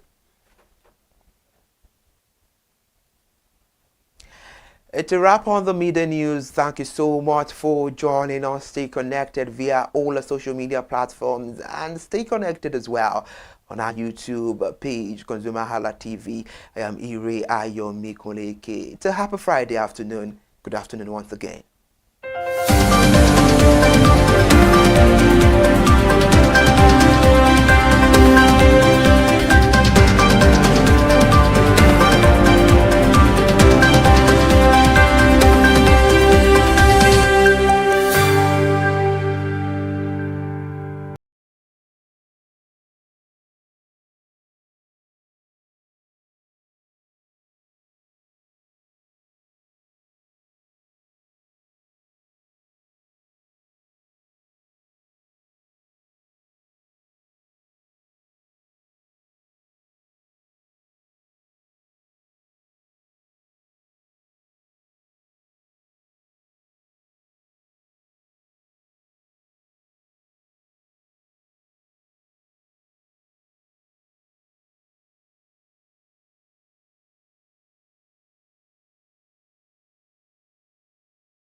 Another beautiful day, and as you know, every single day is meant to be enjoyed with mouth-watering offers and promos that put a smile on our faces.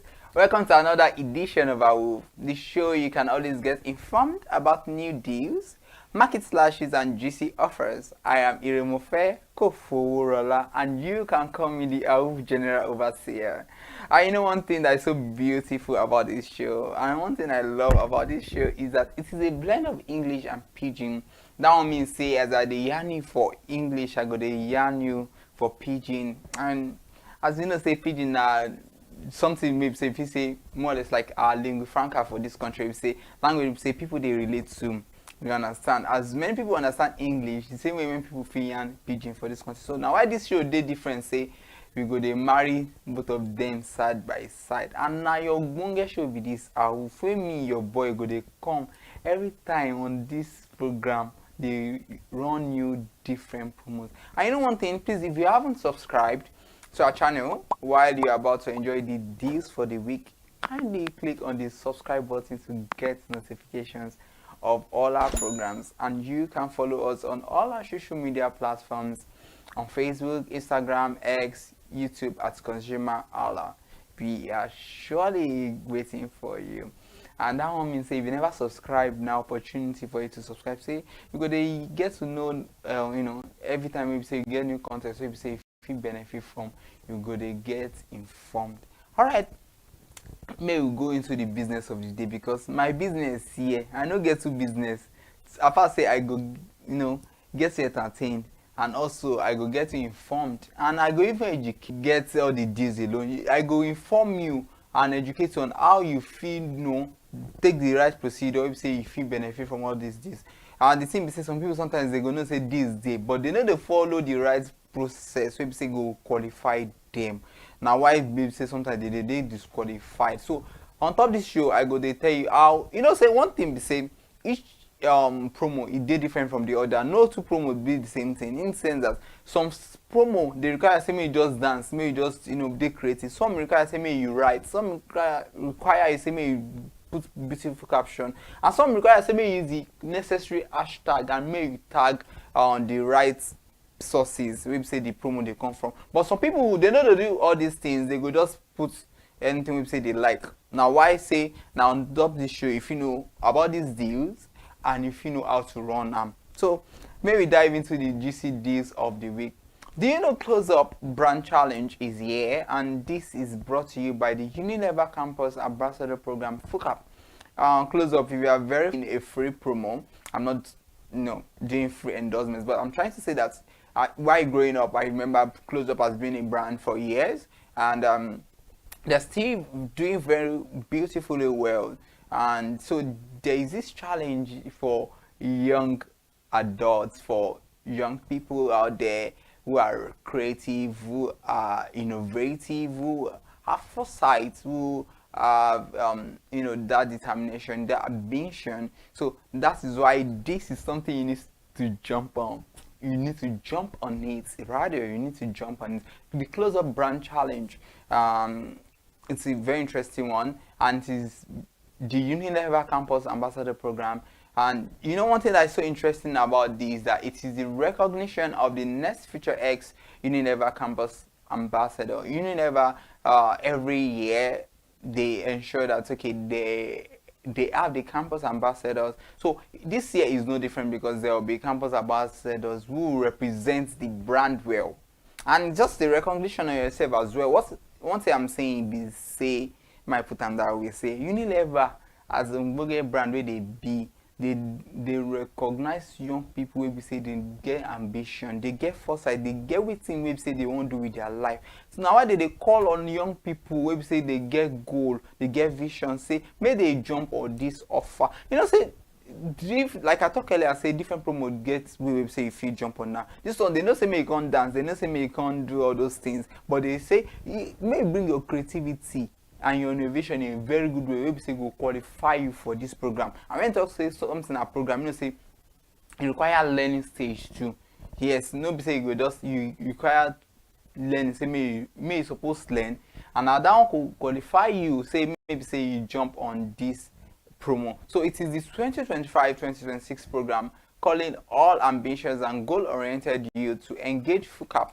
And you know what I mean by FUCAP website. I don't talk say now this one be say next future X Unilever campus ambassador, and program will be say Unilever bring up. So now the Unilever campus ambassador program. You don't know what FAP mean. Now Unilever Campus Ambassador Program. So this one a recognition for young people, and they require say you get essential development skills through courses, and it gives you the golden opportunity to become a campus ambassador and unlock a path to a future that is so bright. All things bright and beautiful, your future self is bright and beautiful. So now opportunity for you will be say you qualify. Now how do you qualify from this thing? It get reason maybe say I lay emphasis on this thing because it gets certain criteria we say you supposed follow, and if you follow well, nothing will disqualify you for this promo. So now why?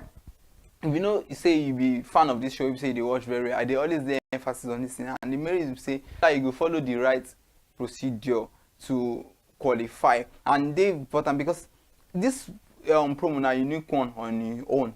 You get reason because now for young people between the ages of 16 to 24, and that is so interesting. Now to qualify and become a future ex Unilever campus ambassador, these are the criteria. First, you must be a youth between the ages of 16 to 24 years. Yes, between the ages of 16 to 24 years. So those of us who say don't pass 24 years, sorry, this one no day for you. And you must be an undergraduate in any institution that is accredited. You know, English too much. So that means say your institution, they're supposed to recognize them by the federal government. Say yes, this institution saved day.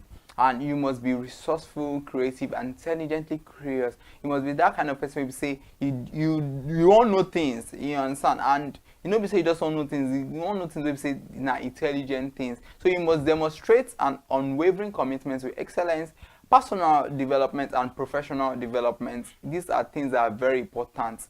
As you exhibit that trait, say you get interest for personal development, you also must exhibit the fact that you get interest for professional development. Also demonstrates an impressive record of initiative taking and leadership. And they want people to say they feel the initiative, they know when to do this, they know when to do that, and also they have that leadership trait in them. Then one interesting thing to say, this one many people don't get them. You must be a very good team player. It's not about competition. The word is not just all about competition. It's all about you bringing your resources, and everything we marry together and you produce something beautiful. So you must be a very good team player, and you must complete the level up. Now this is very important. Please pay attention to this.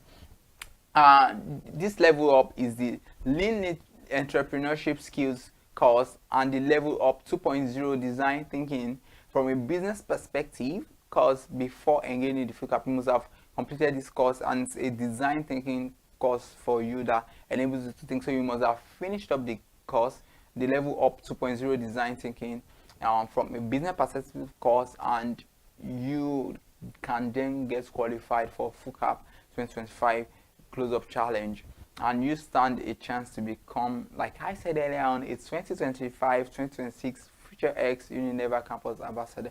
Now here is more. Just click links in the bio. You have to go to their page on Instagram to access the level of courses and FUCAP 2025-2026 close-up brand challenge.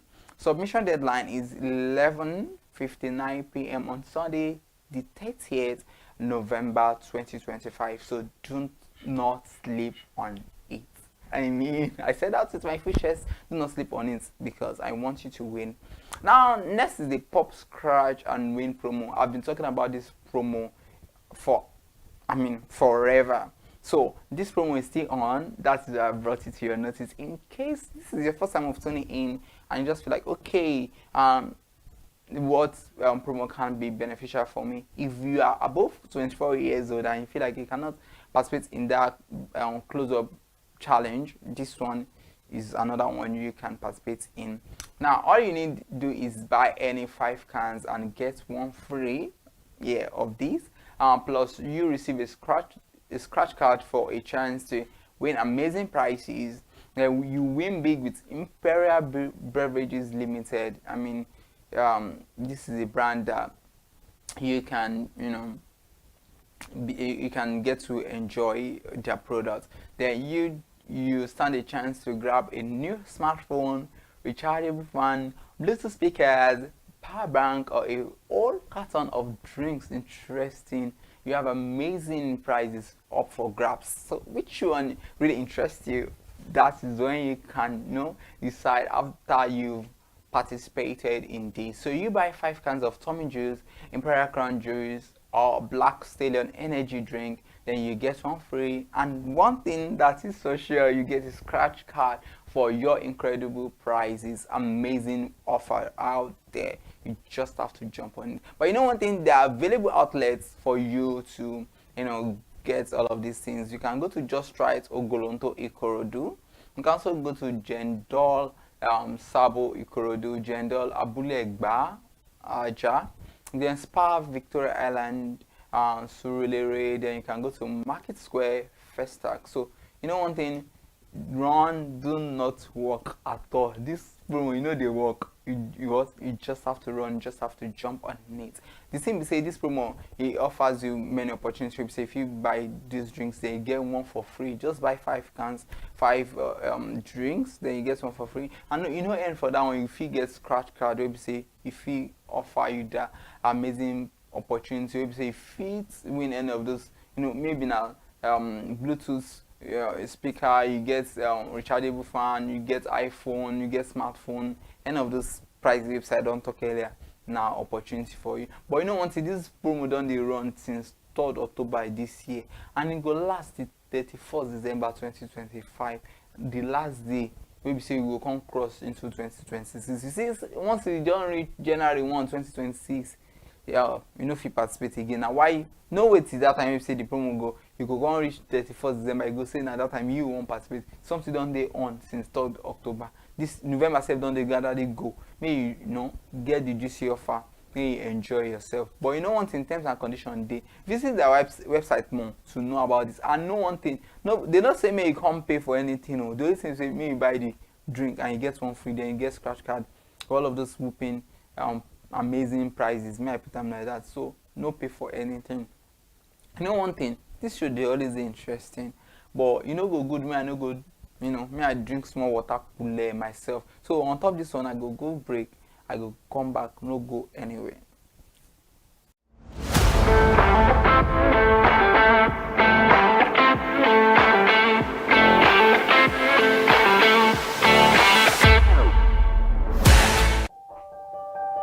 Hey there, do you know in the world today, everyone is a consumer, and as consumers, we all have the right to be heard. In Nigeria today, as a consumer, you have all right to product information, right to fair pricing, right to return goods, right to product labeling, right to fair dealings, and a lot more. Well then, have you heard about the new media channel? ConsumerHalla TV. ConsumerHallaTV. ConsumerHalla TV. At ConsumerHalla TV, our goal is to inform and educate consumers in Nigeria with insightful news alongside development within the fast-paced world of consumers through well-researched, specialized, and analytical content. Our vision at ConsumerHallaTV is to create an engaging platform that provides right connections for meaningful brands in Nigeria. thus creating a more caring world for consumers where business thrive. And guess what? Our ConsumerHalla brand is the first consumer complaint resolution portal in Nigeria, powered by a 72-hour feedback mechanism. We offer consumer advocacy, informative talk shows, branding promotions, advertising, and lots more. Connect with us via our YouTube channel at ConsumerHallaTV. Follow us on our Facebook page, ConsumerHallaTV, our Instagram page, ConsumerHallaTV, and do well to subscribe to our YouTube channel. Subscription is free. ConsumerHallaTV. At ConsumerHallaTV, you deserve to be heard. At ConsumerHallaTV, you deserve to be heard.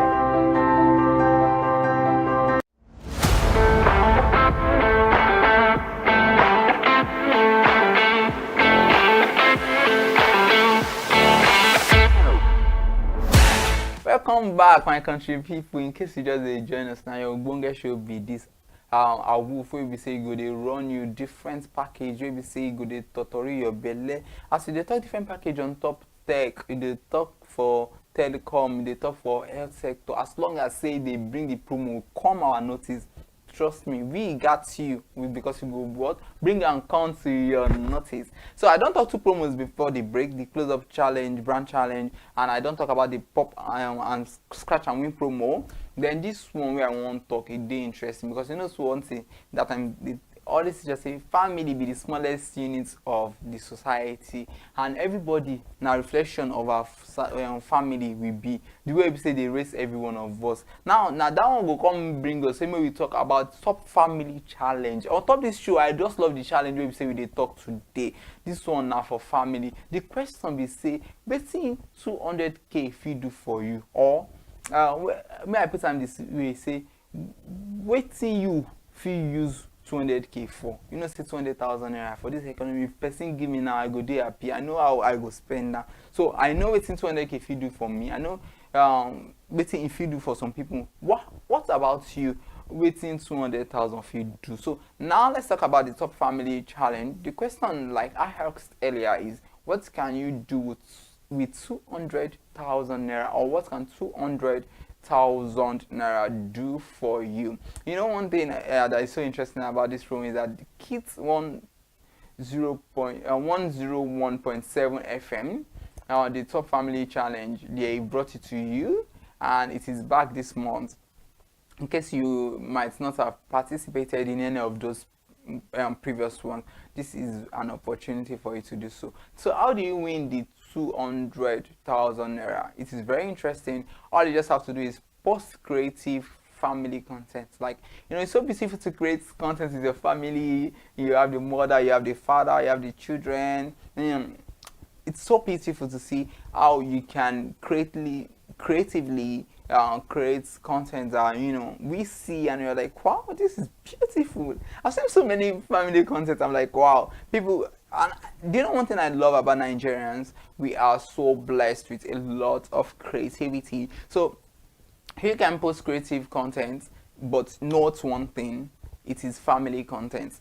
Family content. So how do you bring your family into the picture? How do you, you know, create a lot of content so that we can enjoy it? I just want to see beautiful content. I'm not part of the jury, but I mean, I just want to see your content because we all got to see your content. So I'll just post this content that shows what you would do with 200,000 as a family. What would your family do with 200,000 naira? You know, there are creative ways to go about that. I mean, don't let me share, but you can come up with creative ways to do that. Then you tag the official Kids FM handle at kids.fm.ng. I take that again, at kids.fm.ng on your entry. Please make sure you tag them. Don't just post, because if you tag them, they get to see your content. Then you win yourself a part of the cash goodies this month, because this month it has a lot to offer. I love November because it's always a beautiful month, and you know, it's gradually coming to the end of the year, so a lot of promos, a lot of market slashes are always coming up. The same way we have the Black Friday, you know, so it's always moment for us to always enjoy a lot of goodies this month. So it is open to everyone in Abuja, Port Harcourt, and Lagos. I take that again, those three cities, Abuja, Port Harcourt, and Lagos. So if you live in any of this city, you can get to participate. For instance, people in Lagos, they can participate, people in Abuja, people in Port Harcourt. As long as you stay in any of these cities, then it is up to you. This time they talk, we say official kids FM and do the important say if you want to run this content for this challenge, and you supposed to start them at kids.fm.ng when they put your entry, and this one has special one for this month. Maybe say it go totally. So it's just something you say if you come up with any creative idea. But you know one thing, I don't mention 3 cities. One thing we say, each of these states where I mentioned, so it get one winner each. That means Lagos getting own winner, Abuja getting own winner, Port Harcourt getting own winner. Nobody say they go just pick one winner for this, but every state gets their own winner. But you know the theme is you and I. It's so beautiful thing, family. You know, you and I. There's a lot of things we can do that can make the world become a better place. Yes, you and I. So how would you spend 200,000 naira? But you know what that's more important, away from the money, use the hashtag Niger Family, and terms and conditions apply. Visit the website more to learn more and all that. So for me to go to the last promo of the day, this one is so interesting. You remember that Achalugo? You know, say Achalugo gets Odogu, and for Igbo land, you know, say anybody will say they call Odogu now, person will say yes, respect. You know, you just have to respect that person. So you can become Odogu this season. Yes, interestingly say this season, like I talk now, a lot of festival. Yes, man use them that way. English sometimes it cuts person out. So now the festivity period is this. If say you get a lot of festival around, and you say if you become Odogu for this season, may you enjoy a lot. People say if you go see you, they put respect for your name, and you can become a millionaire. For them to make they call you Odogu, now person will say yes, that you know they. So you say if you become a millionaire in this promo, in this challenge, and all you just have to do is win big every week with Tasty Tom. Tasty Tom self, they know small, they do a lot. All you have to do is buy either Tasty Tom tomato mix. Yes, you can buy it, or you buy Derica tomato mix, but you get the gram if say you fit buy. For Tasty Tom tomato mix, if you buy 55 gram, 210 gram, or 400 gram, if you buy any of these gram, or you buy Derica tomato mix 55 gram, if you buy any of these gram, if you qualify, then you find the unique pin inside the pack. Yes, it gets unique pin way there inside the pack. No forget. Then you dial star 8011 star 2 star unique pin hash. That means for you to qualify for this, you have to dial star 8011 star 2 star, then that unique pin that is in that inside the pack.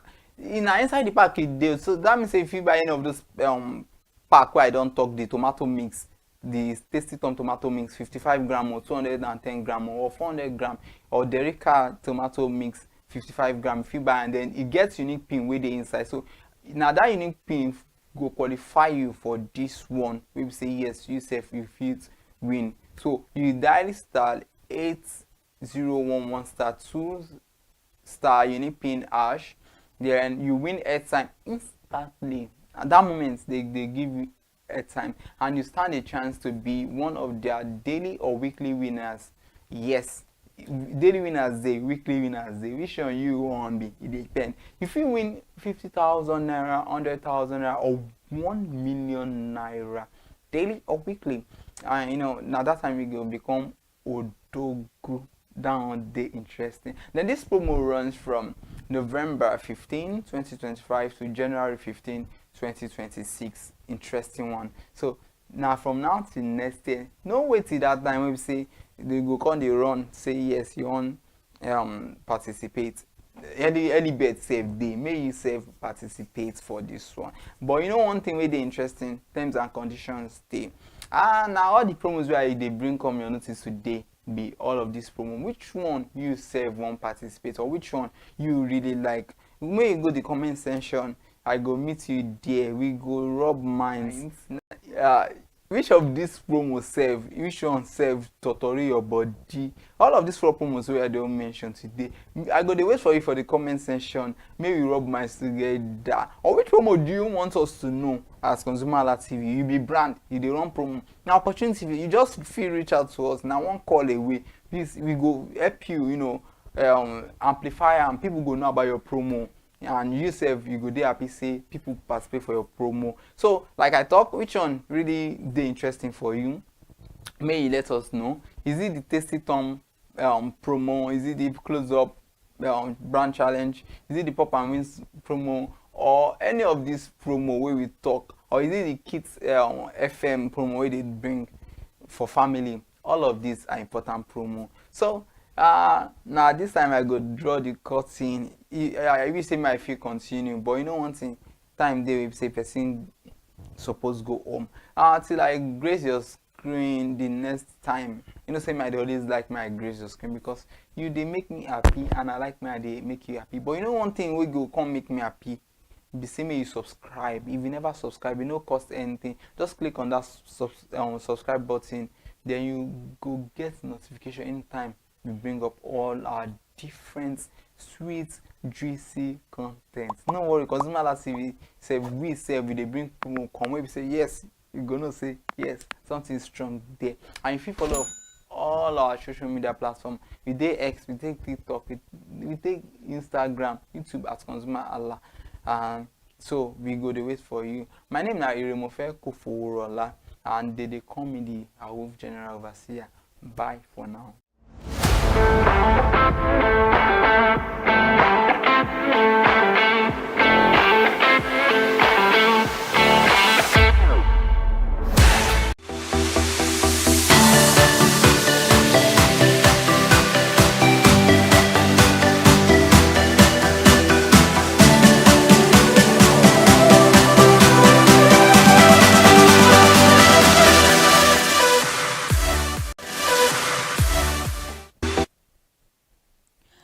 Welcome to another beautiful episode of Healthy Living on ConsumerHalla TV. I'm Kike Lomo Ajibola. Thank you so much for joining us this morning once again. And this particular topic we're going to be discussing is still monsters in our home, the one we've been talking about for almost 3 weeks now. This particular topic is very important and it's paramount for us to keep on talking about it until we get to the bottom of everything we need to be discussing. And with me here today in the studio, as usual, is Tuminunu. Tuminunu, how are you? Good morning. Good morning. So like, people don't wash their rugs. You were like, are you serious?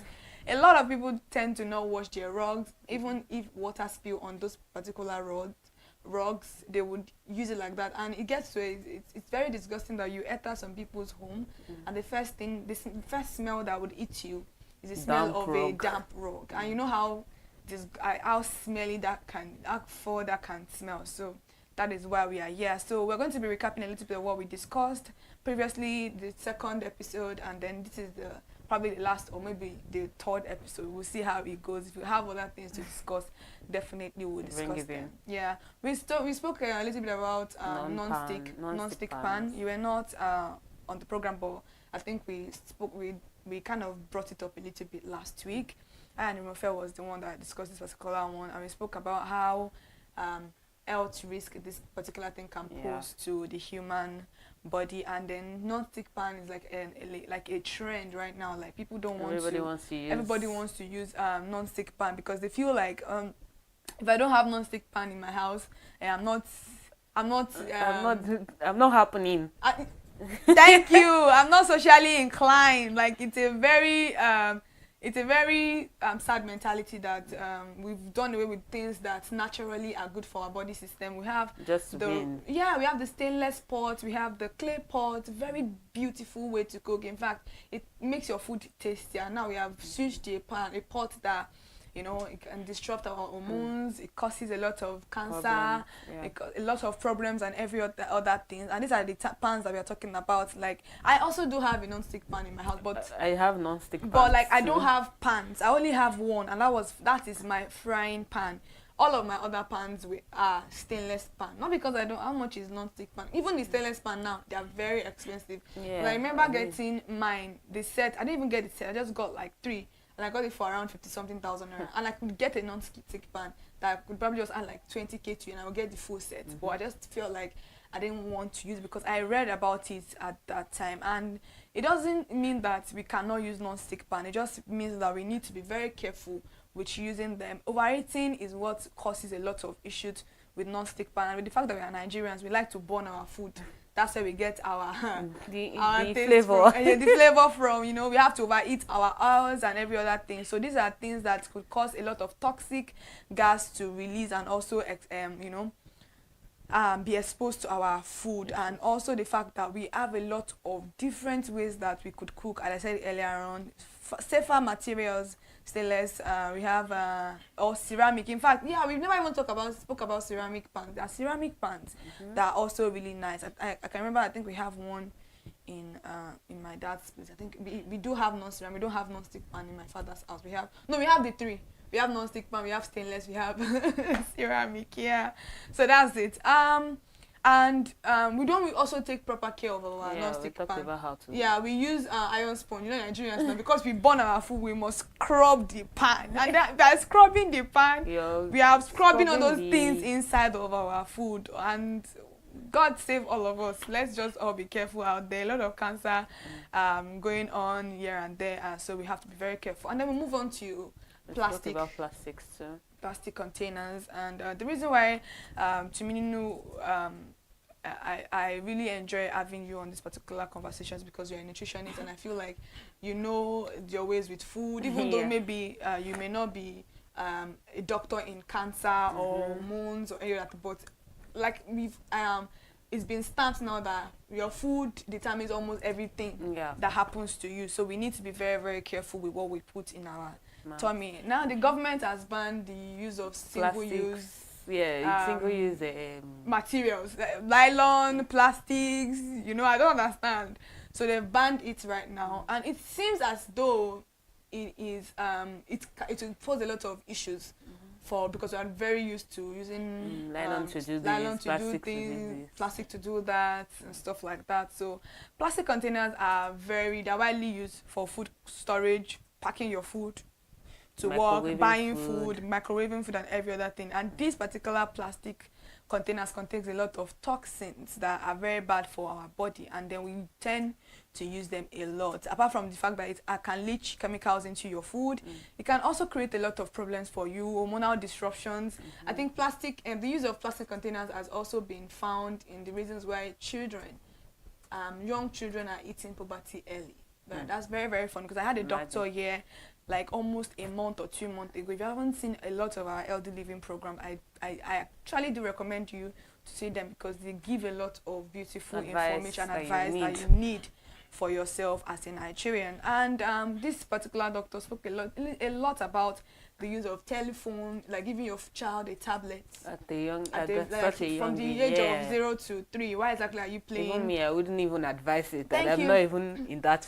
Thank you very much. So it was like those particular things have been linked to the reason why a lot of children are actually attaining puberty at the age of 8. Normally, it is like it does happen before that people will hit puberty at 9, at 10, but like now it's like a common occurrence for children to hit puberty at 7, 8. They're already like menstruate. I can't imagine. Even I myself, I don't like when I menstruate. Talk less of a child that doesn't even know anything. And then it talks about one thing they call melatonin that produces sleep and a lot of stuff like that. And it's talk about the colors used in cartoons to distract children. It makes them throw tantrums if you don't give them these particular devices. So these are things that we don't think are affecting us, like our health, how our future is going to be. These are things that they are bringing in. And plastic containers have been proven that it causes early puberty because of the kind of toxins it can release into the food, and then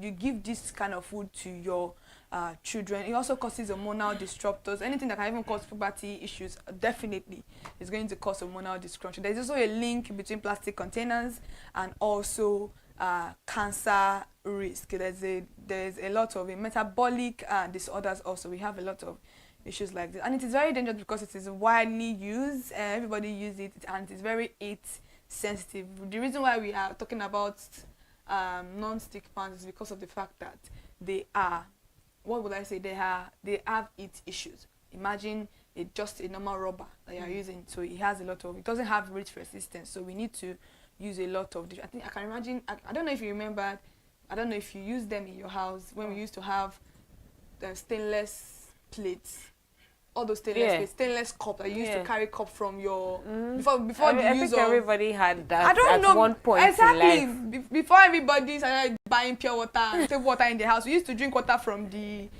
your cooler or something. Yeah, your cooler, but they call it amu. Your people call it amu. Like, you carry your water and drink it, and nobody was dying, nobody was having cancer. But now I don't understand. So all of these things are things that we need to take a lot of cognizance to. We have to be very careful, and we need to also find a way to properly dispose all of these plastic containers. We can see, I think that's one of the reasons why government are even banning, because it causes a lot of blockage to the drainage system not properly not properly disposed. And let's talk about microwave. I think we are just recapping a little bit about them. What do you have for us on microwave? I think we already spoke about microwave before. You know, everybody uses microwave. I don't think there's any house without a microwave right now. I don't have a microwave. Really? So you rather warm your food on fire? I would rather warm my, like, even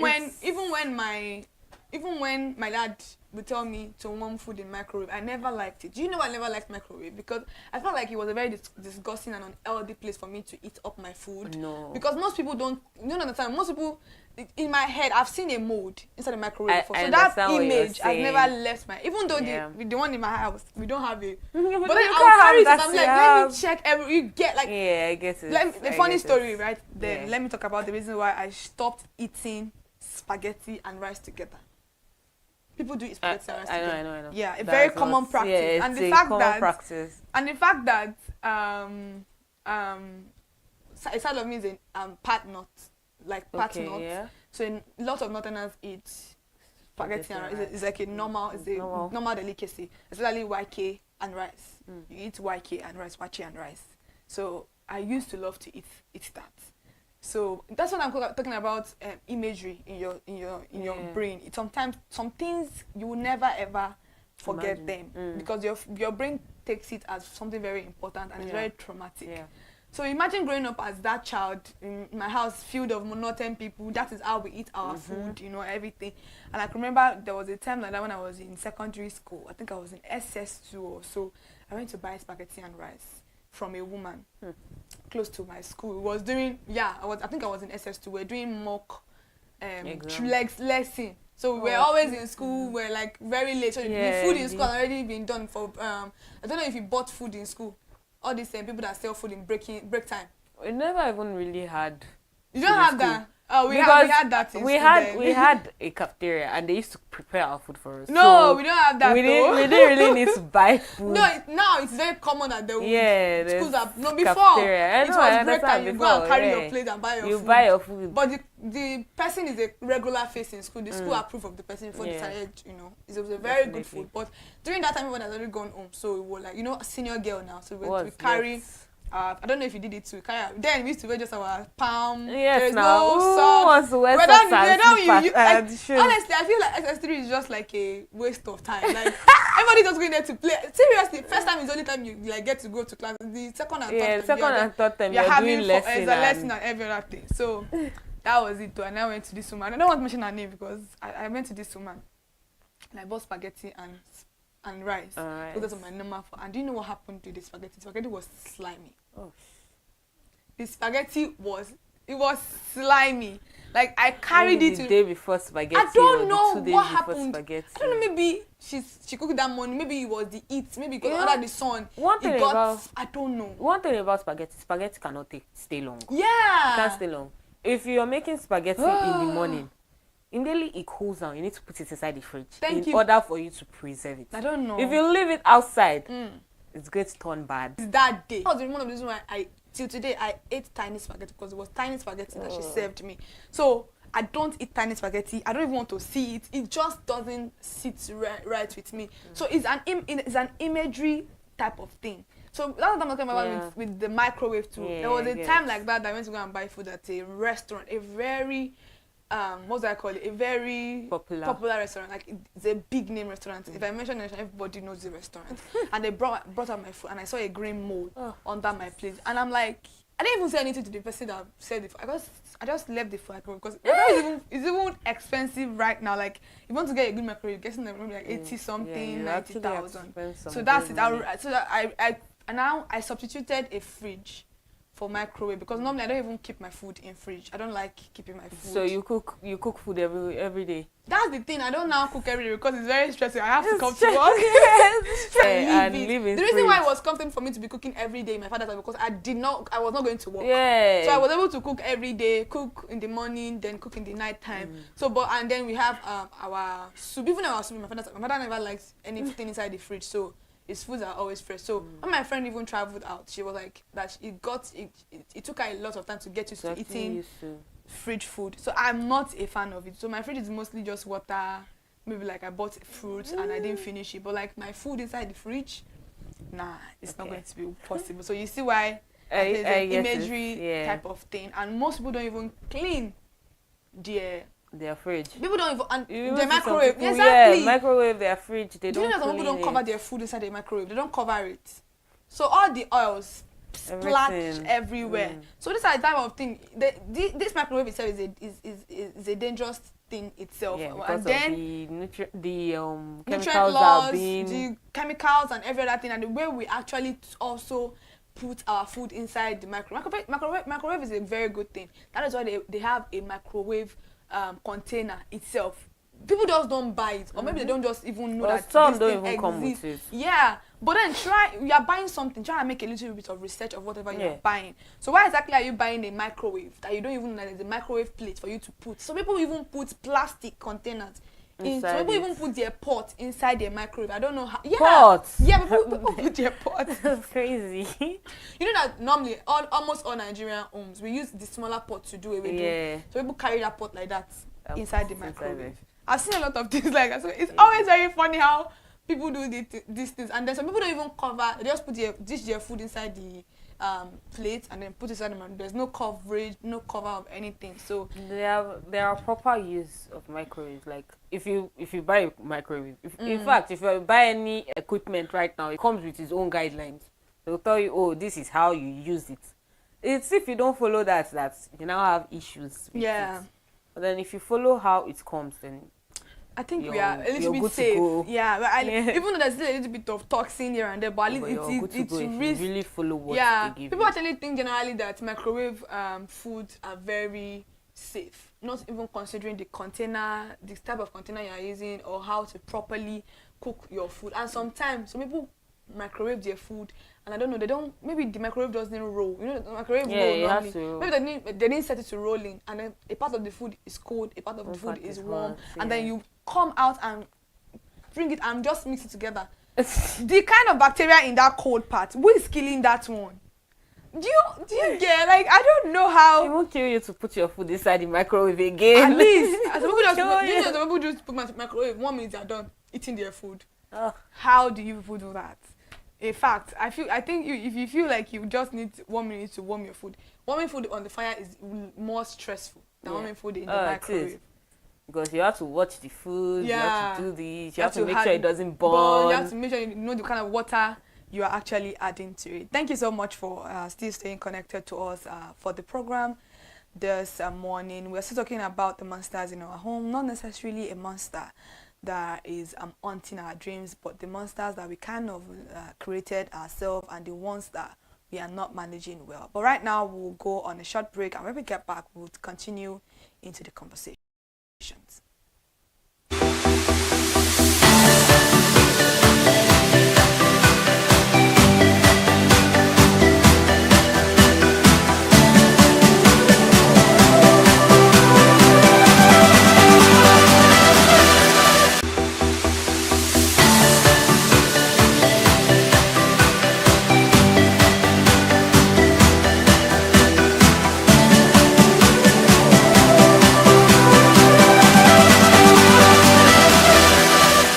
Hi people, my name is Fakorede and I am a filmmaker and a film director, and you're watching ConsumerHalla TV.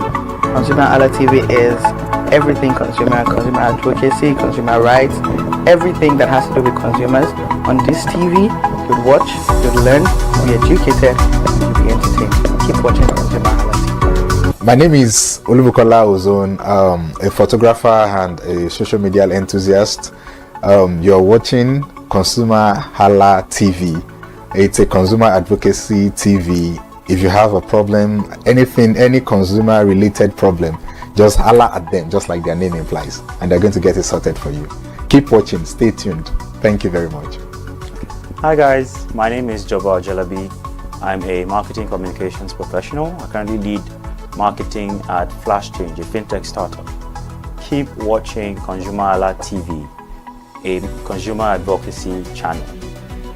Hello, my name is Rotimi. I'm an actor and I am on ConsumerHalla TV. Now, ConsumerHalla TV is a consumer advocacy channel. So if you have any issues, consumer-related issues with brands and services, you can reach out to them and they will be sure to handle it or to cater to you. Thank you so much. Hi guys, my name is Iyebiye Adeton. I'm a film poster designer and illustrator. This is ConsumerHalla TV. It's a consumer advocacy channel. We show content on consumers-based news, entertainment, and all of that. So I urge you guys to stay tuned to ConsumerHalla TV. My name is Anoluwapo Alao, a sales consultant for Star Times Nigeria. This is a ConsumerHalla TV, where they discuss anything consumer needs and get knowledge about anything about consumer. So keep watching it. Hi, my name is Adebola Ogushino. I'm a filmmaker and you're watching ConsumerHalla TV. Any consumer related issues, they've got you. Hi, my name is Stephen Olorunshisi. I'm a strategy and sales professional, currently working with Obey, and you're watching ConsumerHalla TV. I mean, this is one of the channels that you don't want to but stay on. Consumer advocacy, brand promotion, everything consumer, what you need to learn for your business to grow. This is a channel where you learn, where you experience entertainment too, but it's good for businesses, for brands, and for an entrepreneur. If you want to know more about businesses, want to know more about brands, please stay watching. All right.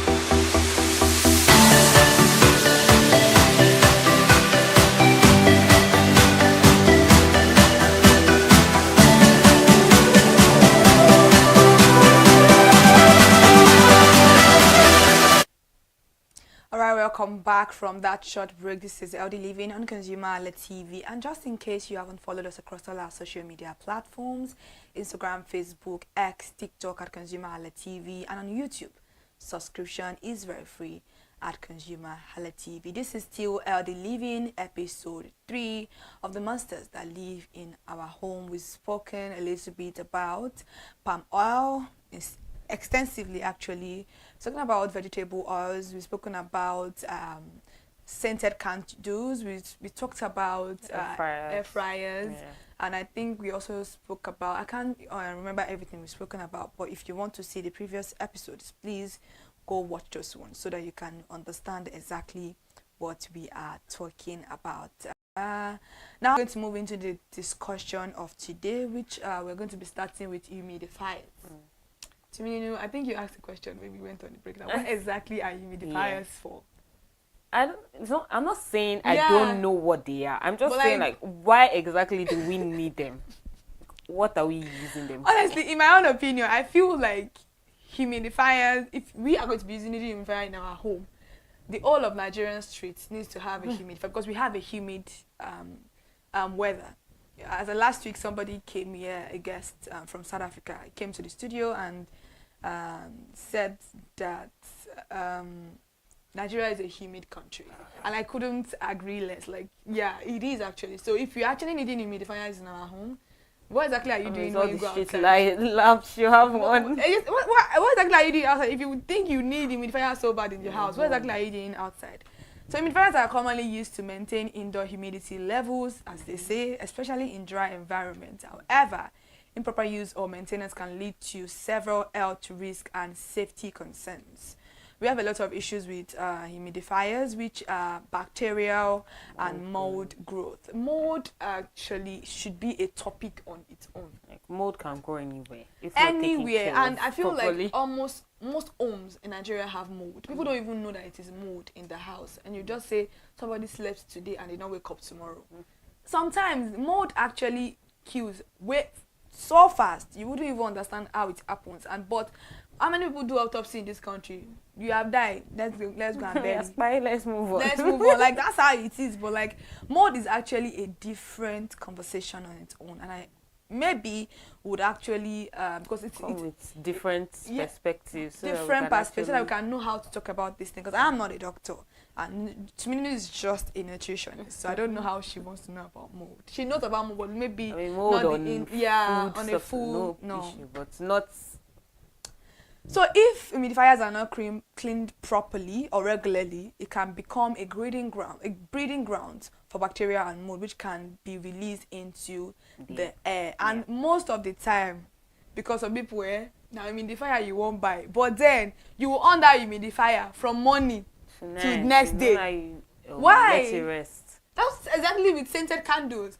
Like on it, like give it just like for 2 a while, hours. leave it and then exactly and switch it off. Don't need to leave it on forever. I don't know. It's just a lot of Nigerians. We need a lot of reforming and education actually.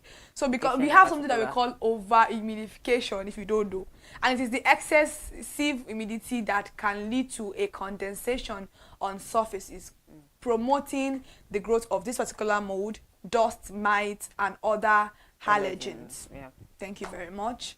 And we have you know that the water that we use for humidifiers are not necessarily not the water that you're supposed to be using for humidifiers. We have a particular type of water that I think they call it, you know, the water that they use to shoot into baby's nose. Yeah. The nasal one. I think that's the name that they use for this particular water. So it's not just you pouring your own house water inside the humidifier. No? I'm saying go on. Go on, continue working.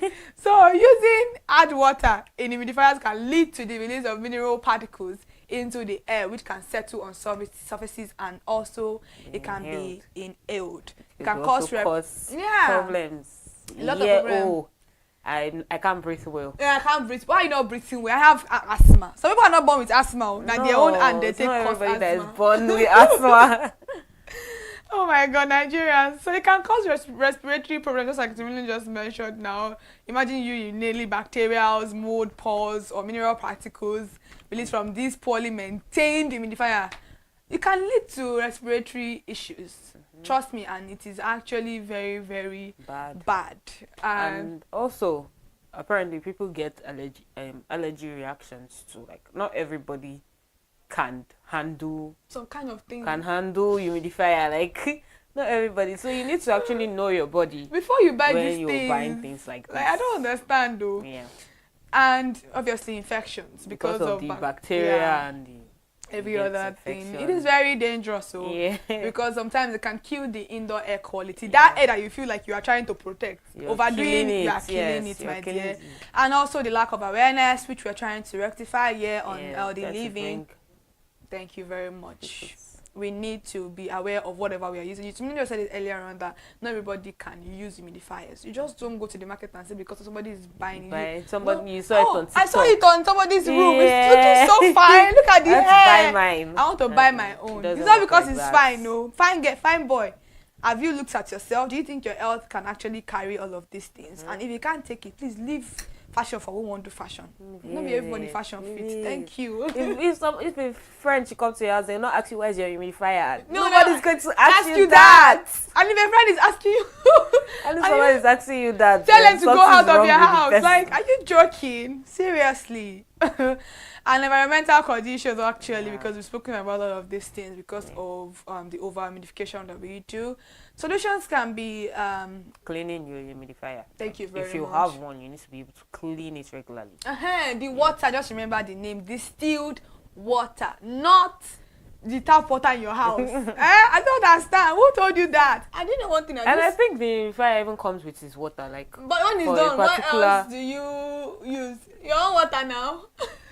Go and buy more. I don't think I've ever seen anybody that's saying humidifier tell people that the water is not the same one as the one. Because you won't know that it's not the same. I mean, distilled water and normal water, they look alike. Water is colorless. Actually, you won't know that there's any difference to it. So we need a lot of awareness. That's why. So you opt for a distilled or demineralized water to reduce mineral deposit and the release of unwanted particles into the air. And we're also talking about humidifiers. Not leaving them on for a long period of time. You need to be able to use it just for a short period of time. Monitor your humidity level. But how many people can monitor humidity level? Because to monitor your humidity level, you have to use an hygrometer to keep your indoor humidity between 30% and 50%. How many people? That's why we say you use it for a while. Exactly. You don't leave it on forever. Imagine people will be in a dark room. You can use it for 30 minutes, switch it off. Mode likes anything dark is bad. You off your lights. You see it's going there. Nah, that's not actually how to live life. Also, change your filters, replace them regularly as per the manufacturer's recommendation to ensure optimal performance. Educate yourself on the usage. Please stay informed so that we can reduce the risk of health issues. Let's all be careful and be mindful of how humidifiers are used and maintained. You can create a healthier indoor environment while avoiding potential health issues. Trust me, nobody's mother or father used humidifier. We were good. Humidifier was even alive at that time. I don't know. Maybe nobody knew it. Yeah, exactly. So we need to be very, very careful. Now let's talk about a very, very interesting one, which is the carpet rugs. Carpet rugs are very popular flooring choice for many homes and businesses. But they come with certain problems and potential health risk. Trust me. This one, oh my God, it's a lot. I mean, carpets. And I don't think there's any house that doesn't have carpets nowadays. Most houses, yeah. Yeah, most houses have carpets, whether your parlor, under your table. Maybe even under your bed. Yeah, the carpets in the studio right now, all of these things. Yeah, carpets everywhere. So, as much as you have carpets, you need to be able to take care of them well. Because carpets have, I won't say they have health problems, but then they could also pose to have those health problems. Yeah. Because of the dust they trap, the kind of mold they trap, and because of the fact that they can easily get wet, and if they're not properly taken care of, it is very, very... Somebody pours water on your rug and you just clean it like this. And imagine you having a baby a baby that they don't even know when their food pours on that particular dirty carpet, they take it and eat it. And they eat it. Problem. So sometimes I feel like if things are not, if you really want to have something, you need to want to also take care of that particular thing. Yeah, so it lasts a long It lasts a longer period of time, and then it doesn't make your house smell funny. Exactly what we're talking about with the air fresheners, candle or scented whatever that you wanted. If you tackle whatever is making your house smell, honestly, I don't think you need all those extra. I tell people that not everybody use perfume, but they wouldn't smell. As long as they know. You don't need to use their perfume to smell like you are heavenly. God did not create anybody to smell heavenly. Trust me. Seriously, that's the truth. Nobody was created to smell heavenly. But then, because of the fact that we just naturally do not take care of ourselves, we believe that perfume can help with our stench, or the way you also store your clothes. We hardly have stench. Like if you take care of yourself, and you don't wear your body has natural perfume. Thank you very much. That's what we even call it. So if you don't necessarily have to use perfume, because I know people that are allergic to perfume. They've not found one that suits their body. I know the kind of smell that I like. They can't use it, and because of this, they just have to take care of themselves. Take care of themselves well. Some people, not to smell and stuff like that. During Ramadan, I don't know if I said it before. During Ramadan, I don't even want to use body lotion. I don't want to use perfume. I don't want to smell anything. And there was a time like that I entered. It was during Ramadan. I entered a marwa with a particular. I don't know if it was a man or a woman that was having a particular smell. So I had to tell the man that if I don't alight from this bus, from this marwa, right now, I'm going to puke all over your body and I'm going to break my fast. So I paid him. I said, be going.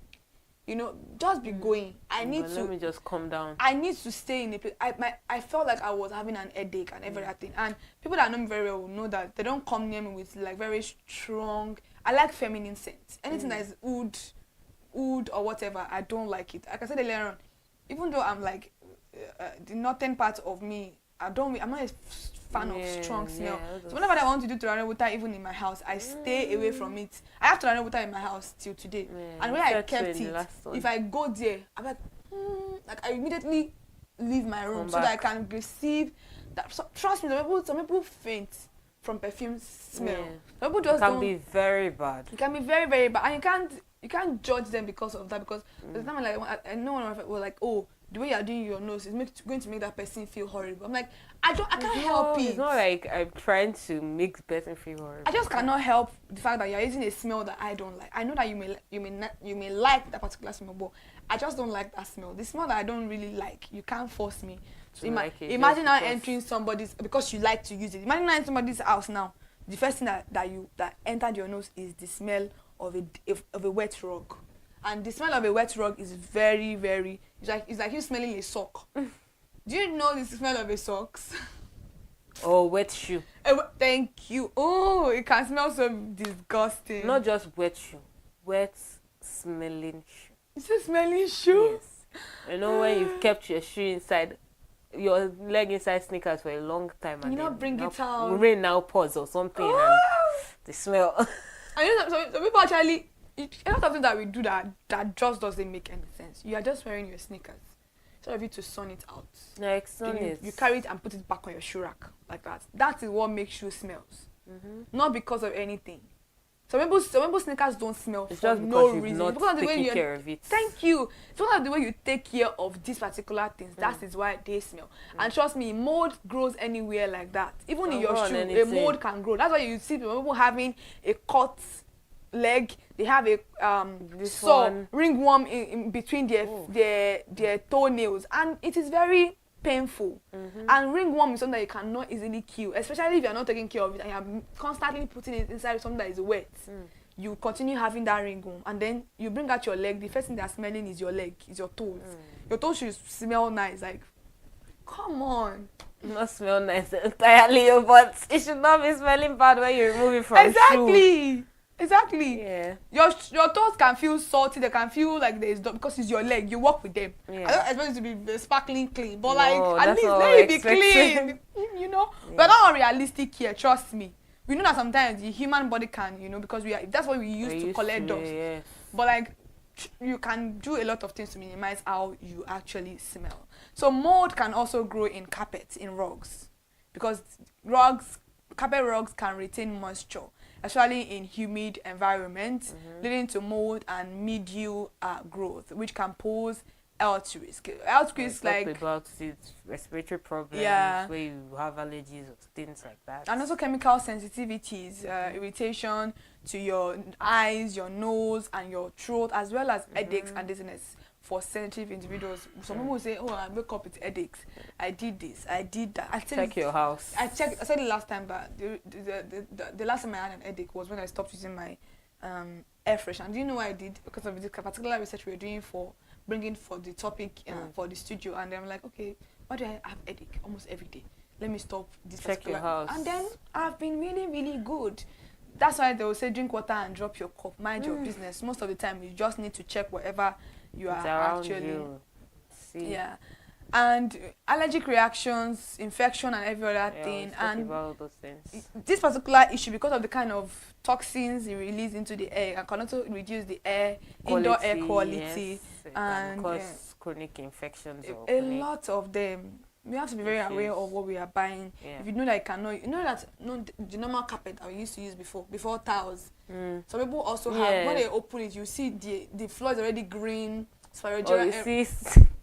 You see sand under the rug. Yeah. And you're like, do you sweep your house? And the person's like, yes. And you're like, you don't sweep under your rug. Yes. Like, sometimes you have to remove the rug. And then take it outside, dust it, sun it out. Sweep your room. Exactly. And see what happens. You see some people, the small rug that you put in front of your door. Why are you putting a rug in front of your bathroom door? I think there's a particular rug for that. There's rug for bathroom. Yeah. No, you don't know what I'm saying. The one with clothes. That one soak up water. That's not ideal for the front of your bathroom. I think that's the purpose of why they put it there, to soak up the water so it doesn't spread out to the. But then people don't. Then it makes the house smell. That's why you take it out. You not leave it there. It must. Honestly, there's a particular one for the bathroom. Not everybody can afford it. That's why they use. It's not that expensive. Oh, it can be. It can be if. I mean, you hear of people who are poor now. Well, I understand, but then. So that's why we're not saying you can't use your clothes or not, though. But if you're going to use that, you must be able to take it outside. You must be able to dry it. In fact, wash it and dry it. Don't just take it outside and hang it. Just clean it. You just have to be careful with whatever we are doing, because it's not actually, especially if you have a baby in the house. Recent times, mold has been the number one killer of children. It became a very big topic on TikTok, on Instagram, how molds are actually like killing children. So let's all be careful about that. Now let's move on to the Ziploc.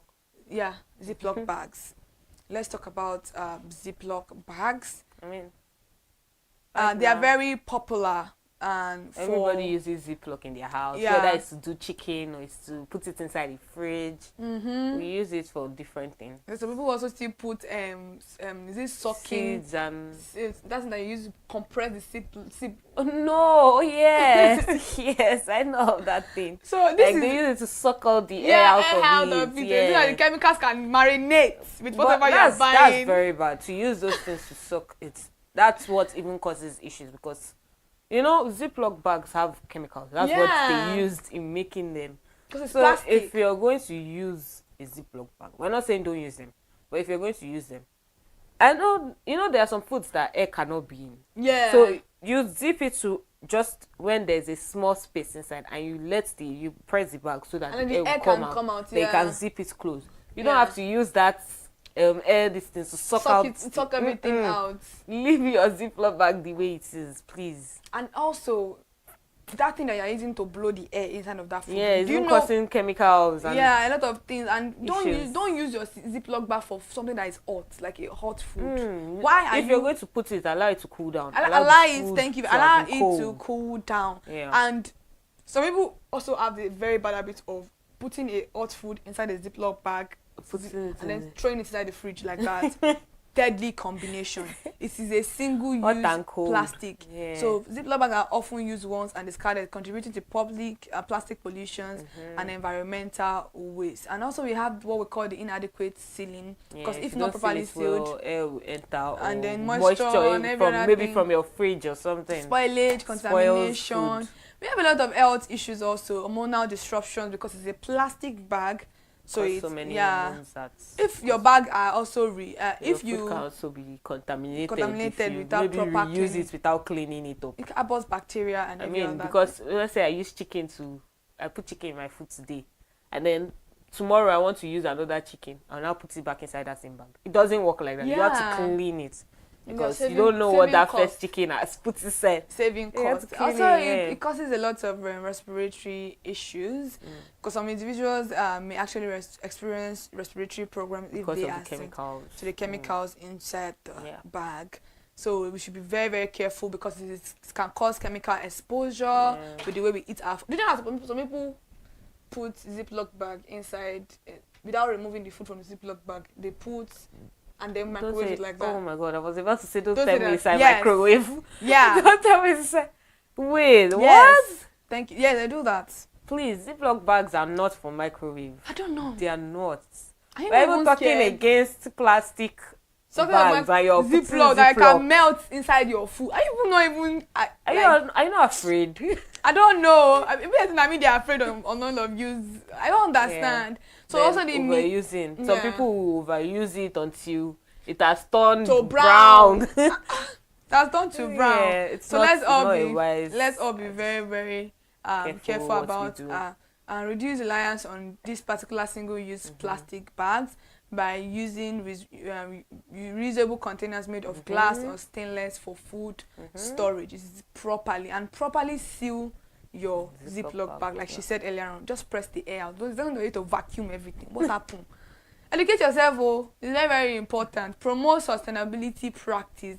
Advocate for and adopt sustainable practices such as using cloth bags or other eco-friendly storage options to minimize plastic wastage. By this, we are going to reduce the health risk with Ziploc. And lastly, let's talk about plastic cotton boards. Do we still have that? Yeah. Really? Yes. Oh wow. They are the cheapest one now. Oh wow. Okay, so we have wood cotton board. Please use that. That's all I can say. I don't think I want to. That's all I can say. Convince anybody to use this. Actually, I don't think, because by using a knife, there's definitely you are cutting the plastic inside whatever you are eating. That's how simple it is. I don't think there's anything you can tell me about this particular one, because I'm very sure if we go into let's go into the conversation. Maybe we would find a common ground. You don't want to talk about it at all? I don't even know what to say about it. I mean, oh my God. We've talked about plastic, how plastic can be can cause health problems. And then your knife, you're using it to cut maybe your vegetable, your onions, this thing. your carrots. And because it's flat, your chopping board is some of its material into your food. And things like vegetable, and you just pack it like this. You don't even know the color. You don't know whether you've packed the plastic with it into your food. I don't know. So let's avoid plastic. There are wooden chopping boards. And you know that. And you don't even need to go. You can go and meet one malam to help you and make wooden chopping board. Exactly. And the fact that you know that what would I say? You know that when you use too much of your plastic container, you see oil is around it. So you feel like it's not clean, but then it's clean. It's very clean. Bacterial contamination. So it is very, very it's very, very easy and can cause foodborne illnesses. Please, let's be very already talked about it. Chemical exposure, we've talked about this. As long as it is plastic, we have this allergic reaction. So people have allergic reaction. Imagine you eating plastic. You're eating plastic. What's going on? Food safety risk, let's be careful. Chemical health risk, hormonal issues, improper maintenance and every other thing are coming between. So we should regularly clean this thing, but I don't know how much you want to regularly clean. Some people even soak. You know how people even do their stuff, but it's very, very, very, very funny. They soak it in hot water. You are even making the chemical because you're already eating up the plastic by doing so. So you washing it by you soaking that one. When they say hot water, I don't think they necessarily mean the one you've just removed from boiling fire. Water. No, that's not what they mean. I don't know. When you see things like when you check your guidelines at the back of things and they tell you, oh, wash with hot water, they're not talking about the hot water you have removed from fire. They're talking about water that you've added cold water to it and it's warm. Like warm water, like lukewarm water. It's not hot, it's not cold, it's just warm. So that oil tends to wash away with warm water, so that you don't spoil your material and at the same time you can wash away that oil. That's why they ask for warm water. So they said if you feel like you've overused this plastic cotton bud, please replace them. In fact, there's nothing like if you feel like don't overuse it. Replace them. So they said you should also use multiple boards so that we can be careful of whatever we are doing. So alternative use. Just use your wooden this thing. There's nothing so hard about that. We have them everywhere in the country. Thank you so much for joining us for this particular program this morning. What do you want to say to the viewers at home about these things that we've listed out? Take care of your home. You can have many health issues if your house is not well taken care of. So you need to take care of your home.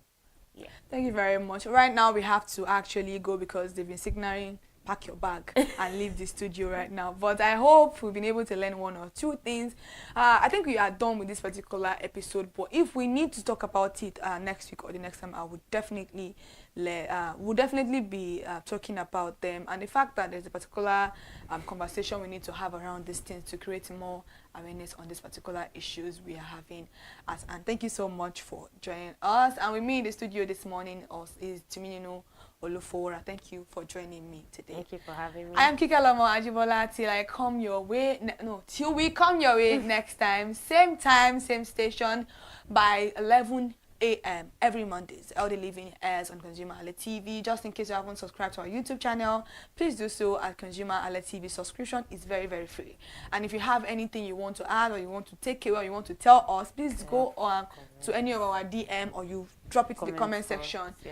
TikTok, Facebook, X, Instagram at ConsumerHallaTV will be there to bring your commentary to live next week Monday. See you next time.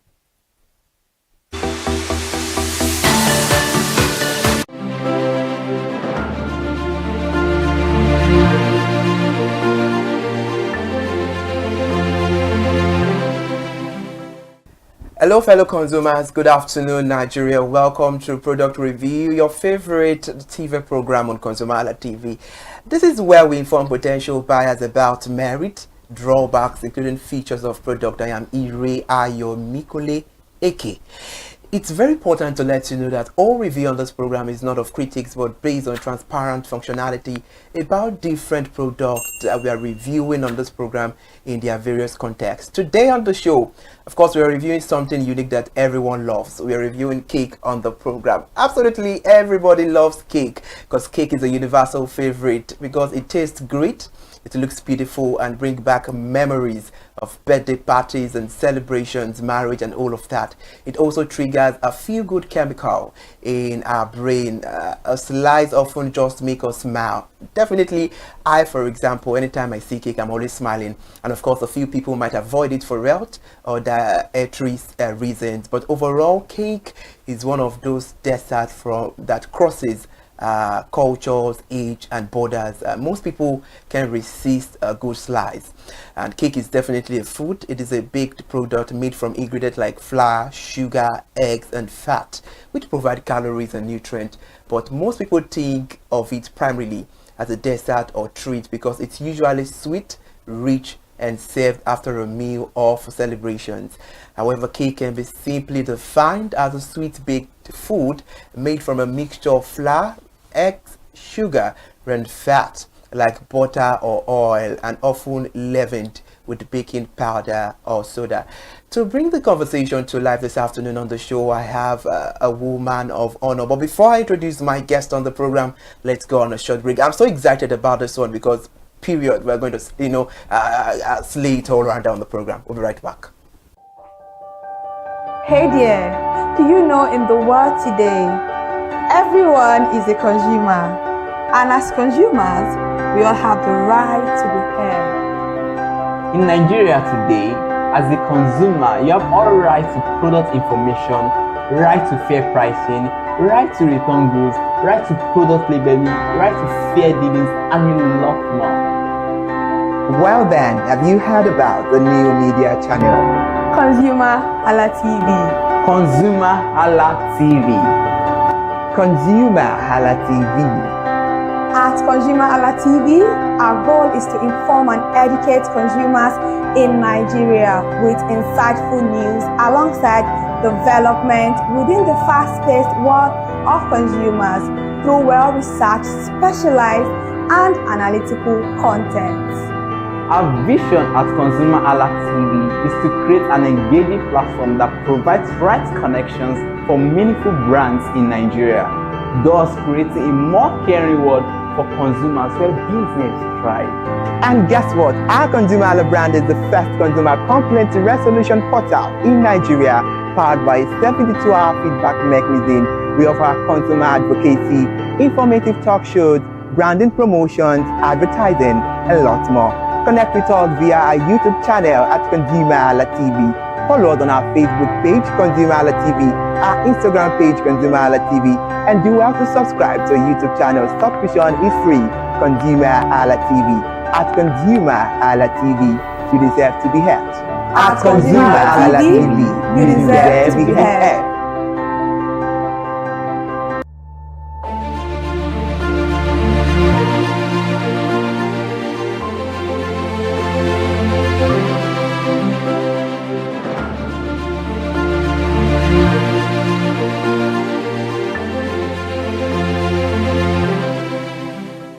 right, interesting. Thank you so much for joining us on Product Review on ConsumerHallaTV and joining us on this conversation this afternoon. In the studio, I have a woman of the manor, a definition of beauty in her brain. I have Chidima Nwako, a seasoned cakepreneur and the CEO of Goody Confectionaries. It's so good to have you on the program. Thank you. Kediki Mary. Adumuma. Can you do? All right, now before we get into the conversation properly, let's start by talking about this. Can you tell us the reason why everyone is always happy and joyful anytime anytime people sees cake or cake is around people's vicinity? Why is it that everyone are always happy, you know, filled with joy when there is cake around? Well, I would say it's because of the cake. It's because of the taste, because cake is really sweet and almost everybody loves sweet things. So I would say that is why people are mostly happy and not drawn, and also because of the design, because cake is usually beautifully decorated, appealing to the eye, so that's why people are mostly drawn to those things. Of course, cake is appealing to the eyes, just like you are appealing to the eyes. And now let's get on the conversation without wasting much of our time. How would you describe the taste and flavor of cake that makes it rich and pleasant for everyone? Because you just said that it's pleasing to the eye to everyone. Yeah, cake has unique taste depending on the flavors. There are flavors ranging from fruit cake, chocolate cake, red velvet. So it depends on the flavors and the type of cake. Depends on the so if I would ask you categorically, like, how many flavors do we have? Do we have numerous, or you can count it? We have numerous. So which one do you do? Like, do you particularize when you want to make to consumers or to customers? Okay. Which one have you done? How many have you done? How many flavors have you done?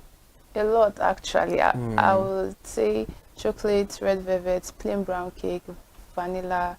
Actually, there are different kinds of vanilla out there. Fruit cakes, banana cakes. Interesting. And I heard something, I hope it's a rumor. People say ladies love chocolate cake a lot. So yeah, is that I personally love chocolate cake. Wow. Yes. So what's so special about chocolate cake? The taste. It has this balanced sweetness with it.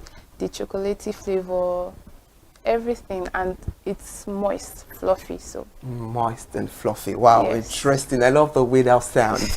And now, what type of texture and moisture do we have when it comes to cake, and what texture and moisture make cake very soft and fluffy? Okay, there are various type of texture. There is rich, there is dense, not overly dense, there is moist, light, and depending on the recipe used, so there are different kind of texture. Interesting. And now, what can you say, and how would you describe the appearance of cake that makes it appealing and beautifully decorated to everyone? Okay, it ranges from the color, the icing, and the finishing touches, because cake is usually, you know, decorated with different kind of creams, different kinds of filling. So it is the filling, the flavor combination, the colors, the icing, and the finishing touches that makes it visually appealing and beautiful. All right, interesting, Miss Chidima. Yeah. Let's move into the ingredients and quality of cake making, because we all know that without the ingredients, there will be nothing called cake today. Sure. So can you tell us the major ingredients of cake that bears quality? Okay, the major ingredients are flour, sugar, butter, eggs, and flavors, and also baking powder. Yeah, these are the major ingredients.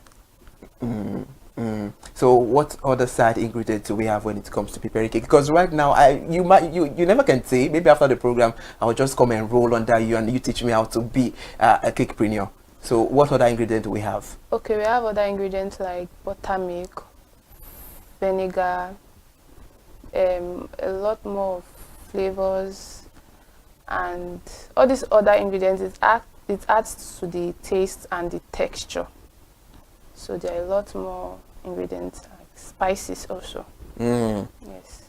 All right, we are merely seeing you. Somebody can say that our guest today is a soft-spoken young lady, but nevertheless, we need to get down on the conversation because we're reviewing cake. If you're just joining us on Product Reviewer, we have Miss Chidima Nwako. She's a seasoned cake preneur who does beautiful and fantastic fluffy cake. That's the word. Now, let's talk about the prices of cake. Right. Because what I used to know while growing up is, there was cake of 75, 35 and all of that. But now I heard there is cake of 1 million, 1.2 million, 1,500,000. So tell us the prices of cake, and does cake itself worth that amount? Of course, cake worth that amount and even more, because the prices are usually, it depends on the taste, the size and the quality, and also the effort spent while making the cake. So of course cake is worth that amount and even more. All right, you just made mention of the cake size and quality. Can you lay some emphasis on the sizes of cakes? Yeah, there are the different sizes of cake depending on what you want. There are small, that are like 6, there are inches, it has to do with inches. So there are different sizes of cake depending on what you want to use for, the celebration in particular you want to use it for, and depending on you yourself, if you want like a big large cake or something just small. So all right, interesting. Now while you were making your analysis, you were making your survey, you made mention of the celebration. So now let's get into it proper, because it's a product review, so we need to get to all the hooks and corner of the conversation. We must make sure that we leave no stone unturned or untouched. And now let's look at it from this perspective, in terms of reality. If somebody wants to make a birthday cake, how much does it? Because you just made mention of it depends on the celebration the person is. It depends on the celebration that the person is doing, and that defines the price of cake. So now let's have it for birthdays. How much do you think, if somebody wants to do a birthday right now, we never can say somebody might want to do a birthday and we need a quality cake. So what is the budget we're looking at? For wedding ceremonies, what is the budget we're looking at? So people do house warming and all of that, and they definitely would do cake. So what is the budget for it as well? The budget depends on the customer, because I would ask you the flavors you want, the size you want, the kind of design you want. I can't just give you a specific price. So once they tell me these things, I'll give them my price. So it depends on the design, the size and the flavors. Okay, then yes. I read this in the news that soft-spoken lady like you, prices are always high. I hope that is a rumor. All right, now let's talk about the inspiration, because you're a cakepreneur and you have experience and it's what you do presently. So can you tell us more about the inspiration behind your cake baking, and what does the cake flavor profile change over time? Like, what's your inspiration when you want to bake your cake? How do you get it? Or do you, because some people, I came across a cakepreneur was saying he watches people's video online, so it takes 1 or 2 from them with his own idea to make his own cake. So is it how you do yours, or where do you get your inspiration from? And is it true that as a cakepreneur you truly need an inspiration? And what is an inspiration to you as a cakepreneur? Okay, yes, as a cakepreneur you definitely need an inspiration, and yes, I learned from people online. I also attend physical classes. So yes, you definitely need an inspiration. And for the flavor profile over time, it changes depending on the cake. For example, chocolate cake and fruit cake, especially fruit cake, it takes like a day or 2 for the ingredient to fully infuse to get the real taste of the cake. Same thing with chocolate cake. So once it's being baked, it's usually advisable to leave it for a day so that you can get the real taste. By then the ingredient has intensified. All right, interesting. I hear a whole lot of times that the process that you the cakepreneur or a cakepreneur go through during the process of making a cake, is quite stressful. So is it really stressful to make a cake? Because most of the time I remember there was, I think I did, of course, not I think, definitely I did food and not. So in school then we're told to prepare a cake. I could not even remember though, but I knew there was a time we had to use turning stick, and you know, a ham was. So do you people still go through that stress, or you now have some stuff or that makes, because I know I heard of a cake mixer. So do cake, is it stressful like it used to be, or now the stress has reduced? The stress has definitely reduced because now there are new equipment, new tools that can ease the whole process. Yeah, there's hand mixer, there's also stand mixer that can help just ease the whole process up. So it's not as stressful as it was back then. Now let's look at the equipment or tools, just like you called it, for in terms of making cake. How expensive are they? Coupled with the fact that we all know that the price of things is skyrocketing, the inflation, the fuel price, and all of that. So how expensive are the equipment? It's very expensive now than it was back then. It has really gotten up. Examples like the mixer, the stand mixer, the oven, very expensive. Interesting. And now, are there any tips or tricks for saving or storing cake? Yeah, a cake lifespan, a shelf life, it depends on the ingredients used.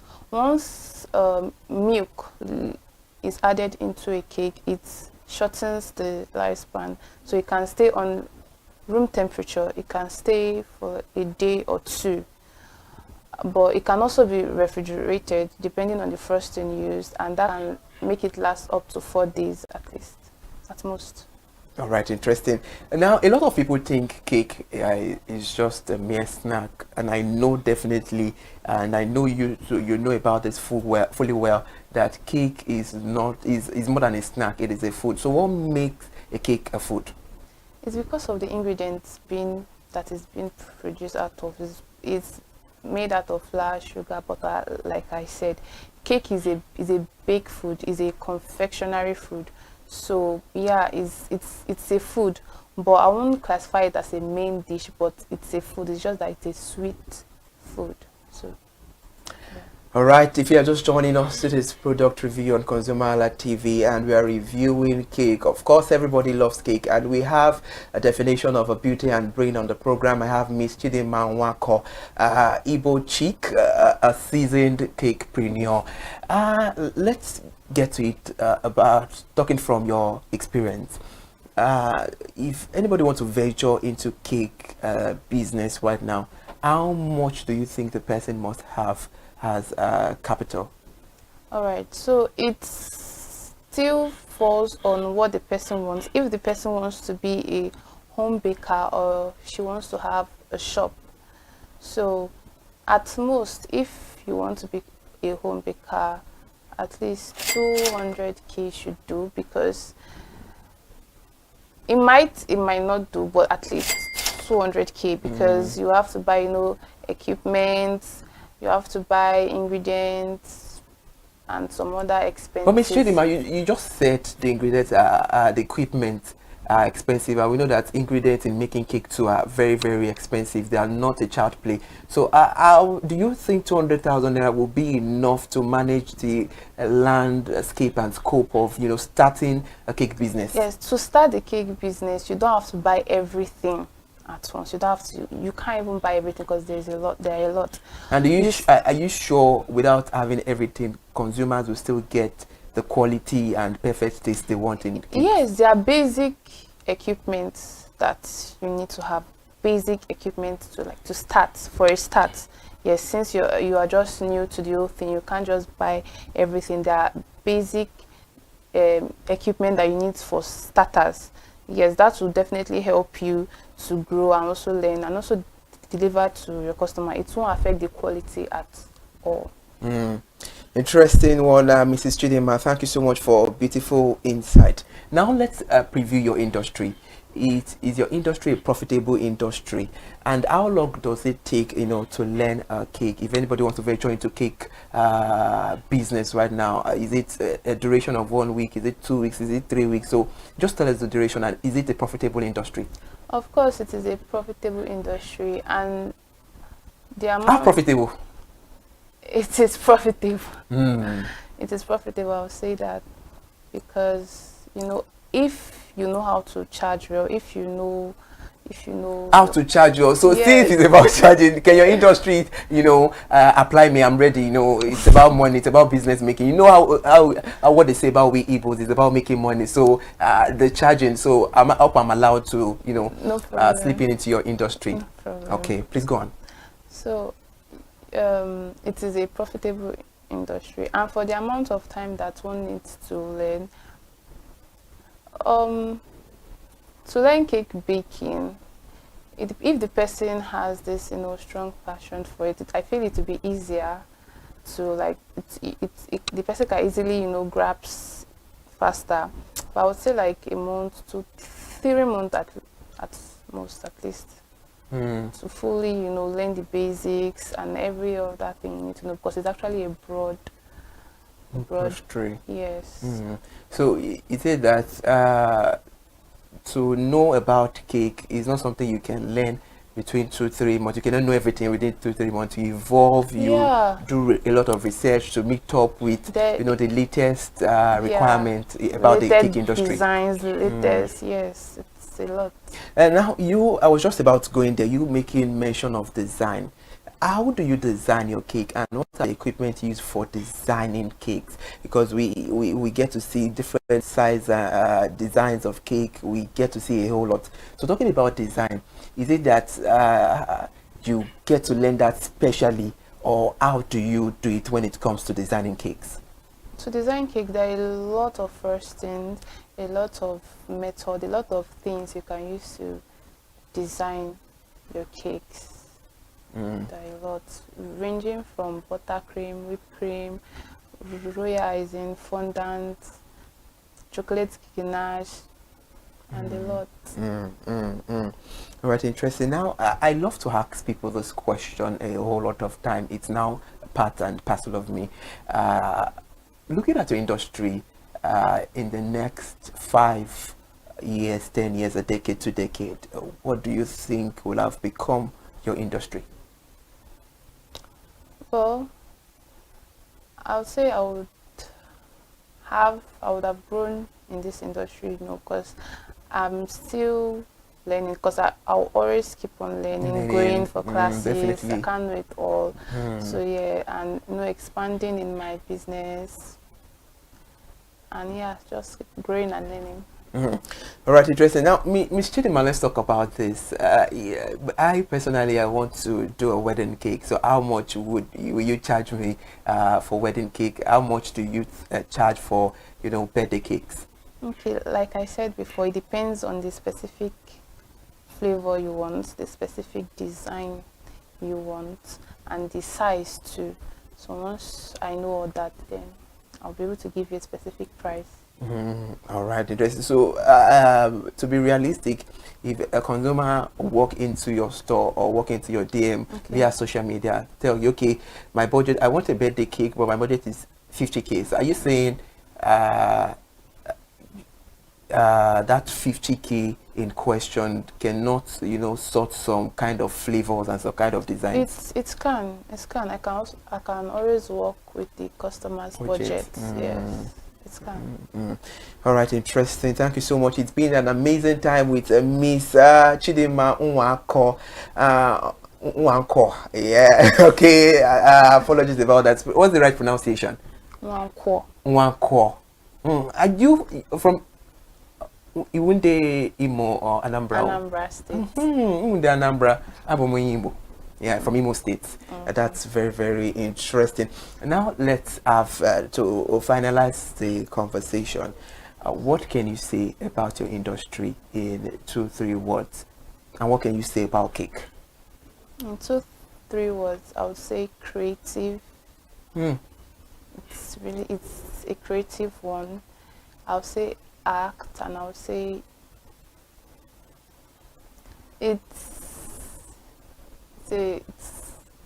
It's beautiful. I'll say that. Creative art and creative, beautiful. Yes. That's interesting.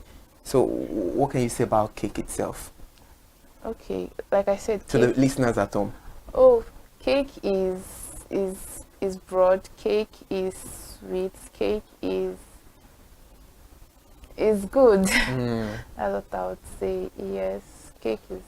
All right, it's been an amazing time with Miss Chidinma. What's the pronunciation again? The surname? Nwankwo. Thank you so much for joining us. She is a seasoned cakepreneur, the CEO of Goody Confectionaries. Thank you so much for your time, for joining us on the conversation. It's been a beautiful insight from a young and soft-spoken, a beautiful lady like you. Thank you so much for joining us on the conversation.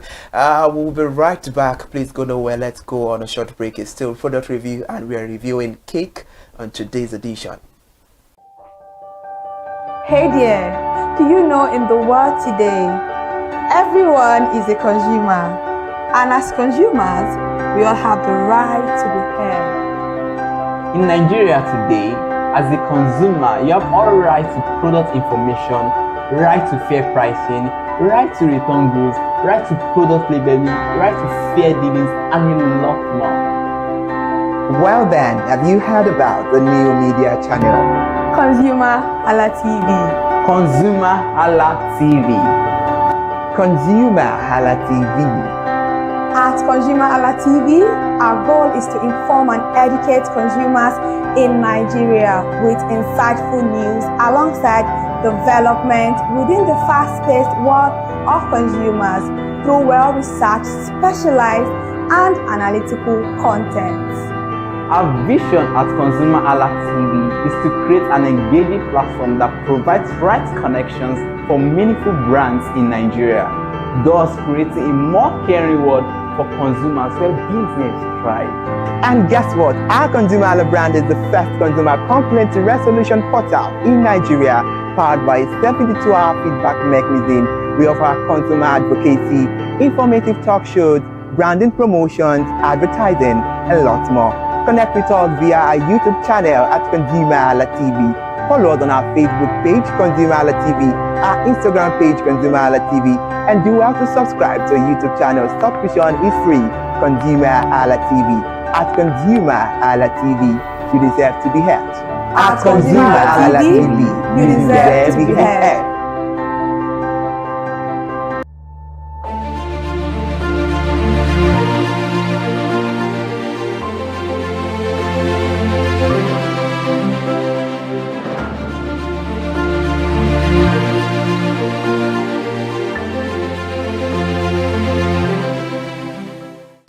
Alright, that's a very beautiful analysis from a beautiful young cakepreneur and a soft-spoken lady, Chidinma Nwankwo, a seasoned cakepreneur and the Chief Executive Officer of Goody Confectionaries. I'm always happy and delighted to see young people setting the landmark, a definition of young and getting it. She is right there. And she spoke about a lot of things about cake. She said cake is creative, it is art, which I totally agree. And she said cake is beautiful, and she made mention of the design of the flavors, chocolate flavor, we have banana flavor, pineapple flavor. She said the flavors we have when it comes to cake is numerous, and she said if you want to venture into the cake business and you just want to be your own baker, with 200,000 naira you can start, or you can be a certified cakepreneur. That's very, very interesting to know. And she said something about the duration of learning, though she said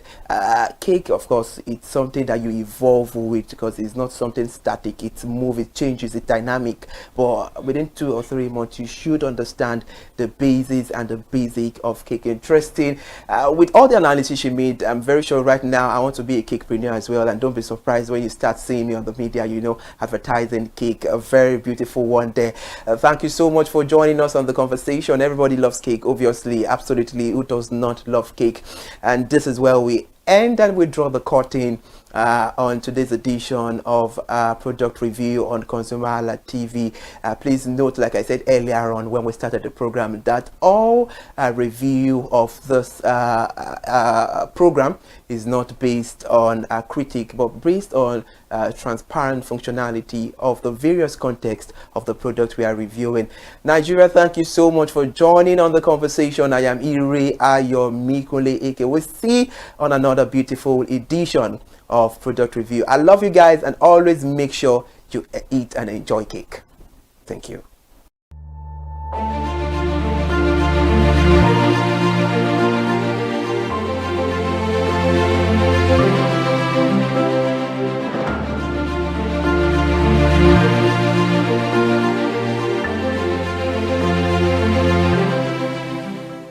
Hi people, my name is Mo Fakorede and I am a filmmaker and a film director, and you're watching ConsumerHalla TV. ConsumerHalla TV is everything consumer advocacy, consumer rights, everything that has to do with consumers. On this TV, you'd watch, you'd learn, be educated, and you'd be entertained. Keep watching ConsumerHalla.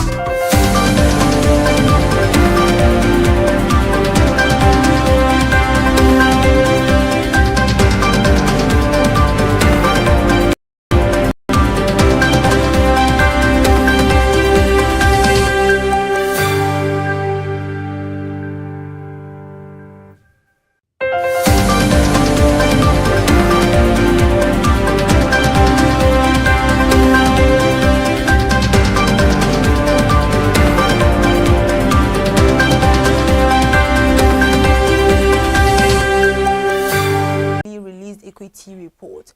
Corridors explained that the upgrade follows MTN Nigeria's strong 9-month performance supported by robust data demand.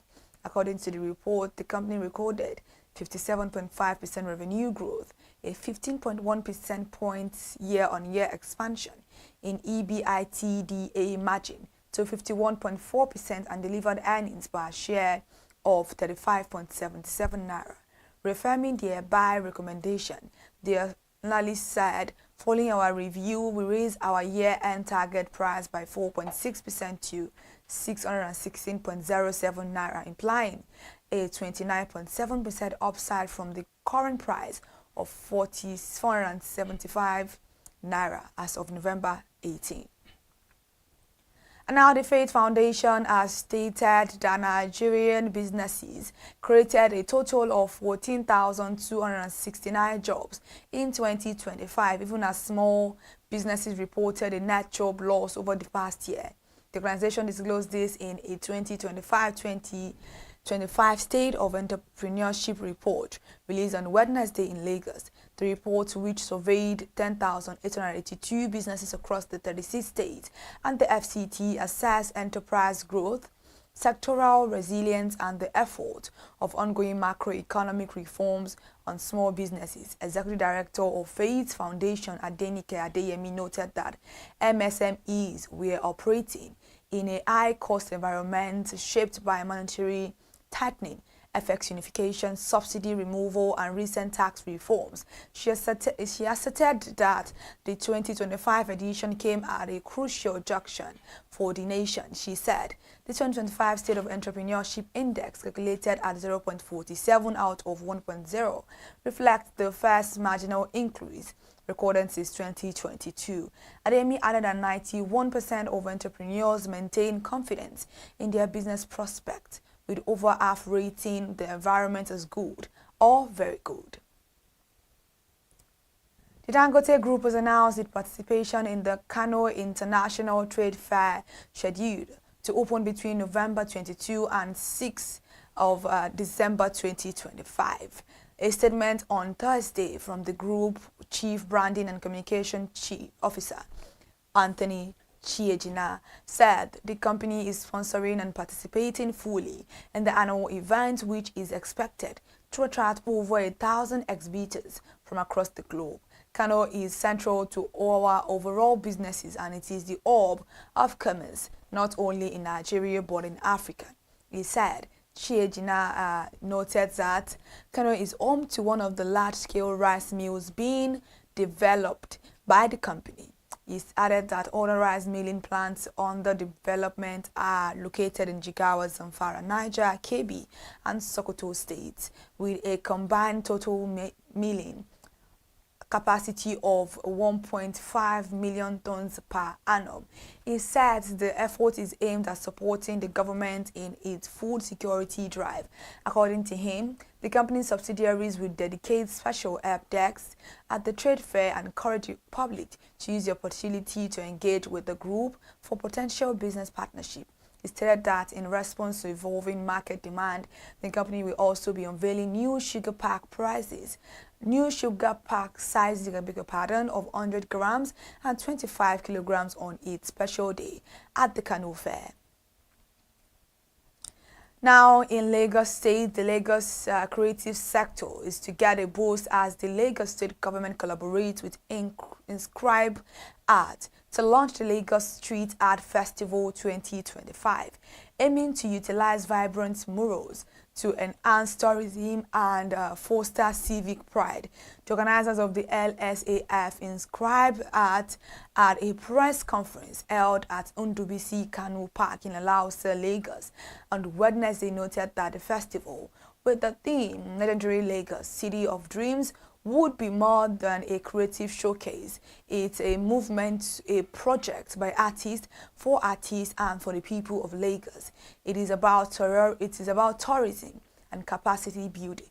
Major cities around the world like Berlin, Miami, and Sao Paulo have used street art to attract visitors and develop the creative sector. So as part of this festival, we are bringing international artists to Lagos to work alongside our artists here in Nigeria, explained Karishma Daryani Shugani, a member of the LSAF Founding Council. The general manager of Last Park, Detong Pokuola, added that the festival was designed to promote tourism and culture in Lagos State. The murals incorporated in the park tie into LSAF murals are for everyone and accessible to all.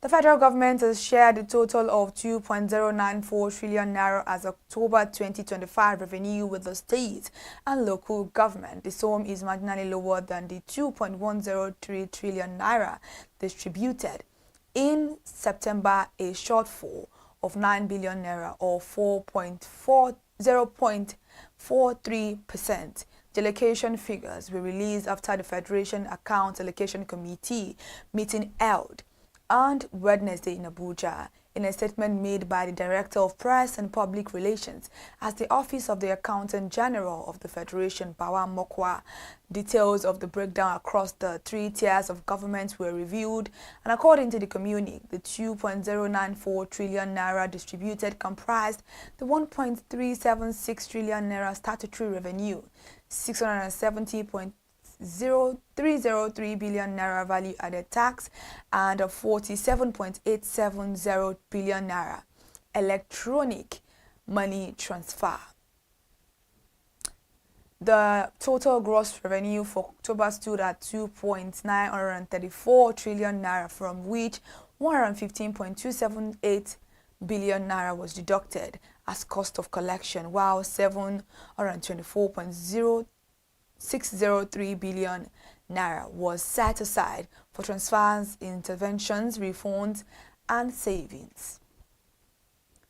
And now, Total Energies has signed agreements with Conoil Producing Limited for an asset swap involving 2 offshore blocks in Nigeria. Under the deal, Total Energies will acquire a 50% operated stake in oil prospecting license 257 from Conoil, while Conoil will take over the company's 40% participating interest in oil mining lease 136. In a statement issued on Wednesday, the French energy major said the transaction would increase its holding in OPL 257 from 40% to 90%, leaving Conoil with a 10% stake.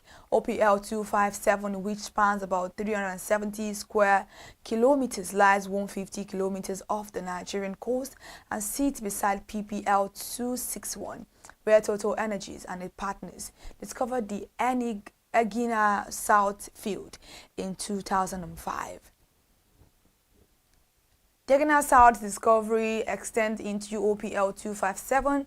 An appraisal well is planned for 2026. The field is expected to be developed as a tie bank to the Egina FPSO located approximately 30 kilometers away. And that's all we'll be taking for the news this afternoon. Thank you so much for joining us on the news on ConsumerHalla TV.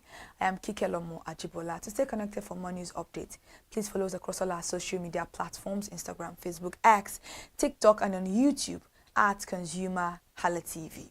I am Kikelomo Ajibola.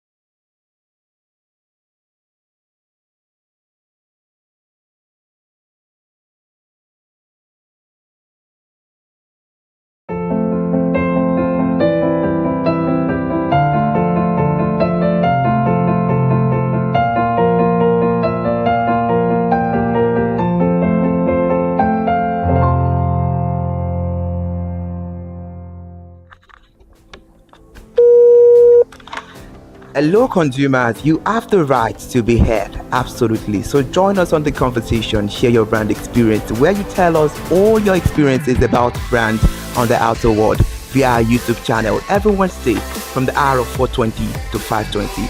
You can watch us via our YouTube channel, ConsumerHalla TV, and subscription is free. Follow us on all our social media platforms, ConsumerHalla TV. Share your brand experience. It's about storytelling. It's about experiences. Hello consumers, you're welcome to another exciting episode of Consumer Voice on ConsumerHalla TV. I am Matilda Omenai. As you already know, Consumer Voice is a show where we'll be visiting different places in Lagos to check out people's preferences, hear what the consumers have to say about different leading brands that they make use of. Hello, it's your boy here, Iremofeko Foworola, and you know what? They call me the AUF General Overseer. Every day is a blessing and it is meant to be enjoyed maximally with AUF packages that put a smile on our faces. And guess what? That is why this show AUF is for you. You can get to know about trendy market slashes, promos, offers, and juicy deals that put a smile on your faces, and you can always enjoy them maximally. And you know one thing that's so interesting about this show? It is a blend of English and Pidgin. As I dey run you English, now I go dey marry am with Pidgin, may go make am spicy. So catch me every time on the show to enjoy more about trendy AUF packages. Peace. Public service announcement. Hello consumers, I am Kikelomo Ajibola and welcome to the Scam Alert segment on ConsumerHalla TV. Scam Alert educates viewers about various scams affecting consumers.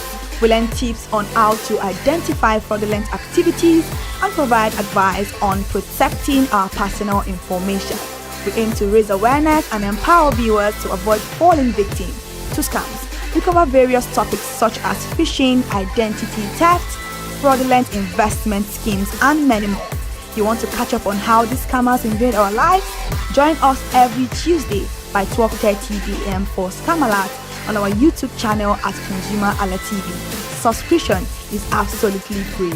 And in case you're not following us across all our social media platforms, follow us on Instagram, Facebook, X, TikTok at ConsumerHalla TV. Don't say I didn't do anything for you this 2025. Bye.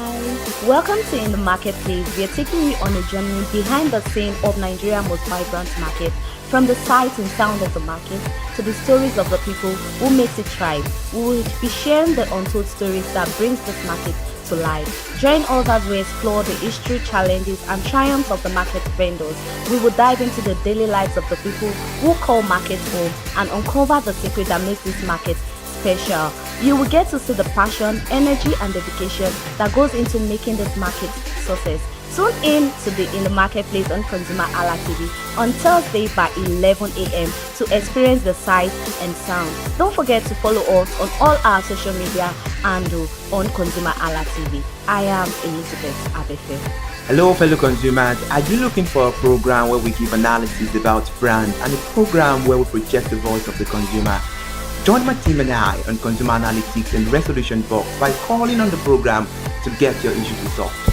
And in case you are wondering where Consumer Analytics and Resolution Box will be showing, please join us on our YouTube channel at ConsumerHallaTV.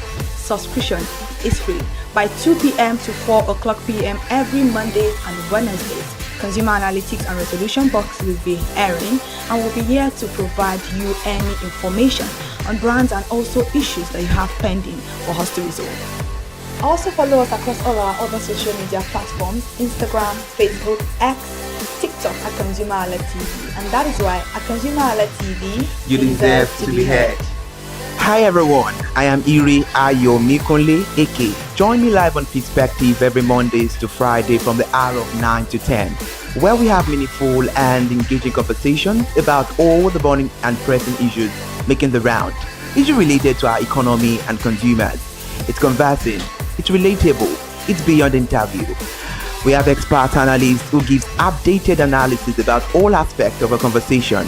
Join the moving train by subscribing to our YouTube channel, ConsumerHalla TV, and do well to follow us on all our social media platforms, ConsumerHalla TV. Stay informed. Thank you. I am Matilda Omenai. As you already know, Market Today is the show where we visit different markets across Nigeria, Lagos, to check out the prices of different things, ranging from household items to foodstuffs to cosmetics, electronics, every other thing. In a world of hustle and bustle, entertainment keeps us alive, and that is why at ConsumerHalla TV, we ensure you enjoy all around 360-degree entertainment program. Screen Time is the show for you, where you enjoy top 5 countdown, celebrity of the week, exclusive interview, and other segments. Don't mind me, it's just a jealous person. Oh, New movie release, update, and Screen Time. I'm going to enjoy myself because this is my favorite time on the program. I get to recommend good movie for you, and I'm also waiting for you to recommend movies to me also in the comment section. Screen Time is not just all about entertainment, it is relaxing and also educational. So that is why we are bringing to you Screen Time on ConsumerHalla TV. And in case you're wondering where to join us every Mondays by 5 o'clock p.m. at ConsumerHalla TV on our YouTube channel. Subscription is very, very free. And in case you have not followed us across all our social media platforms, please do so. We are begging you, on Instagram, Facebook, Twitter, and also TikTok at ConsumerHalla TV. What are you waiting for? Click on that follow and subscribe right now. And from the I to the R to the E to the M to the F to the E, my name is Iremofe Kokorola, the man always clothed in wealth and strength. And I am Kikelomo Ajibola. Ta-da! My name is Olubukola Ozone, a photographer and a social media enthusiast. You're watching ConsumerHalla TV. It's a consumer advocacy TV. If you have a problem, any consumer related problem, just holla at them, just like their name implies, and they're going to get it sorted for you. Keep watching, stay tuned. Thank you very much. Hi guys, my name is Joba Jalabi. I'm a marketing communications professional. I currently lead marketing at Flash Change, a fintech startup. Keep watching ConsumerHalla TV, a consumer advocacy channel. Hello, my name is Sharon Rotimi. I'm an actor and I am on ConsumerHalla TV. Now, ConsumerHalla TV is a consumer advocacy channel. So if you have any issues, consumer-related issues with brands and services, you can reach out to them and they'll be sure to handle it or to cater to you. Thank you so much. Hi guys, my name is Iyebiye Adeton. I'm a film poster designer and illustrator. This is ConsumerHalla TV. It's a consumer advocacy channel. We show content on consumers-based news, entertainment, and all of that. So I urge you guys to stay tuned to ConsumerHalla TV. My name is Anoluwapo Alao, a sales consultant for Star Times Nigeria. This is a ConsumerHalla TV, where they discuss anything consumer needs and get knowledge about anything about consumer. So keep watching the. Hi, my name is Adebola Ogushino. I'm a filmmaker, and you're watching ConsumerHalla TV. Any consumer-related issues, they've got you. Hi, my name is Stephen Olorunshisi. I'm a strategy and sales professional, currently working with Obey, and you're watching ConsumerHalla TV. I mean, this is one of the channels that you don't want to but stay on. Consumer advocacy, brand promotion, everything consumer, what you need to learn for your business to grow. This is a channel where you learn, where you experience entertainment to, yeah. But it's good for businesses, for brands, and for an entrepreneur. If you want to know more about businesses, want to know more about brands, please stay watching. Alright, thank you so much, ConsumerHalla TV. Keep watching. Hello, good day. My name is Tunde Balogun. I'm the lead pastor at the Kingsborough Church in London. And you're watching ConsumerHalla TV, which is a new initiation into the TV industry in Nigeria, the first of its kind in Nigeria. And I know that it's going to bring value and quality into the service industry. ConsumerHalla TV is here to offer value to service industry and to give a voice to consumers, bring awareness to the brand industry, and also bring education to what it is to have quality for what you paid for. I know that through ConsumerHalla TV, you are going to be able to get what you have paid for quality-wise, and also give a voice to you in wherever it is that you do.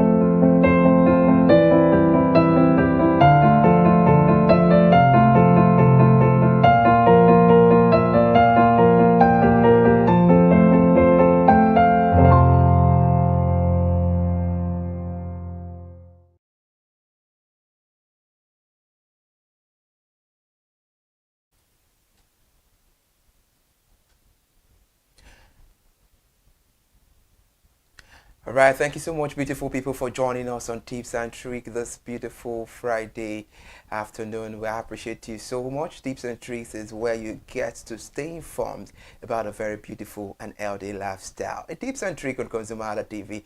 Of course, I cannot even wait to dive into the content we have on board this afternoon. But before that, I am Ire Ayomi Koneke. Thank you so much for joining us. Welcome back to another beautiful edition of Tips and Tricks on ConsumerHalla TV. I am Kike Lomo Ajibola, and Tips and Tricks is a very beautiful program for all of us to learn one or two from there. But just in case you haven't followed us across all our social media platforms, Instagram, Facebook, X, TikTok, and ConsumerHalla TV. And on YouTube, at ConsumerHalla TV also, where you can subscribe. Subscription is absolutely free. It's for you to join us on our live program every Mondays to Friday at the hour of 8 a.m. to 6 p.m. Thank you so much for joining us today.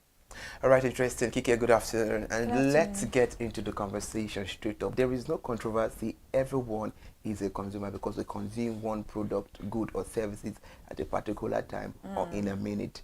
And the word information is very, very important. It's vital. And that is why we're bringing tips and tricks on how to stay informed as a consumer. Because, Kike, most of the time, with the analysis being made, with the statistic we've gotten, we now have it. We can prove it that some consumers are not informed. Yeah. And definitely that is why, and if you look at it critically, what are the reasons why they are not informed? Because right now we all know that the world now revolves around our cell phone, the telephone, media, and everything. And in one way or the other, informations are always being disseminated. So why is it that consumers are not still being informed, appropriately informed? And that is why we're discussing about the tips and tricks on how to stay informed as a consumer. Before we move into it, can you also testify to it that even with the world, even though we have all the mediums and what it takes for information to be shared across to the consumers, can you still testify that truly there are some consumers that are not still well informed? Yeah, it's very, very common, and although they may not be well informed, but most people actually know what the Constitution says, but because of the way the country is being run, they actually don't don't take it to heart or feel like it actually works in the first place. Well, if you ask me, I think even though we all know what the country is saying, but it's somebody that can get it right. So why not? Don't you think that is the right time for everybody as a consumer? Nobody is excluded here to start, having the ideology of start getting to know the information and start acting accordingly to the information.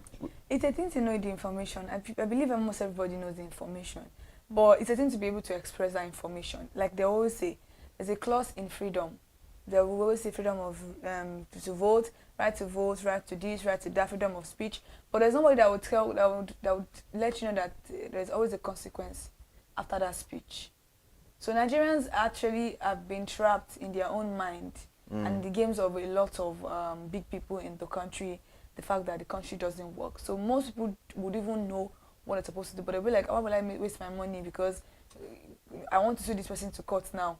I'm going to spend lots and lots of money for a case that can drag on for like 5 years. So most people would actually not just want to invest their time and energy into that. So we are not really in a working society for those things to actually take place. And that's why we are here as ConsumerHalla TV, also to help ease this burden once in a while. I think I can really support you because when it gets to start, dragging issues, court-related issues, taking years, a lot of consumers here in Nigeria don't want that kind of energy, so they'll think bad energy, go away, far away. So I understand that, but we still have to do the needful by giving you the tips and tricks on how to stay informed as a consumer. Information is life, it is education, it is the key, and that is why we are here to bring it to you on the airwaves this afternoon.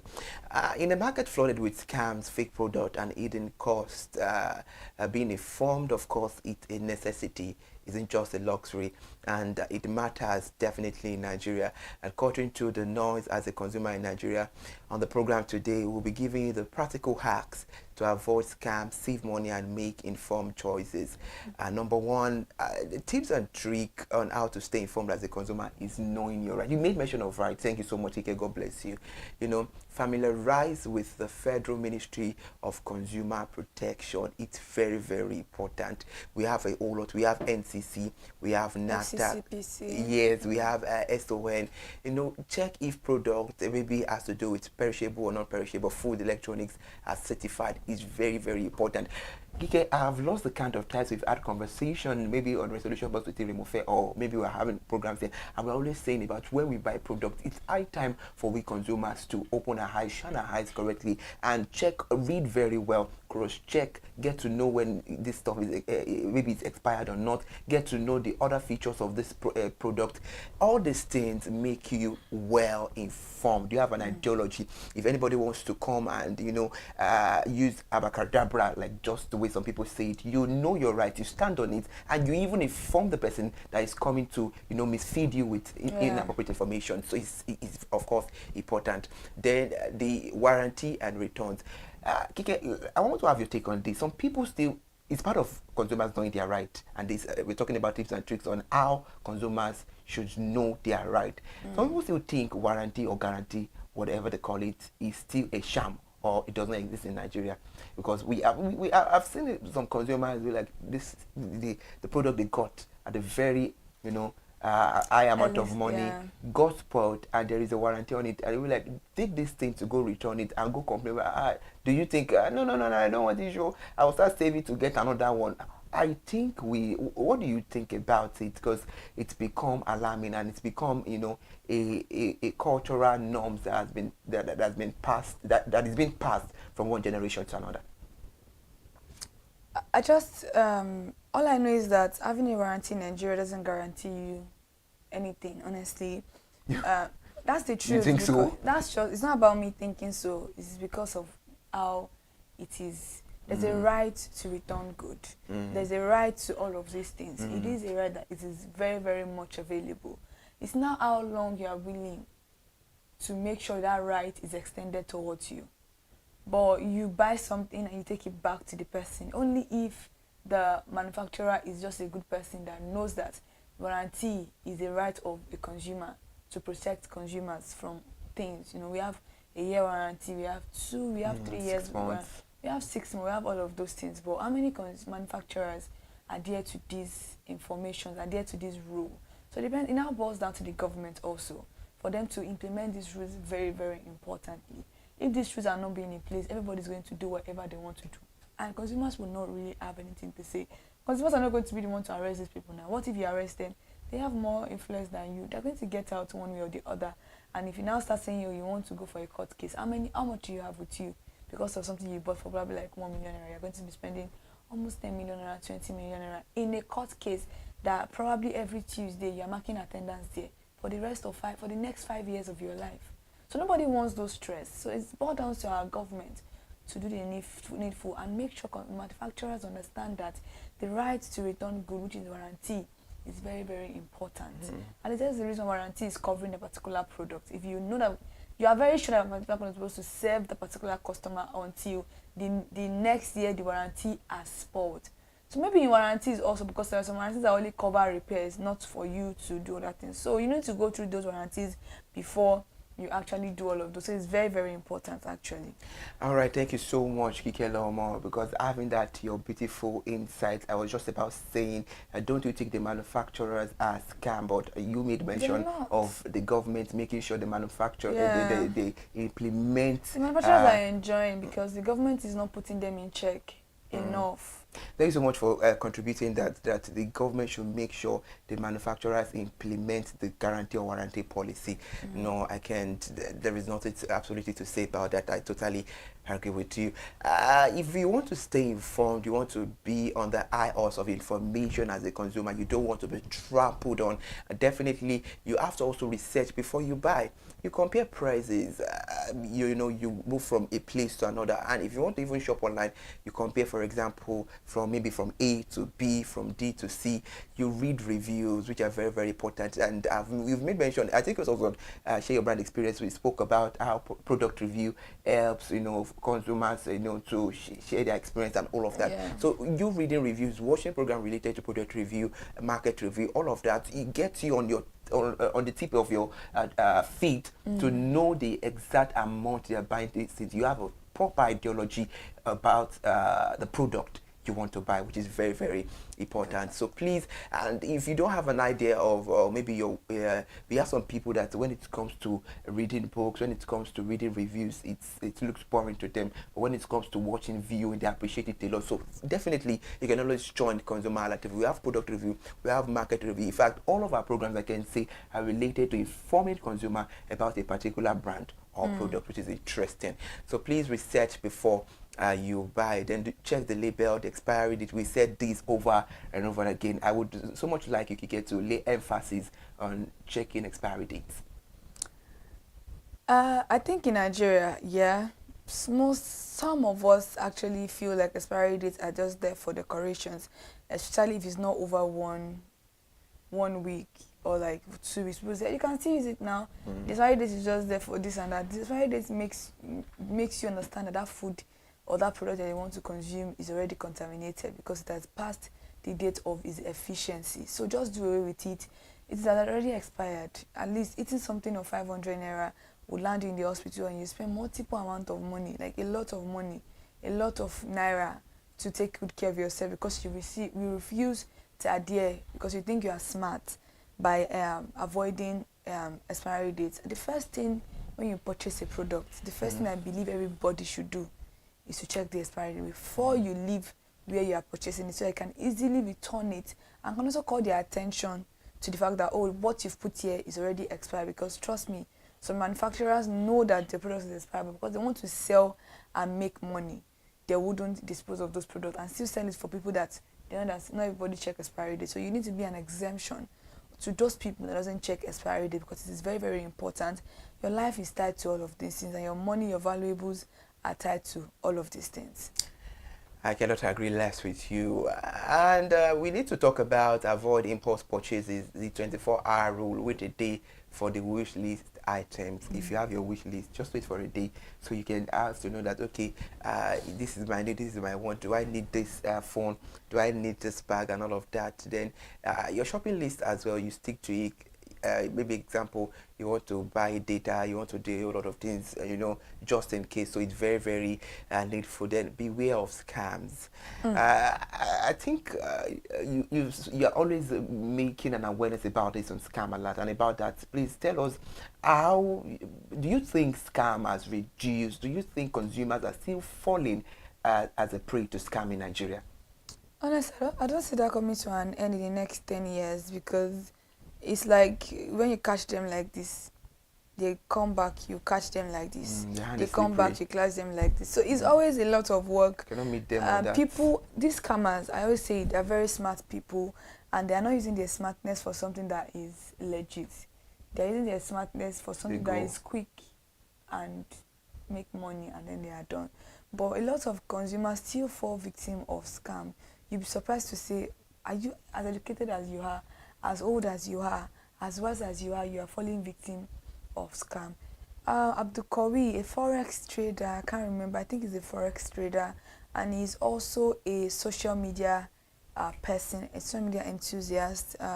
He came online day for yesterday to talk about the fact that in Kenya, they got away with his money, millions of dollars, not even naira, it's in dollars.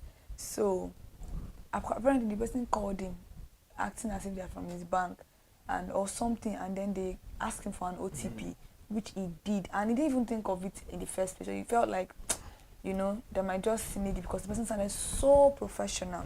So nobody is above scam. Someone that is actually very smart, his words are very, very inspiring, and then they got away with the money, and right now, we're just saying the bank cannot do anything about it. So imagine having that kind of money, and somebody that did not work for it just came there and took away all that money. So scamming in Nigeria or anywhere in the world has not really reduced, especially in this our country. The rates are going up higher and higher, and there's literally nothing that I've seen that anybody is doing. The only thing we can do, keep on doing, is creating awareness to the fact that you need to be very careful how you release information. The phone calls you make, don't just tap into people's Wi-Fi unnecessarily. You don't even know who they are. But then these are things that we really need to be very, very careful about. But scamming is stopping in this country. Honestly, I don't know. All right, so who am I to argue with the Scam Alert madam herself? So if you want to be well informed, you want to know better about the latest tricks scammers use to scam consumers, I can tell you the Scam Alert madam is here, so you can join her on the conversation on Tuesday. Tuesday.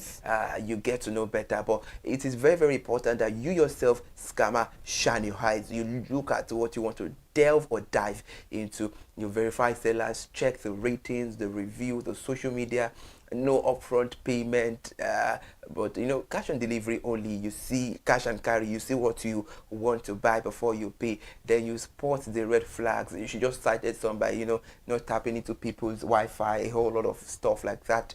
Too good to be true deals, them, urgent message. We have a lot of scams that are happening in Nigeria, so please be very, very careful when you hear if you want to buy an iPhone 17 or something, you have 200,000, you get it. You should know that all these things. I said it every time. It's greedy people that get scammed most of the time.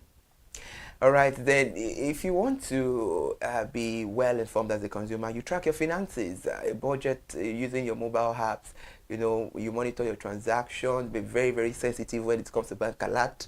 When you get a message, some people get messages from bank and be like, I'll check it later. First check, maybe it's, maybe it's a debit alert. Then if it's not important, that you can still turn to later, then you let go. Why would you get the message from your bank and you will not even verify the message, and you think all those banks, they've started with their problem again. So please let us be careful. And now it is 2025 heading to 2026. The world is between the tickle of an eye. They have to pay you in one language of a very comic actress. So be very, very careful. Then avoid overspending. Please, 10,000 for suya, Kike. I don't know about that one, but Kike will always say, if you have the money, spend it. But to me, I beg, so we know how to. It's not that we don't spend, we spend, but we are very calculative that, okay, if we spend this on this, hope it won't affect us about this. So it's very, very important, definitely. Then demand transparency, ask question, the return policy, definitely. You know, you just make mention of the right to return goods, to fair pricing and all of that. When you want to buy all these things, at that point whereby you both parties, the buyer and the seller, are negotiating, definitely you make inquiries, ask questions. A lot of people would actually answer you because they want to sell to you. So I believe that just always record voice or probably have a written consent from them just in case anything goes wrong with the product. All right, then leverage tech. They know what have to do with price check, scam alert. Make sure you report to the right authorities. We have them on social media, the NCC, the ESCC, email the invoice. We have some Nigeria WhatsApp group for consumers, best deals for Nigeria, you join them and all of that. Then shop local, support local market over malls. Honestly. Support the small medium enterprise, SMEs, buy made in Nigeria, negotiate with people. That is one thing. Some people would prefer going to the open market because when they say it's they call the price 2,000, you can still easily price it, but in the mall it's already a fixed price. And buy in bulk. Then stay updated on deals. Follow brands, Twitter, Instagram, and follow. People of the world. So people, it's the Gen Z our language will say, follow Pesiwe no road. So ConsumerHalla no road. Follow us on all our social media platforms. I beg you the dollar now. They do you beautiful woman, handsome man. So please do the needful. You get update on ConsumerHalla TV about brand, about product, and definitely you will be well informed. Then report issues.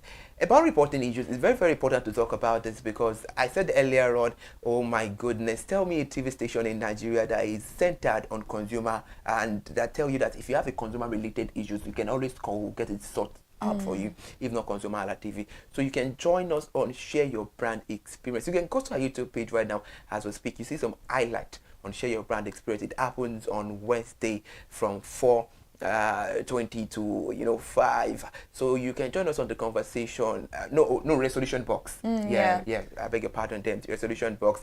It's immediately it starts from 3:05. Yes, to 3:55. So you can join us on the conversation resolution box. If you have any consumer-related issue, please, there are always numbers displaying during the program resolution box. Save those numbers on your phone.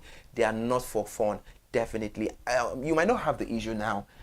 Tomorrow is not certain. So when you have it, you try it first. Then you can tell the testimonies. Like I'm always saying, that is my anthem on resolution box. And we have some NCC help desk, which we'll call right now for complaint. Apart from one of resolution box, we have them on the media. You can check them, but you can always check resolution box. Numbers are there, definitely. And share your experiences as well. A lot of things people don't know when it comes to share your sharing experiences, because there is a Yoruba adage that says you learn from people's mistakes. If you share your own experience, definitely A will learn, Emmanuel will learn, Joy will learn, a whole lot of people will learn from it. So definitely share your brand experience as well. It's one of our programs here. That is why we're always bringing it to you. But on Wednesday as well, whereby you share your experience, we will learn from your narrative. It's about storytelling. It's about heart. It's about we consumers to stay informed, knowing our right and holding to our right. Very, very vital. And please, definitely, all these things are very, very important. Then we should always make sure we know our right, and we made mention about a quick checklist before buying. Is it authentic? Can I afford it? Is the price fair? Right to fair price. Because no matter what you talk to is there, we talk about all this right and review, which is very, very important, and some tools to use to stay informed. A lot of people are always saying Google is your friend. It is actually very, very true. Just type anything you want there. Something is there for you to be able to understand whatever you are going through. So if you're not sure of something, at least just go on Google before you. And those of you that comment in the comment section, please, before you make some comments, go on Google. There's a lot of explaining there. There's no need for you to come and disturb us with your ignorance, actually. Okay, all right, interesting there. That's the kind of information. Then the Nigeria Consumer Protection, we have a whole lot of app. We have our own app too. The version 3 is coming forth. You know, all these things. But before that, you can hit our DM via our social media platforms, and you know, definitely. And please trust your gut. Very important, actually.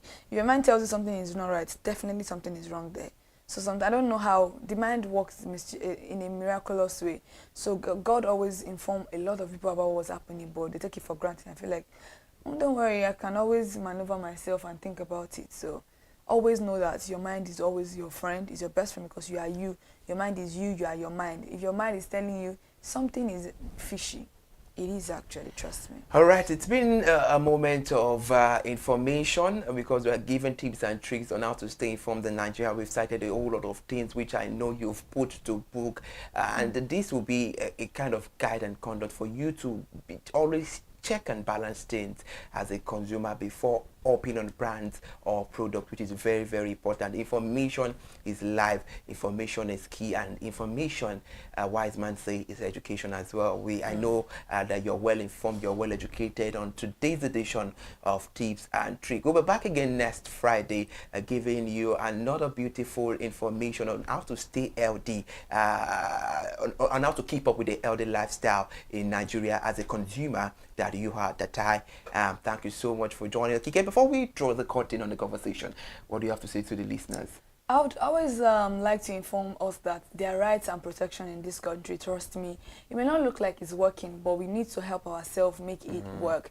The government are trying their best, they are doing their own. We should also make effort to make sure that things doesn't just go and be swept under the carpet. It could be a lot of work, it could be toxic, it could be draining, it could be life-threatening, it could be a lot of things more worse than the ones I've just mentioned. But at least a little bit of voice here and there is going to make this awareness known and make people understand that these rights are rights for not just the paper, but for people, for a human being to be able to coexist in peace. So we need to understand the fact that we should not let people trample upon our rights, right to fair pricing, right to return goods, right to actually choose, right to know whatever you want to know. You are in charge of these things, so don't let anybody tell you otherwise. Trust me, if you have any issues that you think that is too much for you to take on, reach out to ConsumerHallaTV, and our lawyers, everybody are going to be on deck on this particular problem that you are facing. You don't need to wait for us to launch our ConsumerHallaTV mobile app 3.0. Just come into our DM as ConsumerHallaTV on Instagram, Facebook, X, TikTok, YouTube. Just make comment on there, or you go into our DM. We're going to be ready to take on your case for you. All right, thank you so much, Kike Lomanjibola Michael. Thank you so much for always doing this with me and on all other programs. I appreciate you. Thumbs up. It's a very good feeling, I must say, to be a mixed breed. Being a Yoruba and being Igbo. I love Yoruba culture a lot, and I love Igbo culture. And Yoruba culture, Yoruba heritage says, and in translation sake, if you are hearing carry it, make sure you help them, put hand to it and carry it, or else they will just put it at your, vineyard. So be very, very careful, be informed. And that is why we give you the tips and tricks on how you should stay informed as a consumer. We love you so much. Thank you so much for joining us on the conversation. Happy Friday, and enjoy the rest of your weekend.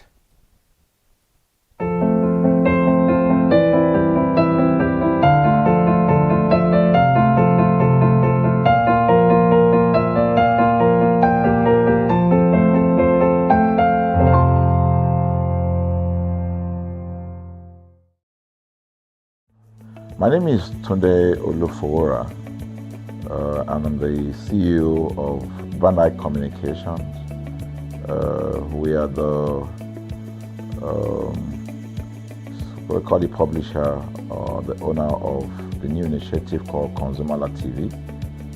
ConsumerHallaTV is actually Nigeria's first consumer-centered, or call it consumer-centric television platform that aims to bring voice to the over 220 million Nigerians. It was a vision that came to my heart about 10 years ago. I remember that I was traveling. I traveled out of the country, on airline, and I had this unpleasant experience. It was a trip to an African country from Nigeria, and I actually went with a local flight from Nigeria. I wouldn't want to mention the name of the airline. And then it was to South Africa. And we landed in South Africa. And let me just paraphrase it. When I was coming back, I had some money,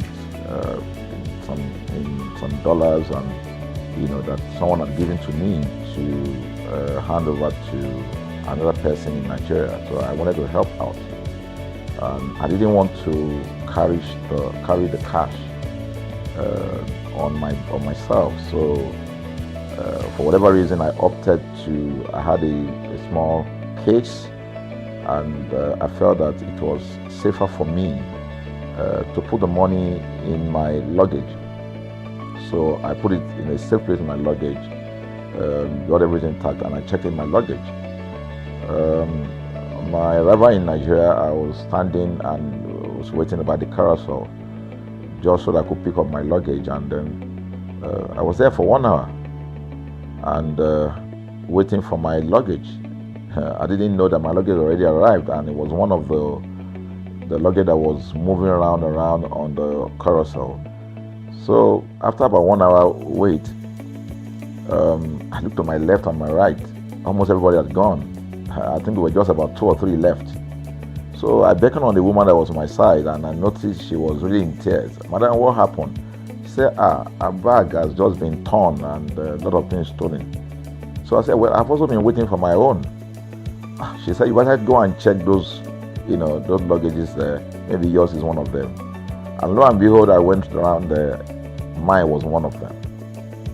By the time I got it, everything inside my luggage was gone. All the valuable things there were gone. To cut the long story short, we felt there was need for us to report the case, at least to the airline. It was in the night, about 8 o'clock or 9 o'clock. We went in to go and see the officer that was in charge. As soon as we got in there, the officer said, "Oh, so sorry, but you will have to go to our head office in somewhere in Victoria Island, to lodge a complaint." Okay. So the next day we went to the Victoria Island and we lodged a complaint, and that was it.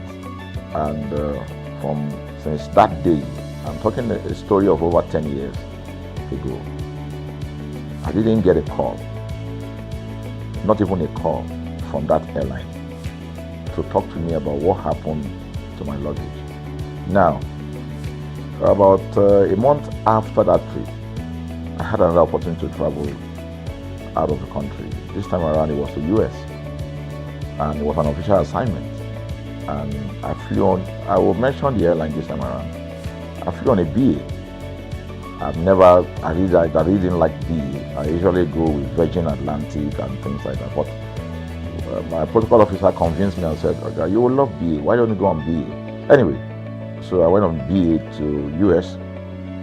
And of course, when I returned from US to Nigeria, we had to do, of course, there'll be like a connecting flight, from Heathrow. So we got into London Heathrow, and then because it was through Heathrow that we went, and then so they changed since it was BA, they changed the aircraft this time around to a bigger one. I mean, clearly because there were more Nigerians, or more people that were planning to come to Nigeria, and then we boarded. Not quite 10 minutes into the flight, in the air, the aircraft started malfunctioning.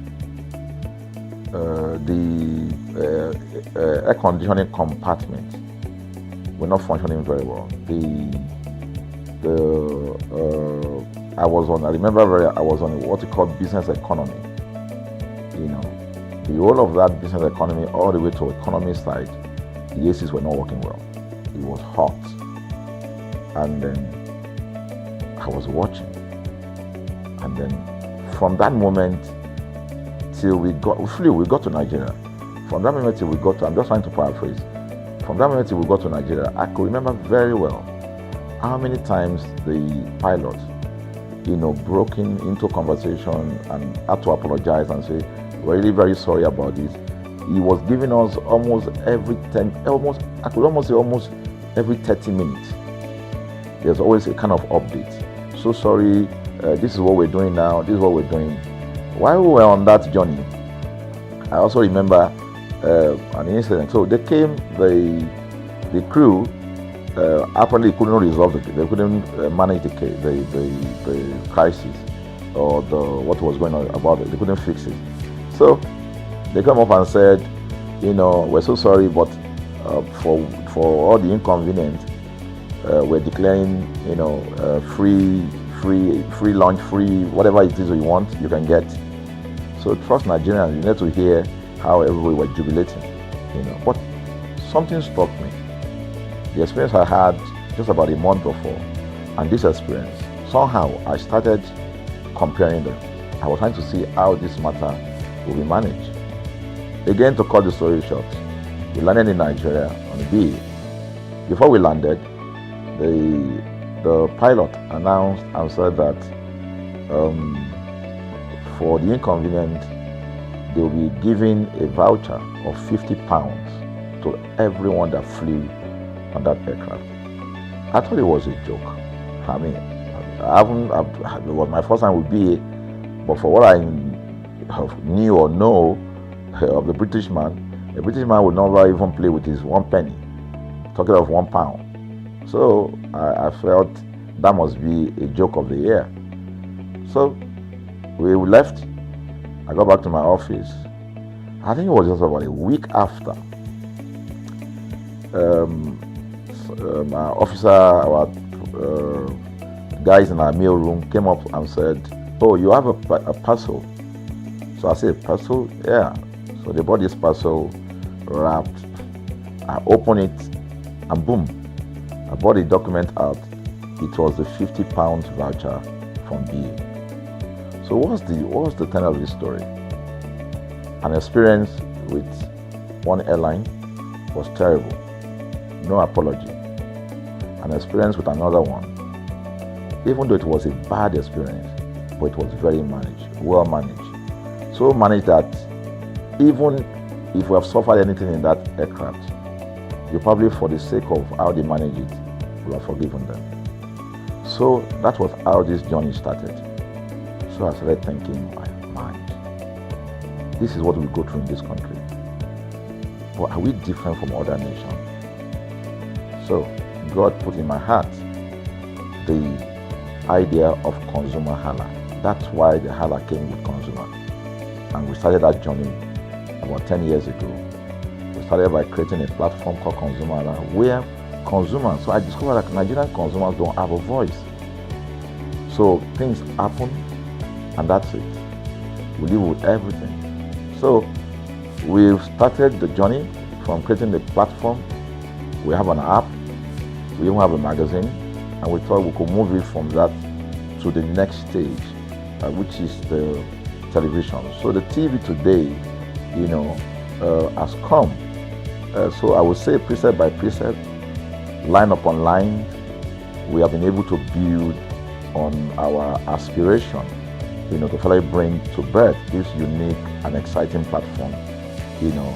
So it's a digital telecast, and our goal is to further connect consumers in Nigeria to brands with insightful news, development within the fast-paced world of consumers. The world of consumers is growing at a very fast pace, you know. So we want to inform Nigerians. We want to get them educated about their rights, you know. So our role is that we're going to educate consumers in Nigeria, all right.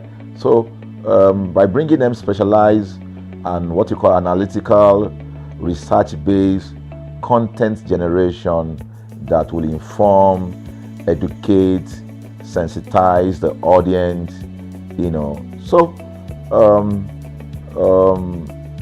that's ConsumerHalla TV.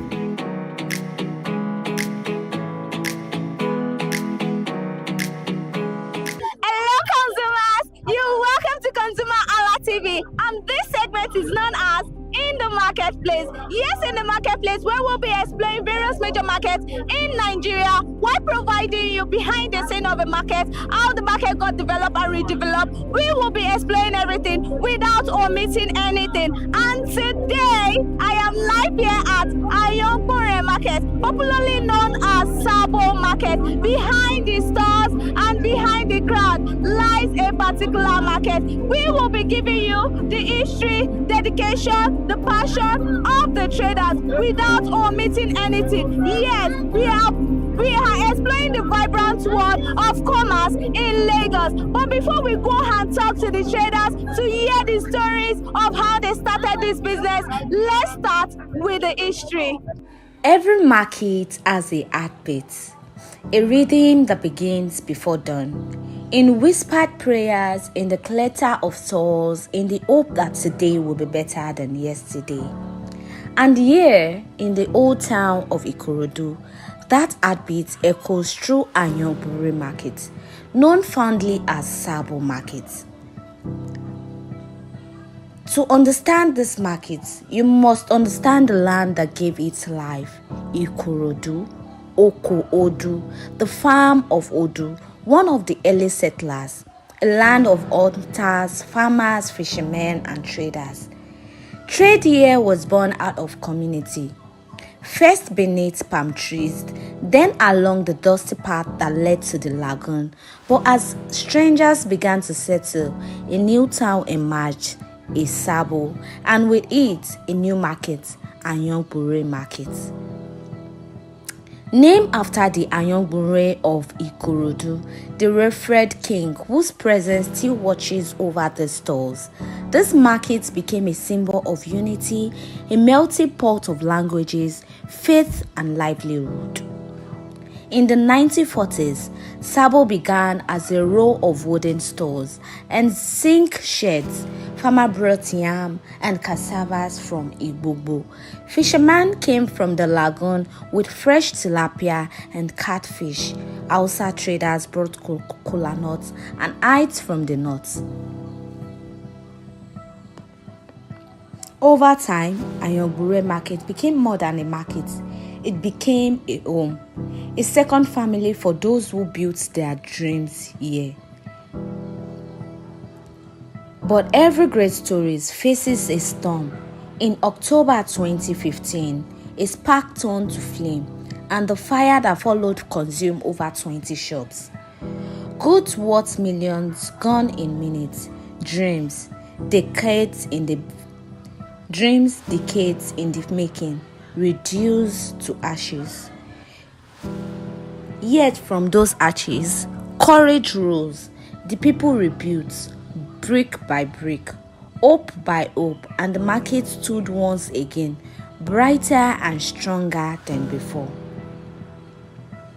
By 2021, the story turned again under the leadership of Ikorodu local government, and with the blessing of the Ayongbore of Ikorodu, Ayongbore Market received a new face. New roads, wider drains, fresh stores, a modern marketplace rising from its history. This was not just redevelopment, it was renewal. But the real story of a market lives in its people, their laughter and their struggles, their songs. We begin with the vice chairman of the market, a woman whose voice carries both pride and history. She tells us how Ayongbore Market got its second name, Sabo, a trading ground that welcomes settlers and strangers alike. She recalls how stores once rented for just 20,000 naira and how local government taxes traders between 50 naira and 100 naira. While the Iya Oja, the mother of the market, leads community programs, even sponsoring a spelling bee for orphans. Let's hear what she has to say concerning this. Good morning, my darling. What is your name, ma'am? My name is Chief Mrs. Oluwaremilekun Anifowoshi. Okay, so who is Chief Mrs. Oluwaremilekun in the market? I am vice chairman of commodity in this market, the whole commodity in Sabo markets. So why I'm the Balogun general of these markets. So for how long have you held this post? The vice chairman has been over 5 years or 6 years now. So why the Balogun have just been installed as Balogun last year. So a year plus now. A year plus? Yes. So why did you choose, should I say, have you always seen yourself to be a leader? Then why did you apply for this post? Or a market leader, you don't apply for it, they pick you. So what are the qualities they see before they pick people? Best known to them, because I cannot pick myself. At least this is a big market, a largest market. So, and we are more than thousands there. So I cannot just impose myself on them. They know the quality they want before they pick me. Okay, so how has the regime been so far? So glory be to God in the highest, because we have a good leader, which is Elijah Motiat Ujulari, our number one citizen in this market. So she's a very accommodating, a tolerant and humble woman, which everybody likes to be with. Because you love to be with her, you love to work with her.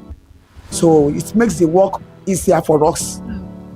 So I will ask you this: has there been any difficult issue as a leader that it took you time for you to process to, how would I put it, to pacify or to arrange that? Maybe there is an issue in the market now, then as a leader that you are meant to settle this dispute right now. Has there been anyone that you find it difficult that even when you sort it out, you were still like, I'm not supposed to make this decision? Have there been any type of issues like that? Thank God for that.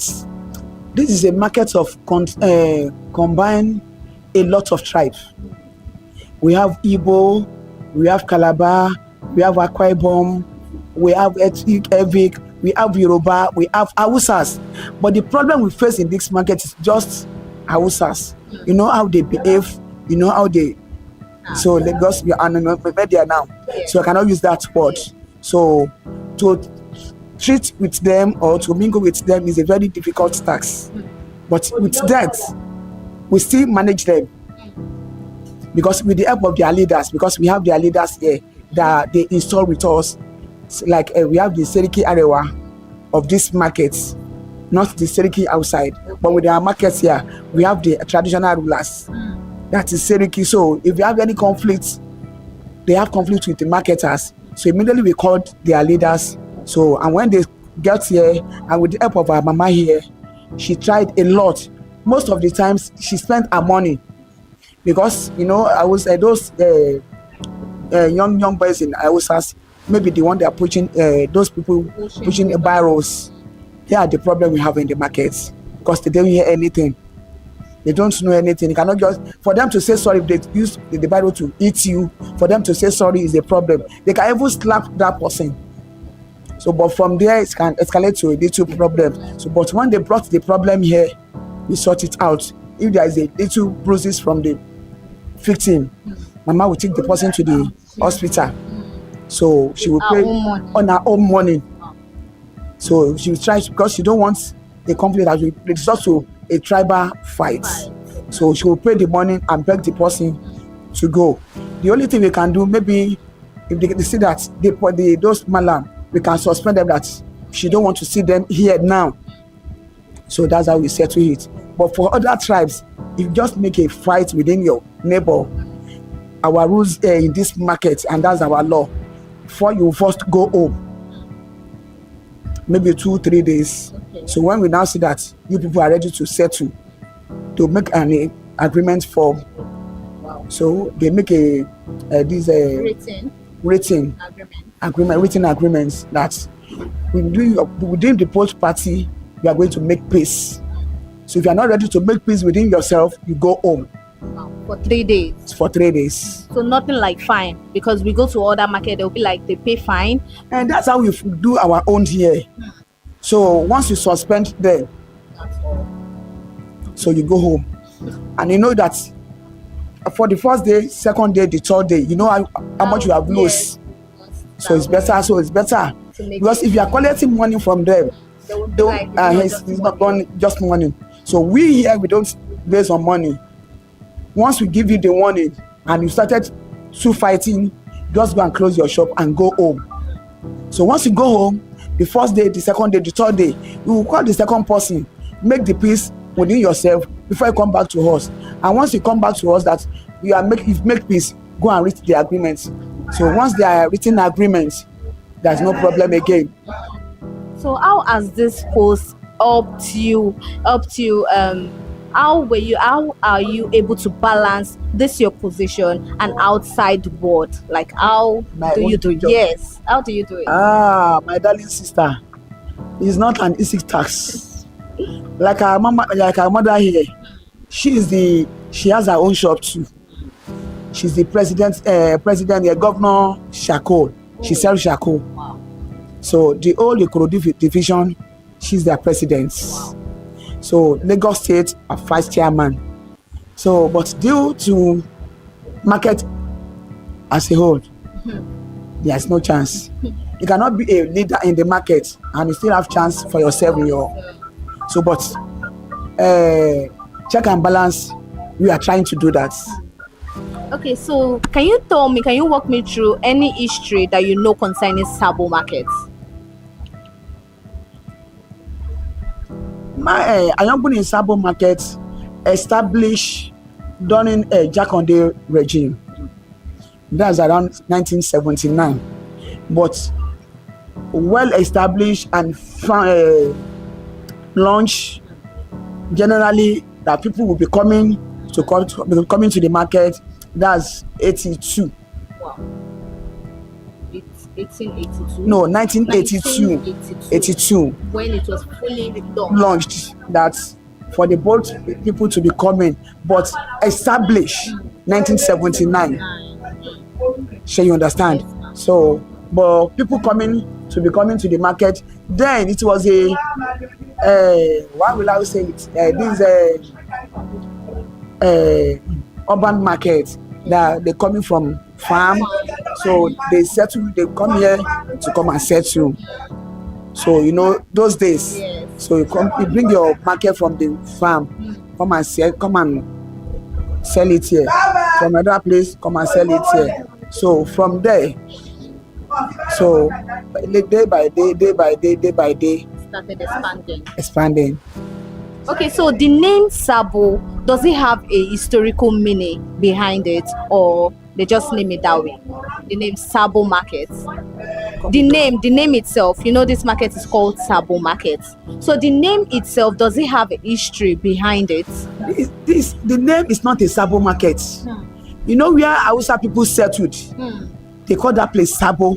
Okay. The name of this market, named after our former Kabiyesi. May you so rest in peace. That is Ayongbun Market. Ayongbun Market, Oba Ayongbun Market, named after the Oba. Okay, but the Sabo now overtook the name. The Sabo name overshined the Ayongbun Market. Yes. Okay, now. So you know where a lot of Hausa stays. Yeah. Because it's not easy for them to pronounce Ayongbun Market. Ayongbun Market. So they just name it Sabo Market. Okay, now I will ask this: what are the occasions you celebrate in this market? What are the festive occasions you do in this market? Like next month now, we are going to celebrate Ikorodu Oga Day. Ikorodu Oga Day. So, and please, can I take something? This is it. Okay. So we do it yearly, and every fourth day of the program, that's our market festive day. Shall you understand? So that is market festive day. we have Ankara for it, so that all the marketers in Ikorodu have to attend. So may I ask, what is the benefit of this occasion? You said the 4th day is the festive day, right? No, it's for Marketers Day. Okay, it's Marketers Day. They came. The Ikorodu Oga Day is every day half a day. Okay. We have an artisan day. We have a medical day. But we Marketers Day, they give us a day. A day. So that is our own first on a 4th day. 4th day now. Yes. So, which is every Thursday of that year. Yeah. So, we take Ankara, we celebrate ourselves. That is where we celebrate ourselves. For working endlessly. Yes, we celebrate ourselves. All the indigenous celebrate us. So that's how we celebrate. But in our own market year, like December, we do commodity end of year party. End of year party. But yearly, every February, we do an annual special prayer. Every February. Every February. Annual prayer. Annual prayer. So bless the market. To bless the markets. That's how we do in this market. So this annual prayer, does it have a name? No. Or they just call it annual prayer? We call it Ayongbuni annual prayer. Okay, Ayongbuni annual prayer day. Okay, because we've been to other markets where they say they celebrate Odun Aje. Some will we say do that too. We do that too. That is, it was that day. That is, we here. I told you we are full of. This market comprise a lot of tribes. Yes. So it's we Yoruba that know that this is Odun Aje, but others they may not understand. So that is why we call it Ayongbuni annual prayer day. So from there, whatever we wanted to do, we'll be doing it. From there, we will do the Aje festive. But to be well known to others, so that is why we call it annual prayer day. Okay, so now how do leaders help the markets in the markets, the traders, the marketers? How do you leaders help them in the markets? Help them in what way? Okay, maybe help assist them. Maybe if they see you see an opportunity, maybe you guys hear something from the top to give loan and all of that. Do you do something like that for them? Thank you very much. As it is presently now, we are doing one now. Through our mother here, one microfinance come to her and she said she's interested. But what they need is, you don't need to go and meet markets. Okay. Come to me. I will organize them. And she did that. So people that are interested are collecting it without stress. Even they don't drop guarantor, we don't need any guarantor. Through our mother here, they are giving. So far that you are responsible and you have a shop, she will just bring your name, your passports, and she will send this to them. So when they are ready to disburse, they will just call the person to come and disburse, and it will disburse to them.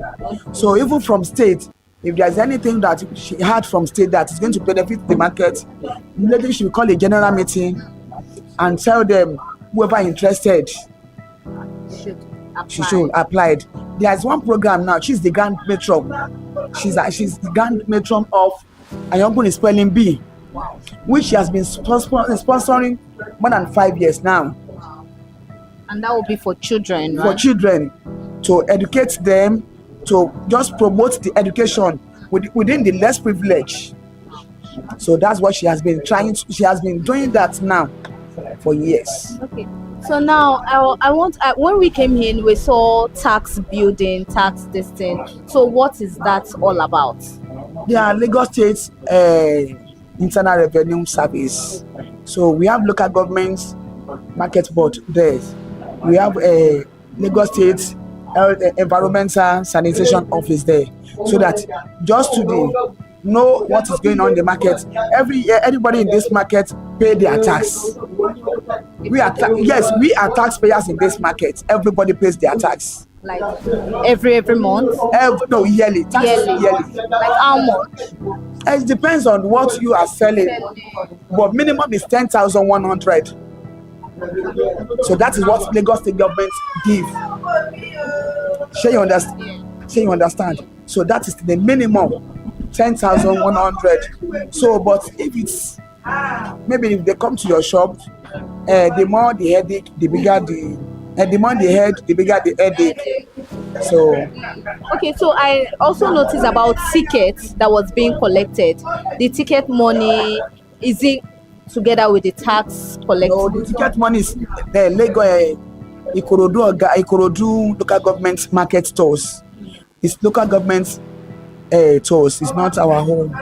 Okay. So that one is what's it used for, to help the market? No, it's local government. You cannot put eyes in question them. So is their honey, so which is normal. Like how much is it every month? No, every day is 100 naira. Okay, every day. So what we are collecting in this market monthly is 500 naira from the people that hawking like this, but the shop owner is 1,005 for PSP and security money. PSP and security money monthly. That is what we are collecting in this market. 1,000. Yes, the people that are selling, that are hawking like this is 500 naira, while the shop owners pay 1,000 or 1,500. Depends how the shop, your shop is. Okay. Okay, now can you mention the stuff being sold in this market? A lot. Like the self-stuffs. With a feed miller, those agro chemical something, they are here. The poultries, you have your poultry people here, they sell farms products here. So a fashion accessory, why I'm their president too. So anything concerning fashion accessory, we have your provision here, we have charcoal, we have rice, anything concerning foodstuffs is here. So building materials, we have it here. So what do you see in future for Sabo market?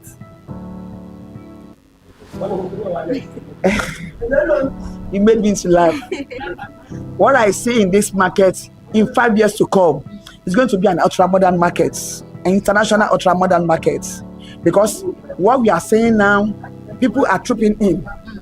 Like seriously, every blessed day, we are receiving more than 50s that looking for shops and stores.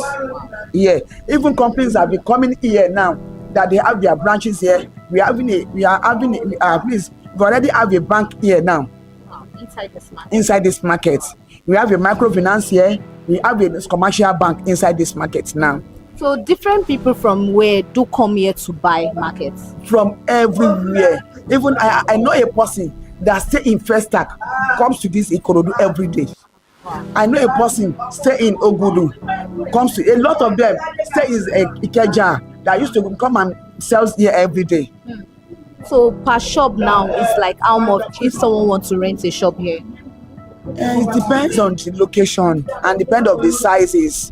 There's a shop of 20,000, a shop of 50,000. It depends on the sizes, how big it is. Okay, in one word, describe Ayon Bunri market. Ayon Bunri market, yes, is a blessed market to be.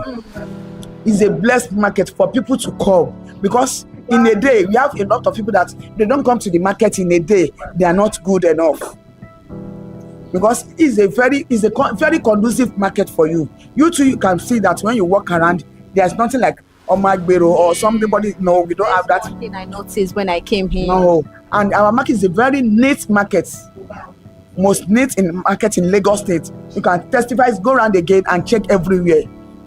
Thank you very much, Ma. In every corner of Ayaburu market, there is a story waiting to be told.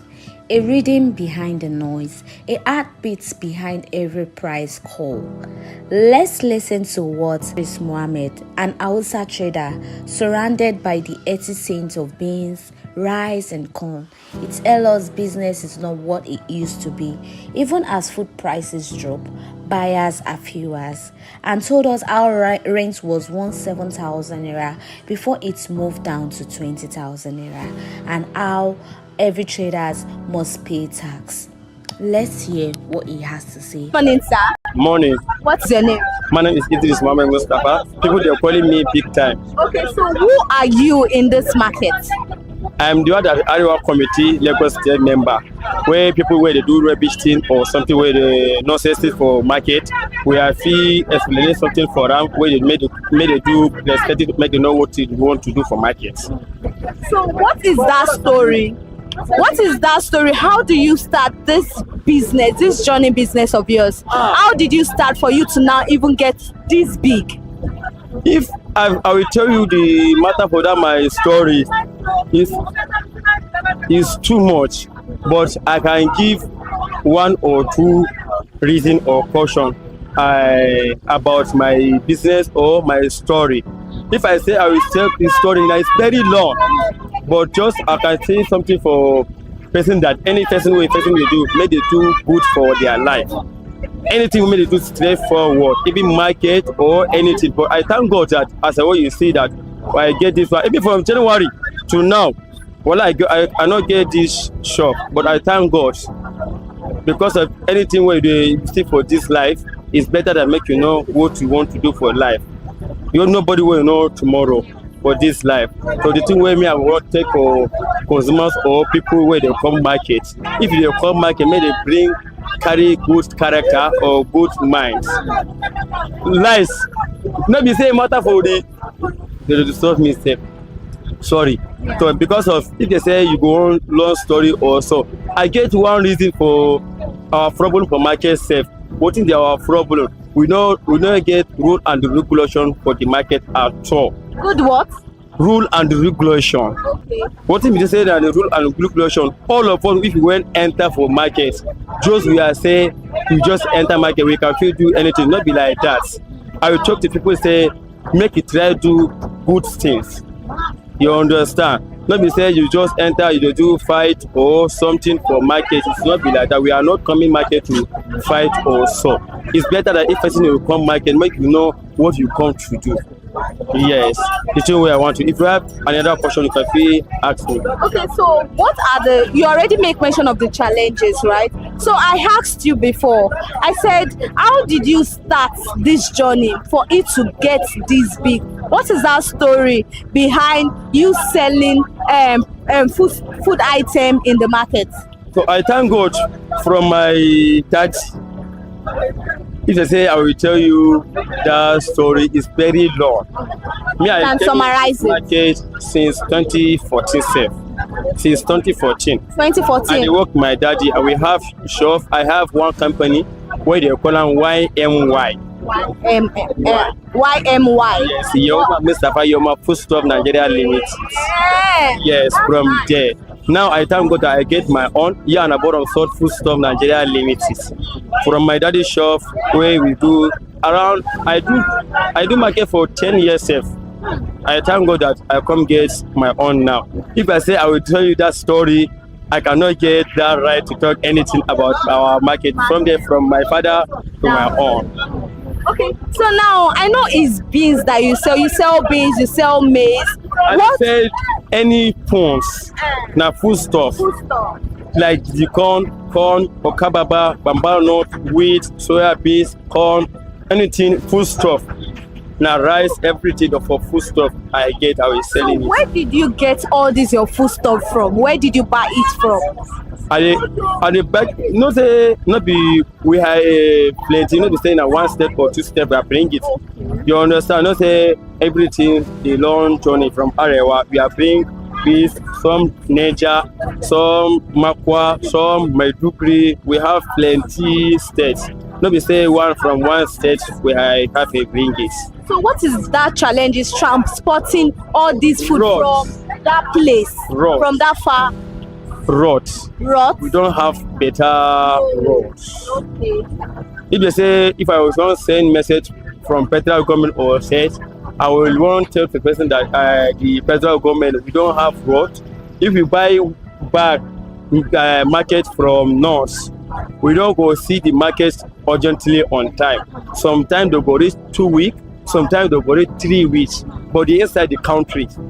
But now it's only 2 kilometers, 2,000 kilometers, they go reach 2 weeks because we don't have better roads.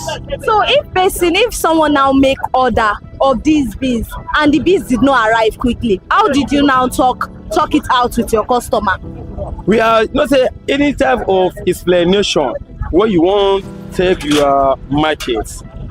The some the market say if you waste time for roads, they will bring problem for us compulsory.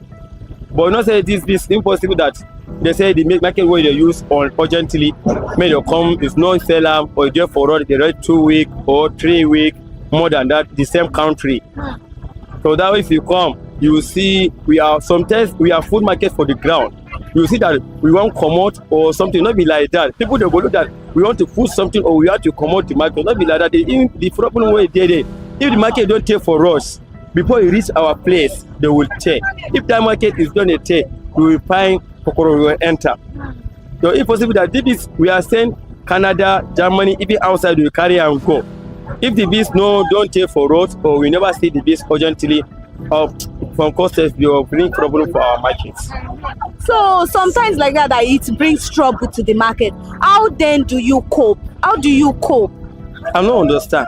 You know, sometimes you say sometimes the beans now you go use like 2 to 3 days for road or even 2 to 3 weeks for road. Yes. For road, and you say sometimes like that if things like that happen, it they bring kokoro inside beans. So if too much kokoro don't dey inside beans like that, how then you take the survive, you take the cope to sell am? Now their story be that you know say some we are see 50 if you buy like 200 or 400 more than that. For example, now I get market for rods almost 100 back. I get for store almost 200. So that one way there for my store, still okay. If that one could enter, we are come like do mister.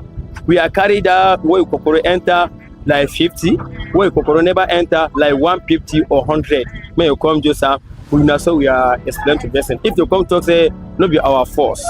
Now so we don't buy this. Let me say we are do something for our market. Okay, so now this your market now. How much be bag of beans? Then you say by this time to January safe, any foods you don't have one price.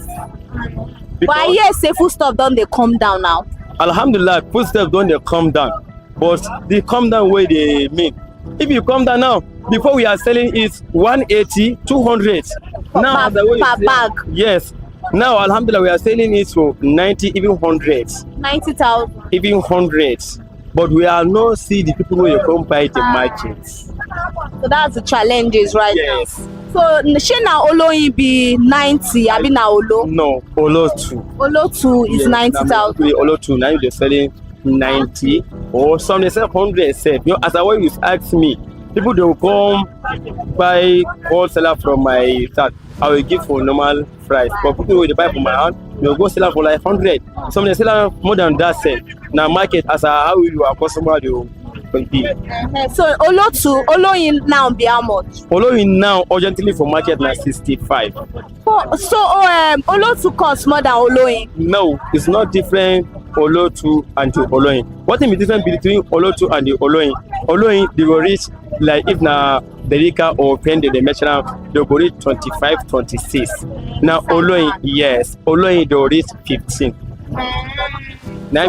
So all of them now get how many that they see for Derica inside bag? Yes. If na Derica for this one they will come 138 Derica. For Olo 2. Olo 2 138 yes, inside bag. Olo 2 nko. Olo 2 now be 138. Oloyin nko. Oloyin they go reach 80 Derica. 80. So Oloyin no plenty inside. Inside. As I want you see the bag, now say you can't do. So now you know say the difference between this one and that one. This one they go reach 25, 26. This one you have to reach 15. Not the difference between 10 pence. Yes. So now you say Olo 2 now 90,000 now. 90,000 now. Do Sabo market I could get now as a way you do. Not that I don't know that another market how we do.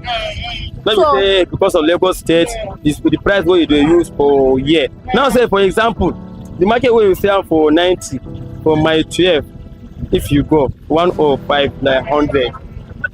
You know reason why some they expensive pass the other. Yes, let's say some now as I weigh me I dey sell plenty. If you come buy, they like plenty. Because before are you selling one bag, me I can feel selling 2 or 3. Just a small money now go the place we are marking. You don't know that even small money where you see them, we have to collect it. Some they say if I no see some price, some of them I cannot be selling market. So you now what sale price do they sell to people? So those where they resell now, they come your hand come buy. Come by, yes. So now this Oloyin now, you said this one at 68.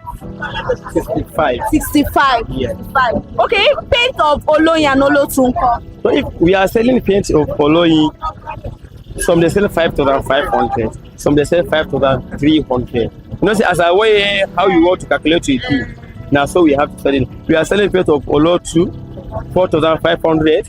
Small base color there, we are selling it 4,000. Some they sell 357.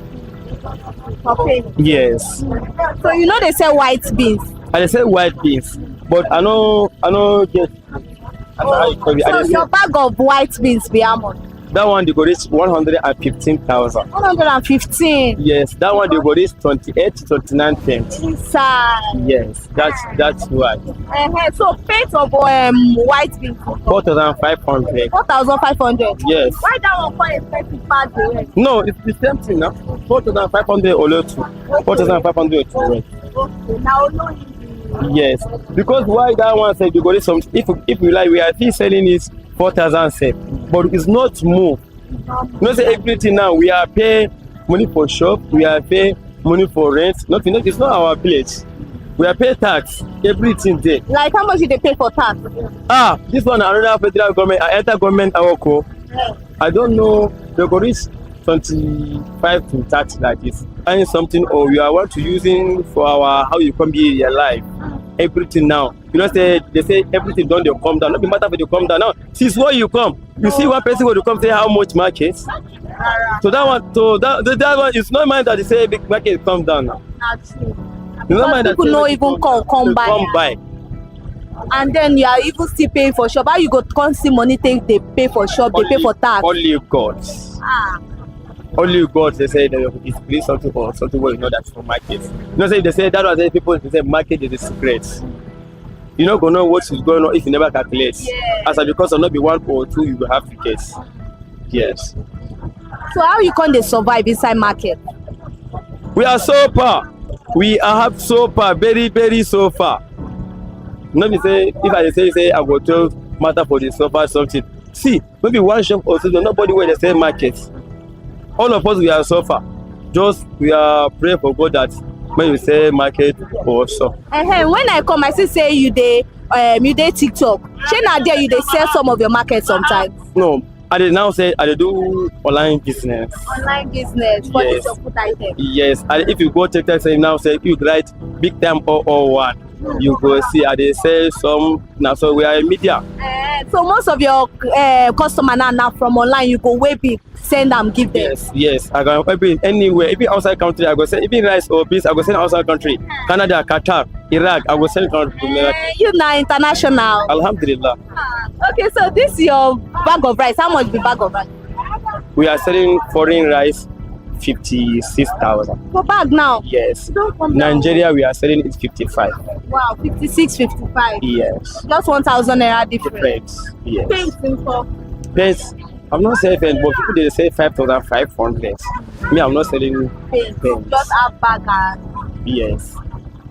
Thank you very much. For him, the struggle is real, but so is the faith that tomorrow will bring better trade. Every marketplace has a beginning, a reason why people gathered, traded, and built a life around trade. Here in Ikorodu, that heartbeat lives inside Ayonburu Market. Let's listen to one man who caught my attention here in Ikorodu Market. Hands white with yam and corn flour, he runs a grinding business, fixes engines when they break down, and powering through the heat of the day. He tells us how during the hottest period, workers sometimes faint from exhaustion, yet they keep going. Closing only by 6 p.m., their faces powdered with the proof of hard work. He dreams of becoming a known name someone whose craft will rise beyond this market, a dream as strong as the scent of yam flour that fills the air. Let's listen to what he has to say.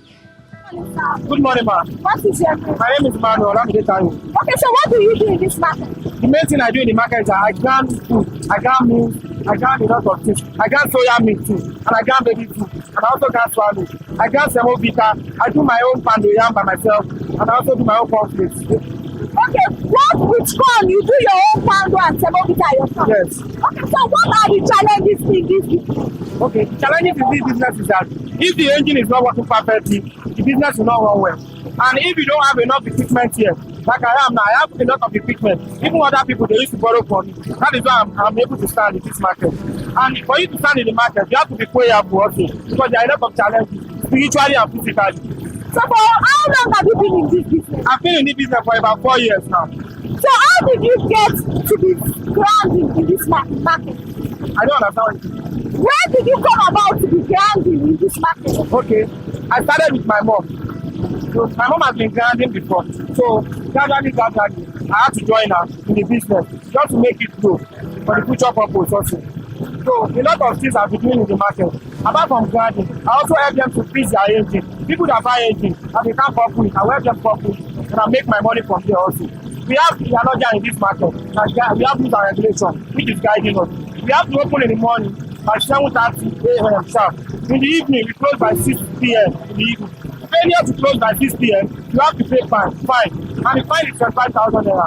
So if you don't pay the 25,000 naira fine, you won't be able to work. You are going to seize your machine. Okay, so this place now, I can see how big it is. And I see a lot of people inside. Is it that all of you gather money to rent this space? Yes. The thing is that the developer in this market.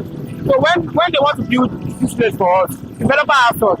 Now we gather money to buy the whole place together. So we gather our money here to buy the whole place. Then after buying it, you not share it equal. We share it space by space. So everybody has their space, and there's measurement for the space. That is it.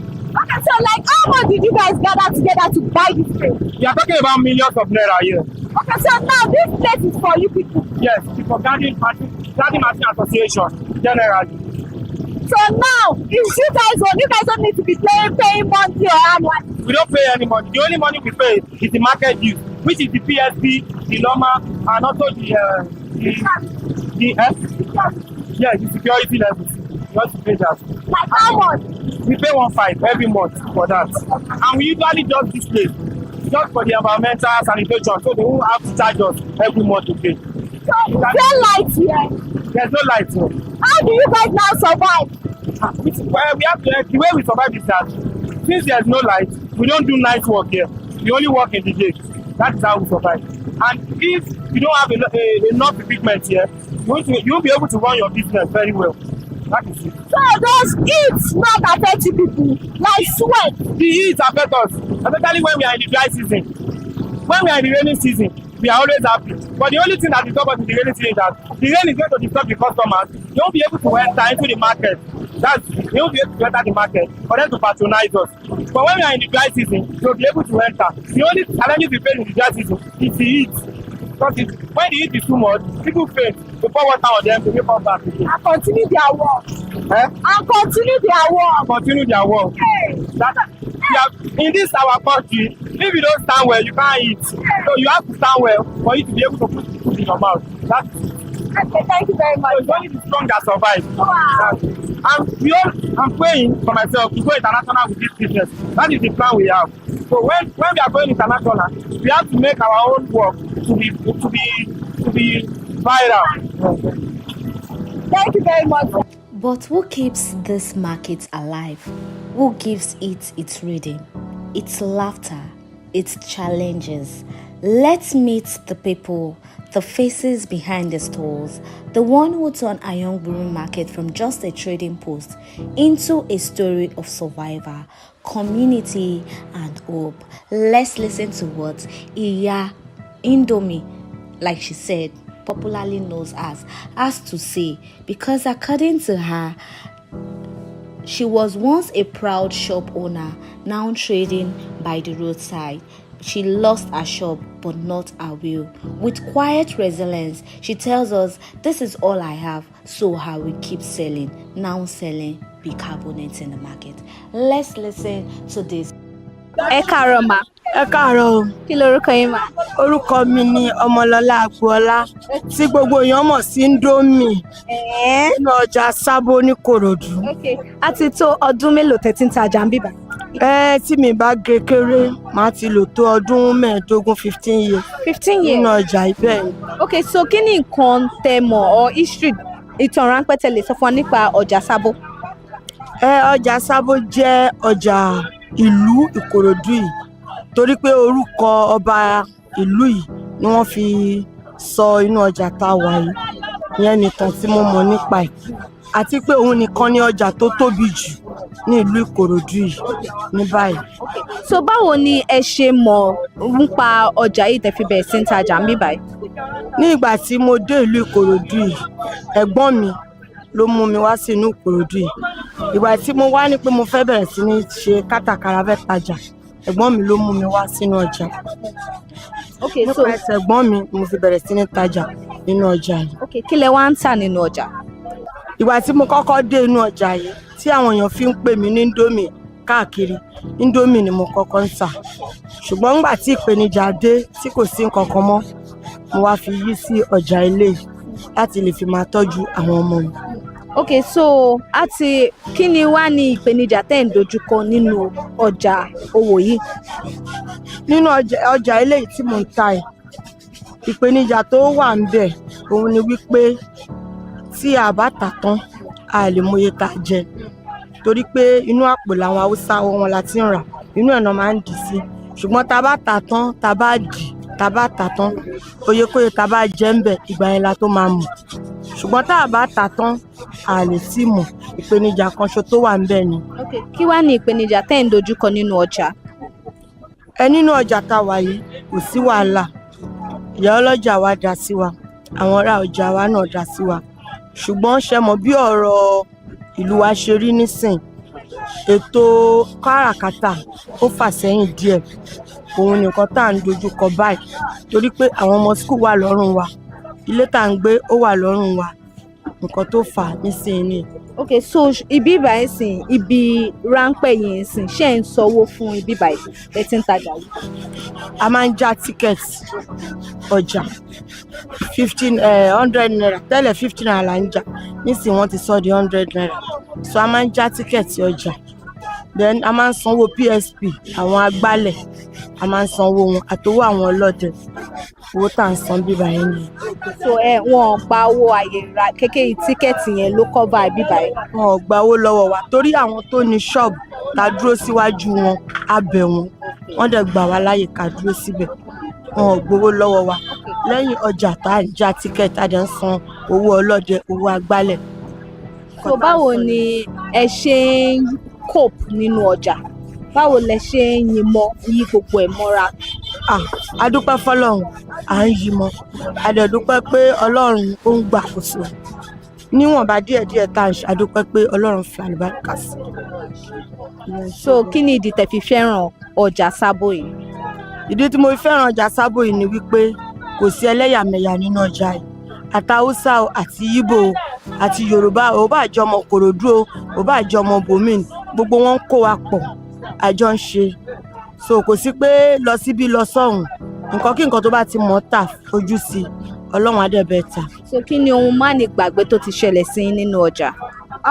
Tó bá yẹ pé nǹkan má ní gbàgbé tó ṣẹlẹ̀ sí mi nínú ọjà ó pọ̀ díẹ̀ torí inú ọjà yìí ni mo wà tí mo ti ń lo ṣọ́ọ̀bù tí wọ́n fi wo ń gbà yẹn tàbí di ẹni tó ń ta nǹkan báyìí táàrò owó fi gba ṣọ́ọ̀bù wọn. Ṣùgbọ́n a dúpẹ́ fọ́lọ́run, a ṣì wà láyé wà láàyè.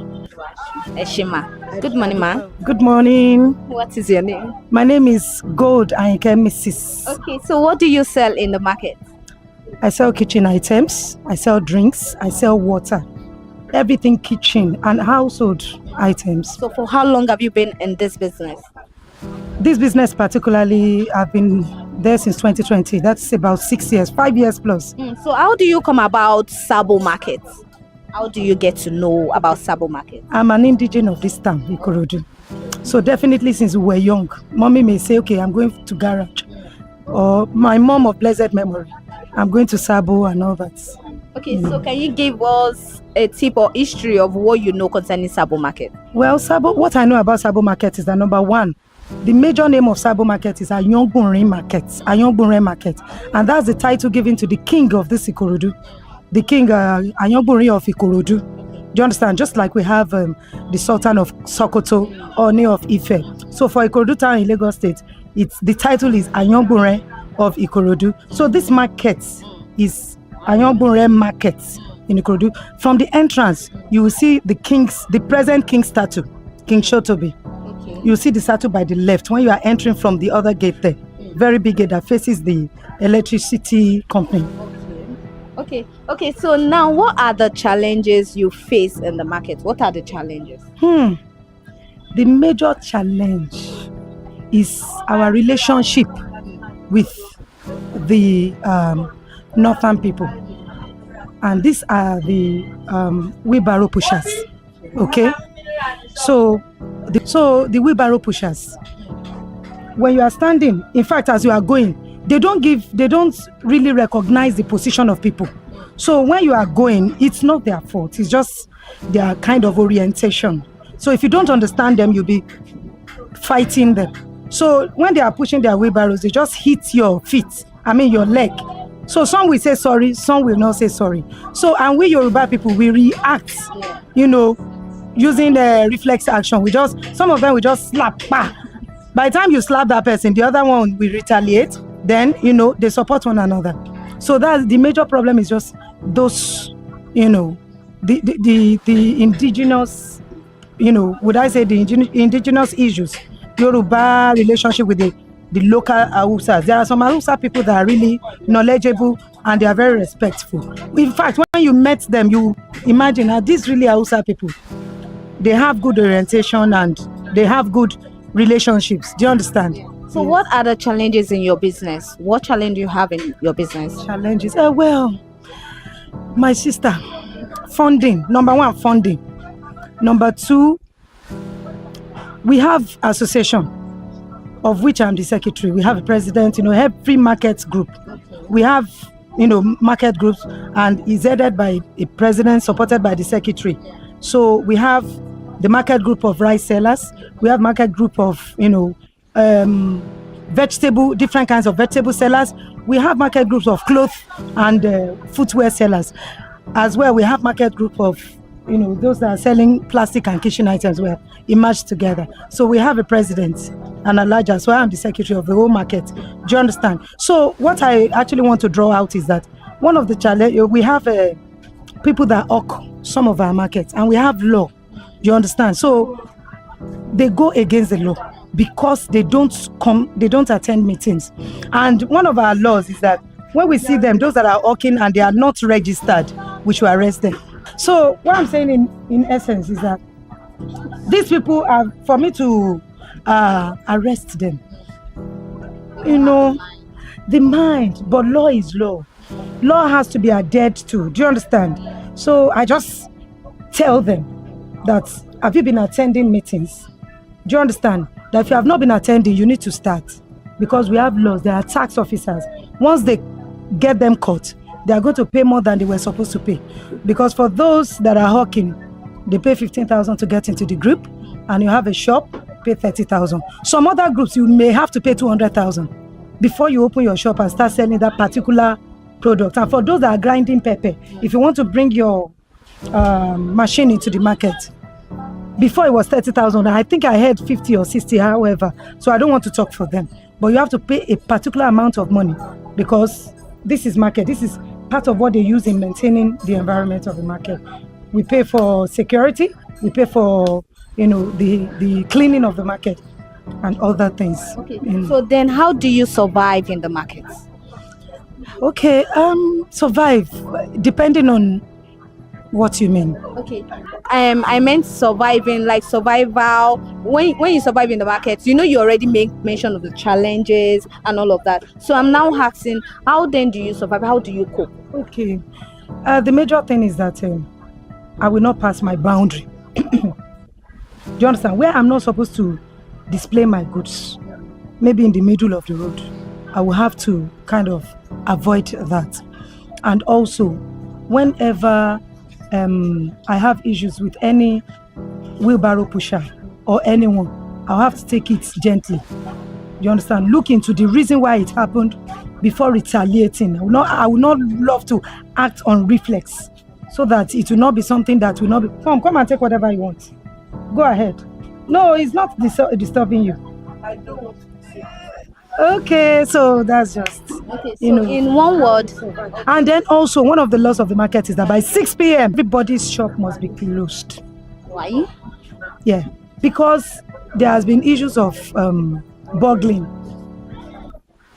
Do you understand? Thieves, robbery, and all that. So at that time, those robbers will be preparing to, hide in some hideouts. Do you understand? So in the daytime, when everybody is closing around 6, the security, the traditional security people will be able to see, at least between that 6 and 7, they'll be able to, see those that are not supposed to be in the market and they are still in the market. So by 6 p.m., we must close. So I try to, obey that. The boy that, helps me to pack my goods inside has to be here by 5 or 5:30 so that the goods will be packed on time. You understand? By 6 p.m. And any day the market is not opening, making sure that we are not, opening. You understand? Then all the dues, I make sure I pay them as at when due. No excuse. It causes, commotion. It causes arguments in the market. And if, sometimes when they come, the tax officers, when they come to request for the dues, there may not be money in my hand. Respectfully. So when you have it, you pay. I'll pay it instead of arguing. Do you understand? Yeah. So that's just part of it. Okay, so in one word, describe Ayongunmi market.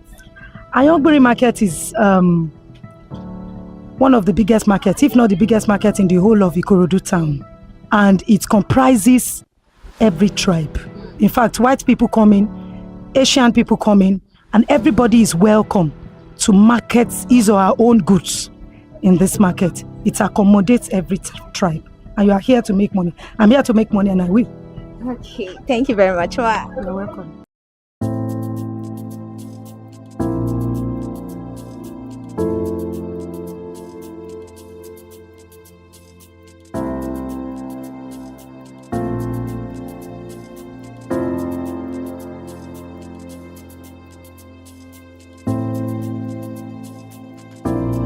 Was the story smooth? Yes. Was the journey smooth? Yes. Was the story interesting? Yes. Because if you follow me all through the journey of this edition, you will learn a lot in this edition. As you already know, what we do in this segment is bringing you behind the news of a particular market, the historical market of this particular market. And today, we got to know that this popular market known as Sabo Market is called Ayongunmi Market. But because of the circumstances surrounding it, they named it Sabo Market. Until then, people have been calling it Sabo Market. But then, I hope you've learned one or two concerning this particular market if you've been following all the edition. And don't forget, this is ConsumerHalla TV, and this segment is known as In the Marketplace. Yes, that will be the end of this edition. Don't forget to like, follow, share, follow, subscribe, and also comment under the comment section which market you'll be wanting me to explore and give you historical background of a particular market. Till then, bye.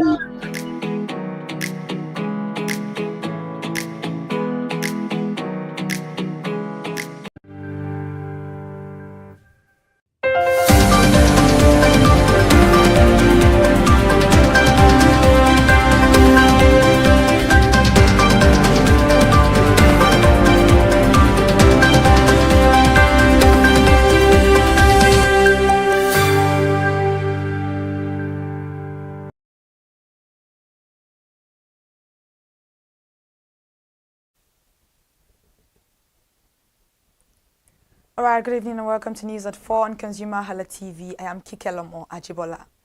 Now, Nigeria's federal government has revealed that the mining sector recorded 26 billion naira revenue from licensing fees which had been remitted